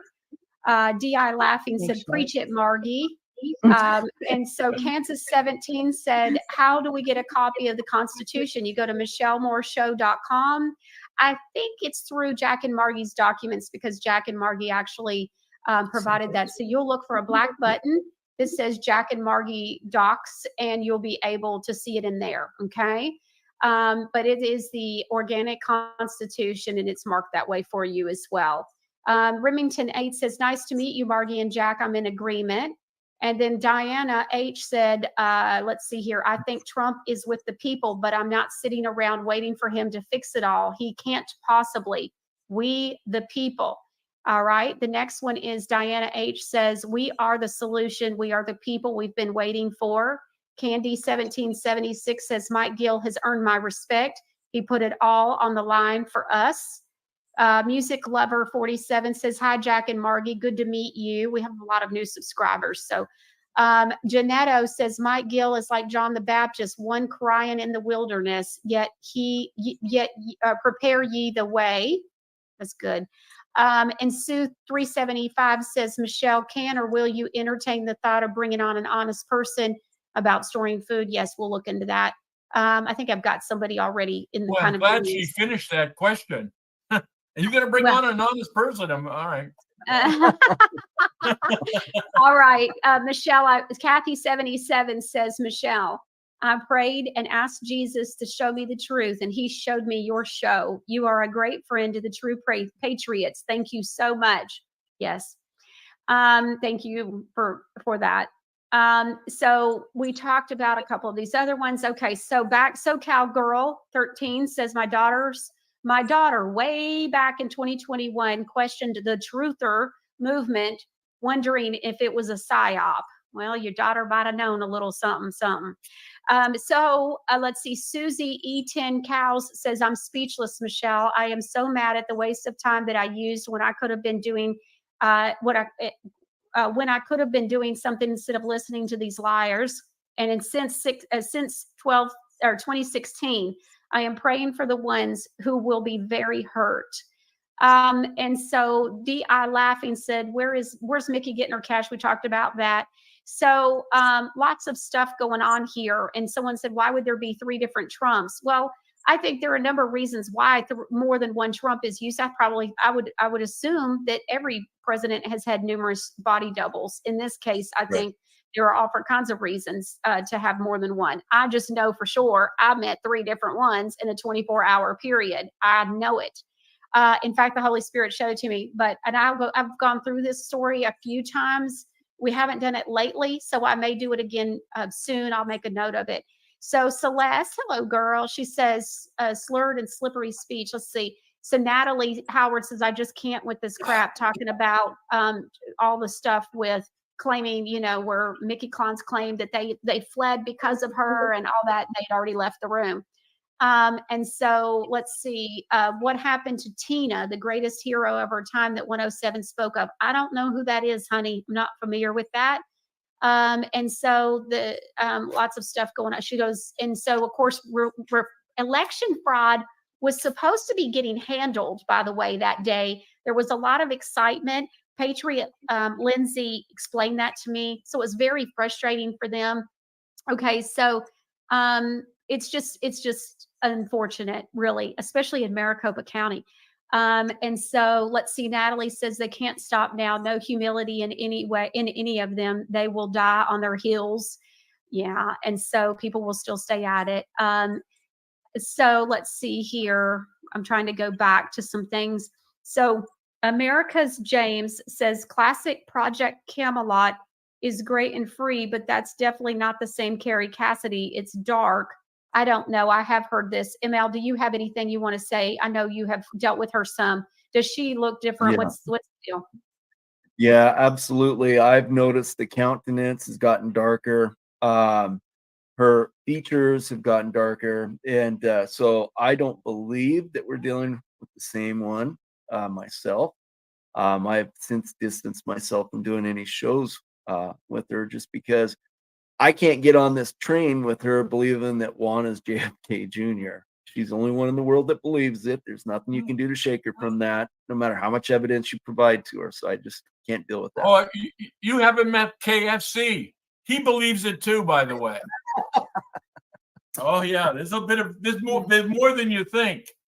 All right. So Polly says, is Patriot Switch a company or a person? It is Melaleuca, but I was shocked. ML, I have to tell you, this is what gets me. So I did not know. I kept hearing about Patriot Switch, Patriot Switch. It wasn't until like 8 or 9 months ago that I found out it's Melaleuca.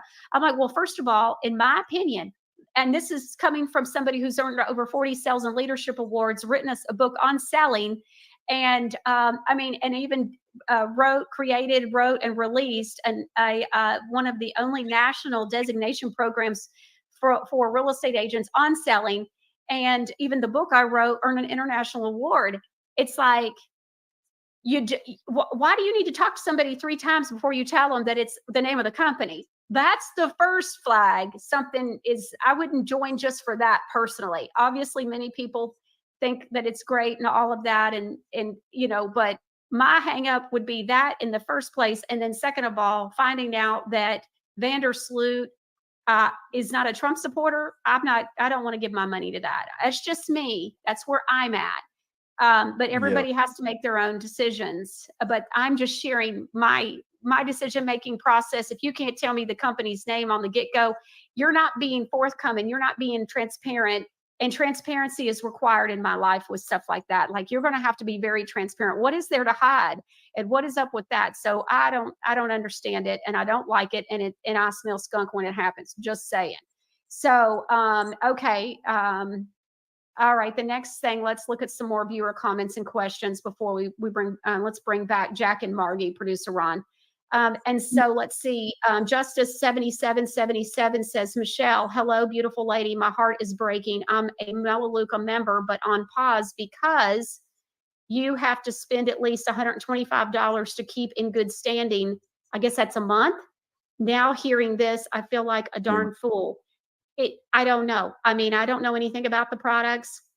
I have a person that I think very highly of that's in it and sells it. It's my understanding that 91% is made in America. I don't know. You have to pray about it and see and study it for yourself. Well, I'd say for $125 a month, it better be meat. Okay. Peter Perfecto says, as more whistleblowers emerge, we're going to need bigger screens. Fabulous show. He says, fabulous show. Now the only one I watch. Greetings from the UK. Boy, you don't have anybody in the UK, Peter? That's just, that's awful. But you know what? I believe it, I guess. It's look at how few people we've got coming forward and sharing and telling the truth. And so bringing the people the truth. ML, I got to tell you, I mean, wow, I know that the climate has changed greatly and dramatically just from June of last year when I did, and Mike Gill will know this, when I did the show, Is General Flynn Really Who You Think He Is? General Michael Flynn Really Who You Think He Is? And I got to tell you, I had some viewers that said, I will never listen to you again. Well, I was right, but I doubled down and called Mike Gill in, and we went over the John McGreevy tape and all of that. But the fact of the matter is, sometimes it's like what Jack said. You say you want the truth, but will you accept the truth and then change those habits and do something about it? Jack and Margie have been talking about it for over a year here on my show, and it's a great point. And they've dealt with this combined over 130 years, so they know. Mab07 says, thank you, Michelle, for bringing the truth. I thank all the truthers too. So much deception and lies out there, and I am grateful for your show. See, what's interesting to me, and I haven't watched all this other stuff. I've gotten comments and links to stuff, but I haven't watched these people rebutting stuff. I know that supposedly Scott McKay had on Ann LaFleur. Well, I'm listening to you, the people. And so I just read from viewer Kelly what she has to say about Ann LaFleur and the way she firsthand treatment of her own issues. And so, in fact, I'd never even heard of Ann until yesterday when I got this email. Then I find out he's had her on. Well, here's what I'd like to know. why aren't we talking about, some footage? If Mickey Klein really did it differently, and in all my witnesses that have come forward, whistleblowers, what I don't understand is why aren't they talking about that proof and show us some proof? But instead, they're apparently showing some mugshot of Matthew. And so I don't know. That's what I'm hearing. And so, okay, we're going to slander the whistleblower. Is that what we're going to do here? That's what they do. Not right. Wait a minute. That is the mode of operation. Yes. I put drug cartels' faces on signs and I became a bad guy. They were just killing your kids. But that's the mode of operation. And that's the thing with Matthew. I knew that was coming. Yeah. And so they're doing that to Matthew with this Anne LaFleur, and who's connected with Mickey Klein. And so it's just sad. I mean, this poor man is coming forth, sharing the truth, had many people come forward and said, yep, that sounds about right. And then they're trying to dig him. I mean, this is the truth, or Scott McKay should be getting to the truth of the matter. That's just, I don't understand. Why would you focus on dragging him through the dirt? Why don't we cover, were the board of supervisors still in the room or not?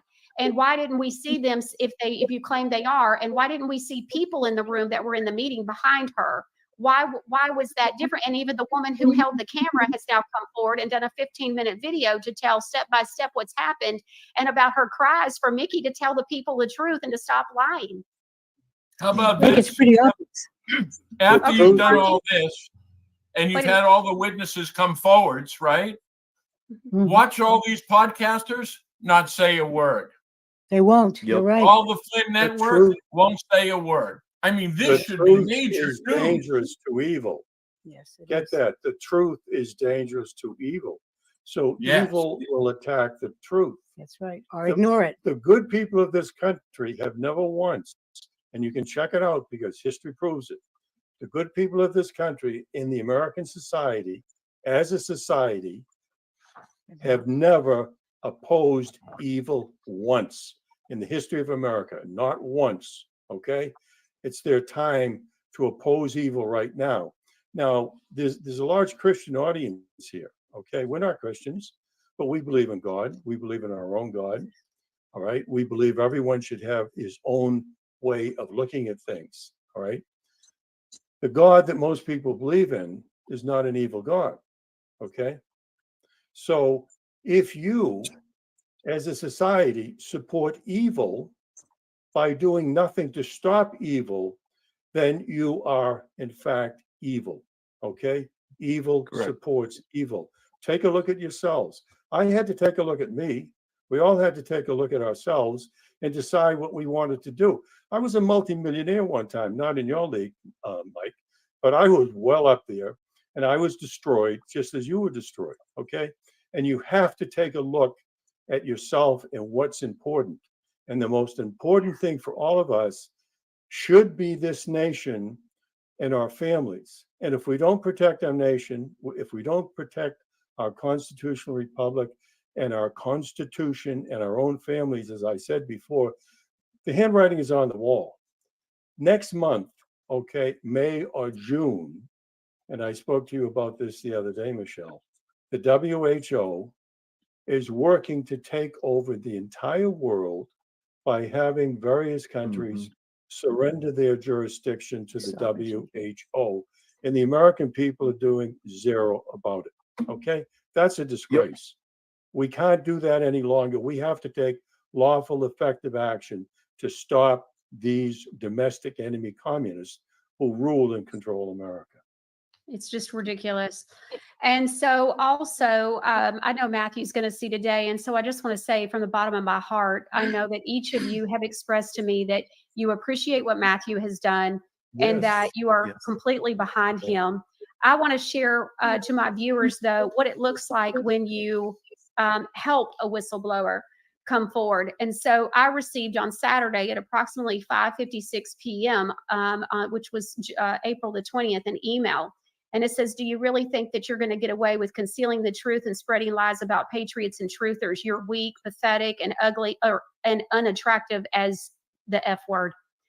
So you will answer for the slander that you allowed and encouraged on your show. There's been no slander.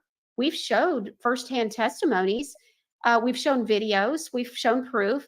So I don't know what this Well, that's threat the is. problem. Yeah. That's the problem. I guess it goes back to what Jack and Margie were saying. But what's my looks got to do with this? Like, do you think I care? But anyways, okay. So the next thing is I get one that says from a viewer that says, I have to comment that she is 100% better looking than I am. Okay. 100% better looking than I am. And she ain't even got a beard. All right. All right. I'm just going there. this is interesting. You're doing a good job. Some people tell me that you're a Fed, I guess like FBI, but I don't buy it. Godspeed, sister. So now I'm the FBI. Like, what? And so, I mean, it's just, you can't make this crap up. I show up 5 days, well, 4 days a week now. Mike Gill fills in the gap for me right now. But just so I can work with it, whistleblowers, I cannot begin to tell you guys, I was in bed before 7 o'clock last night because I had worked so many hours over the weekend and it just caught up with me just working on this story, getting it accurate and right, and spending time, hours on the phone with witnesses of Matthews that have come forward. And so I'm telling you now, you know, this is what happens when people stand for the truth.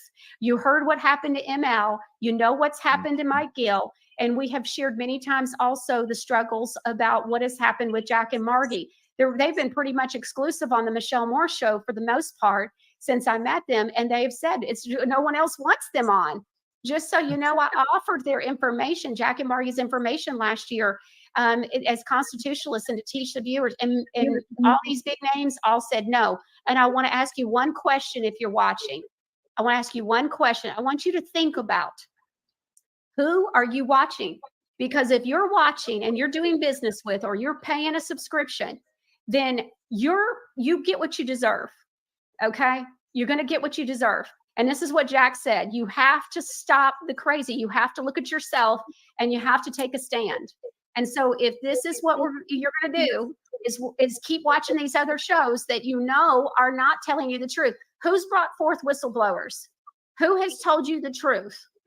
Okay. Who's helping Mike Gill? Legitimately helping Mike Gill. You know what? What's her name? ML, Carrie Cassidy. Carrie Cassidy came out and told everybody in December. Well, Wayne Willett, who goes by Juan for some reason, which is another lie. It's a lie.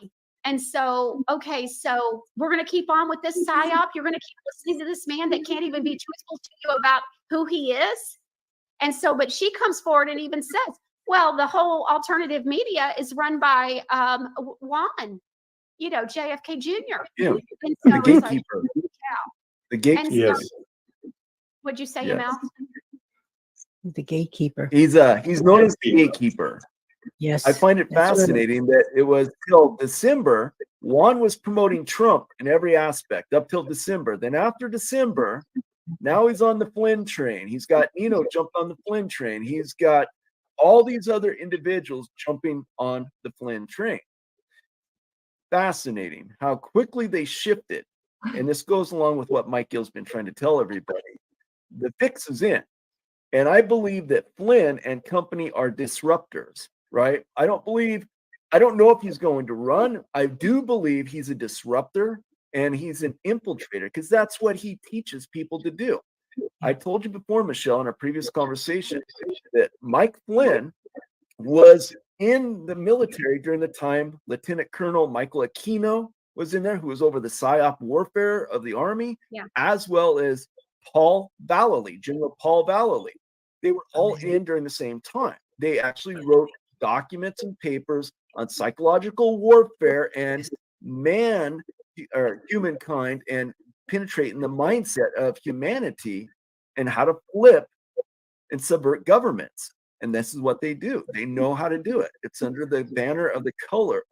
It's called I don't want to do a disservice, but my point being is there is a concerted effort that's come home to roost now. They've already done it successfully in other nations throughout the world. Oh, a So color now they're doing it revolution. here as well. Yeah, it's a color revolution. Thank you. Color revolution. Thank you very much. Yeah. All But I right. want to answer one question. Yes, go on. You Emil. have one viewer who asked, what can we do to take back our Mhm. country? And this is one thing that I've been teaching my followers to do, just like Jack and Margie, get acclimated to the Constitution, the principles behind the Constitution. But you also have to know the histories, the true histories of our country. You know, most people are going to be shocked when they find out that the Caesars were here 2,000 years ago, establishing, doing things here in this land. You know, after they took over Britannia, they came here and planted roots here, which subverted our future governments here on this nation as well. Hence, admiralty laws, law of the land, law of the air, law of the sea, all these things that are taking place right now, right? But one of the things that we can do is get behind and find out who our sheriffs are. If our sheriffs are constitutionally principled men or women, we need to stand united with them. We need to get with them. We have to vet them, because if you have a sheriff in your county that doesn't uphold the Constitution, you need to get rid of them, and you need to find people that will put in there. I actually walk the walk. I actually belong to the Constitutional Sheriff Peace Officers Association. All right. So I know a little bit about them. We need to stand with our sheriffs because there are only elected, constitutionally elected law enforcement official. They're our last bastion of defense, and we're going to need them with the incursion that's happened in this country with 20 million foreign invaders. There's my diatribe for right now. All right. Well, we're ML, right at the end of time. Producer Ron's telling us that we only have a couple of minutes left. I want to thank each of you. Jack gets the last word. Jack? Okay, ML, I'm glad you mentioned that, but as far as we're concerned, and we have a vast amount of experience in this, there is no constitutional sheriff in this country. Zero. Not one. We contacted over 2,000 of them when this nonsense happened 4 years ago. We got one response, okay, out of 2,000 people. And we were urging them to use the Constitution to help their own people. They didn't give a damn. All right. We have to realize there are no heroes. You are the hero. You guys are the hero. Michelle, you're the hero. The audience is the hero. Okay. Don't look for heroes and never give your power away. Take your own power and use it effectively. And put good people Jack, in the Jack, office of could the you sheriff. call them white hats for me? The people. White hats. All right, I thank you. call them crap heads. All right.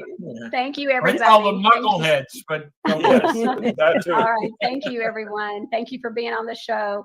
Okay. So first, I just want to say thank you so much for being with us, and thank you to our guests. They bring so much to the table for each of us. And so I want to let you know a little bit about what we're going to be doing with shows. So next, as tomorrow, we've got Mike Gill. He is doing the Wednesday show. Thursday, we have Gray. Remember Emma Catherine? Well, Emma Catherine is actually his significant other, but Gray is he's got quite the wealth of knowledge. We're going to be very excited to have him. I would say get you a pen and a notepad and get prepared for what all he's going to say. And then on Friday, of course, we have our corruption whistleblower, Mike Gill. So excited to have him back. We'll certainly be talking more about this. And thank you so much for being with us. And I'll see you here Thursday. But tomorrow, don't forget, we got Mike Gill here, and he's going to be showing you some of those crazy videos of his 17 years of fighting for everyone, really fighting that gun, drug, and human trafficking. All right, we'll see you right here next time on The Michelle Moore Show. Are you tired?